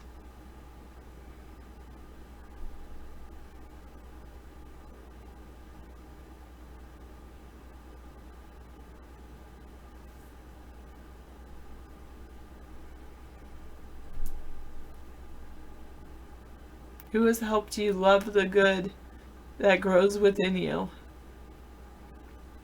Let's just take 10 seconds to think of some of those people who have loved us and wanted what was best for us in life.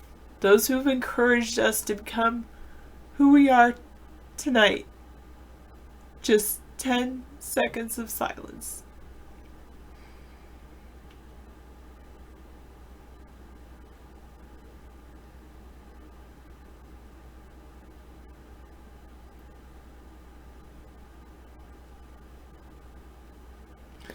No matter where they are, either here or in heaven, imagine how pleased those people must be to know that you thought of them right now. We all only have one life to live on earth. We have the choice of encouraging others to cherish it in deep and creative, imaginative ways. I love Mr. Rogers, I know, I was crying.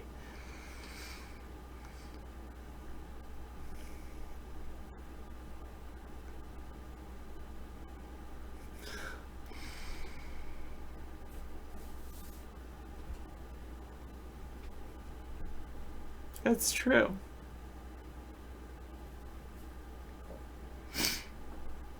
Mr. Rogers was one of those people that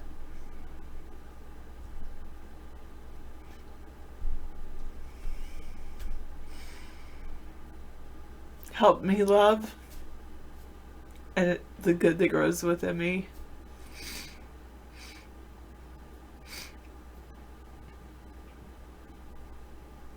Thanks, Scissor Fight.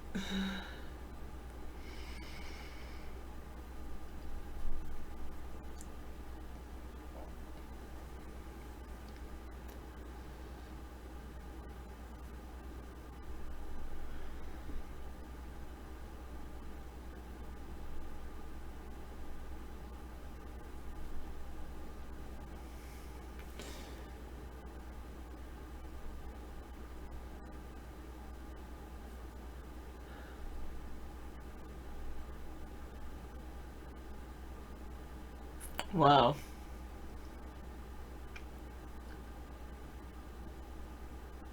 Yeah. Mr. Rogers humbly accepts a lifetime achievement in me. That's where he did that speech. And I can watch Mr. Rogers' Neighborhood online. I should go back and watch them all.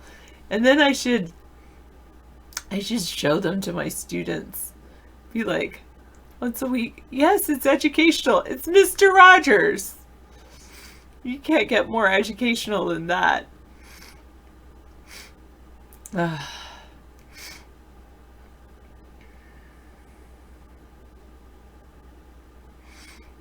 it's in the public domain. It's PBS.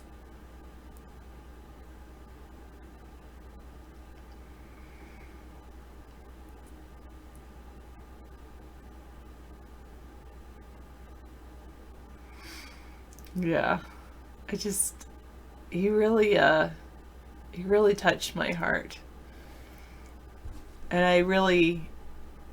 I emulate him.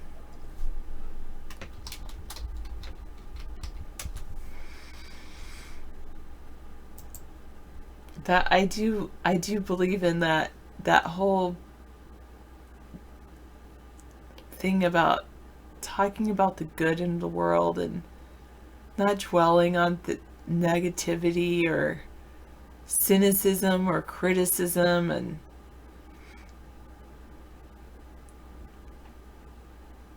and getting to know people. I'm not very close to my neighbors, but yeah.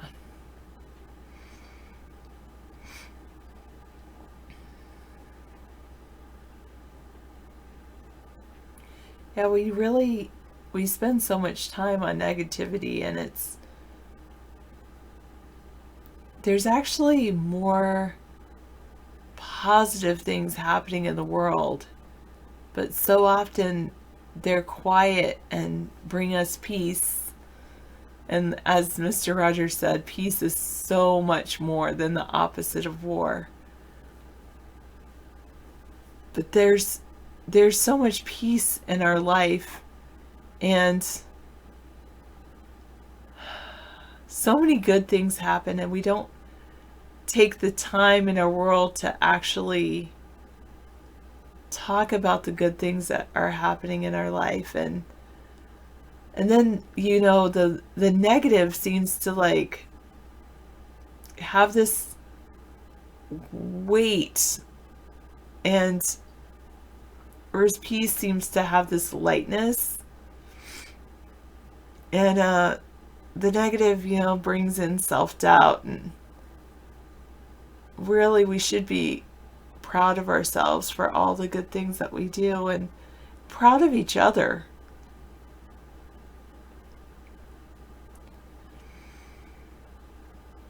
There's so many good things I've done lately, but I bet there's a lot of things that you've done that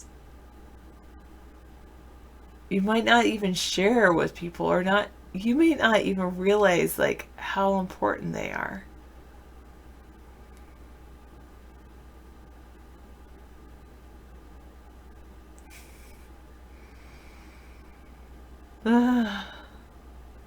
Maybe he made a choice not to eat Brussels sprouts the night before. That's a positive thing. Yeah, peace means far more than the opposite of war. It's just, I like that whole peace that surpasses understanding.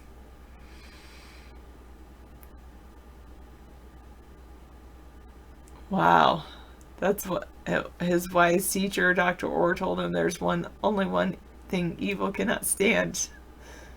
That is forgiveness. And on forgiveness, he said, sometimes it's easier to forgive our enemies than... Forgiveness is a strange thing, he said. It can sometimes be easier to forgive our enemies than our friends. It can be hardest of all to forgive people we love. Like all of life's important coping skills, the ability to forgive and the capacity to let go of resentments most likely take root very early in our lives. If kids don't learn to forgive early in their lives, do they ever?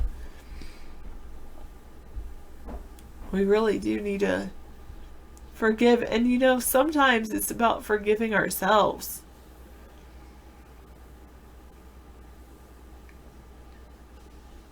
Do you forgive yourself for anything you feel like you've done wrong? Things happen, and forgive yourself. Move on and do better today than you did yesterday. If we could forgive him. Wow. Yeah.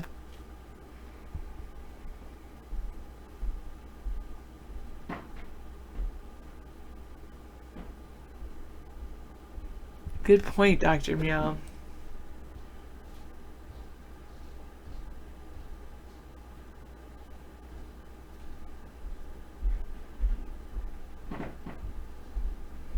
Oh, well, you've given me quite a break. Wow. I read all these Mr. Rogers things. That's what I've been doing. I've been reading his quotes, and I read 35 facts about him. And it was really good. And yeah. That's great. Well, I guess we're done. The show is over. Oh, thank you so much for watching, everyone. And I want to encourage you that during that time that we won't be here tomorrow too. Yeah. Take some time and maybe get to know your neighbors, or write a letter of forgiveness either to yourself or to someone you love. Mm-hmm. Whatever resentment you're holding on to, let it go. Yeah. Life is short, let it go. Let it go. And that's true for me too. I mean, Yeah. we talk about family, and Yeah, you have to. you know, move on. sometimes it is hardest to forgive family and the people it's closest to. And Right. I'm working on helping, You know. on getting back together with some of my family this summer. So, yeah. Well, forgive yourself for doing that, Dr. Meow.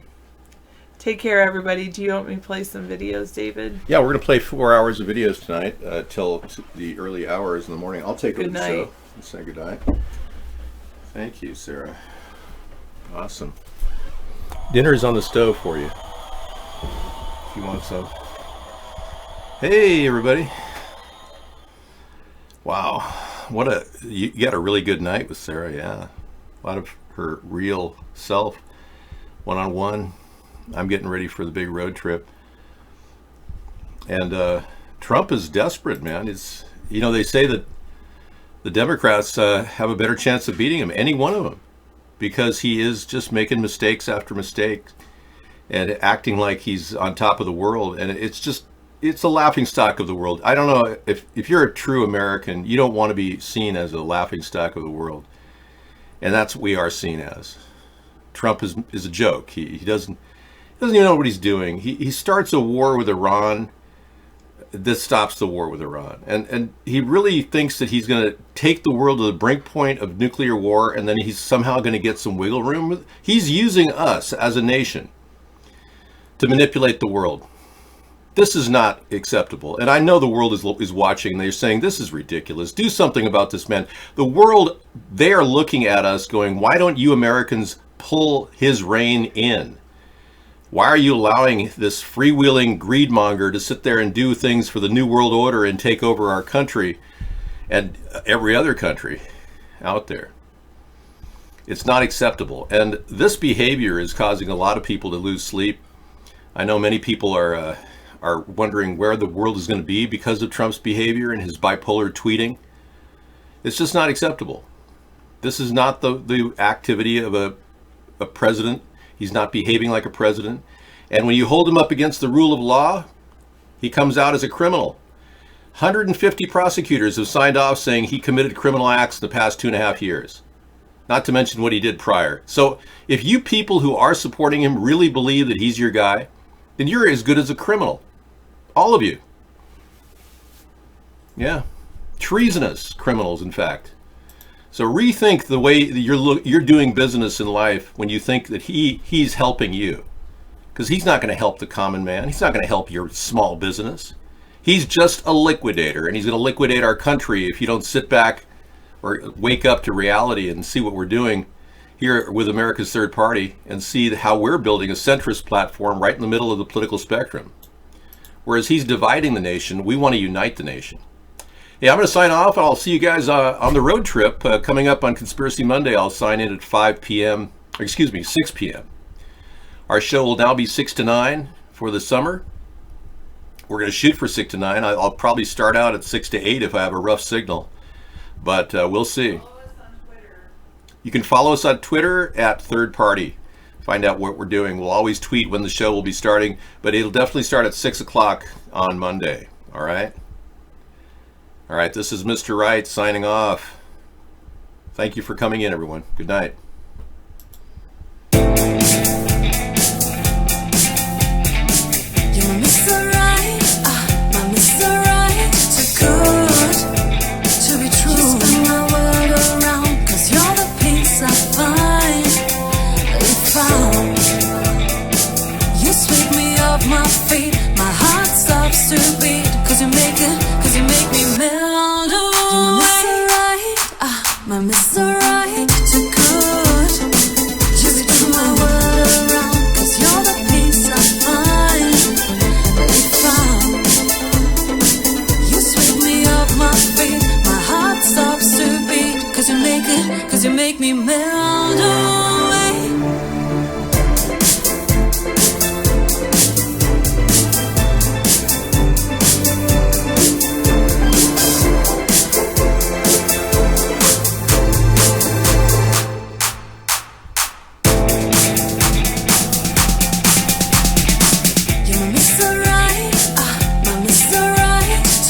You sweep me off my feet, my heart stops to beat, cause you make me melt away. You're my Mr. Right, my Mr. Right, too good to be true.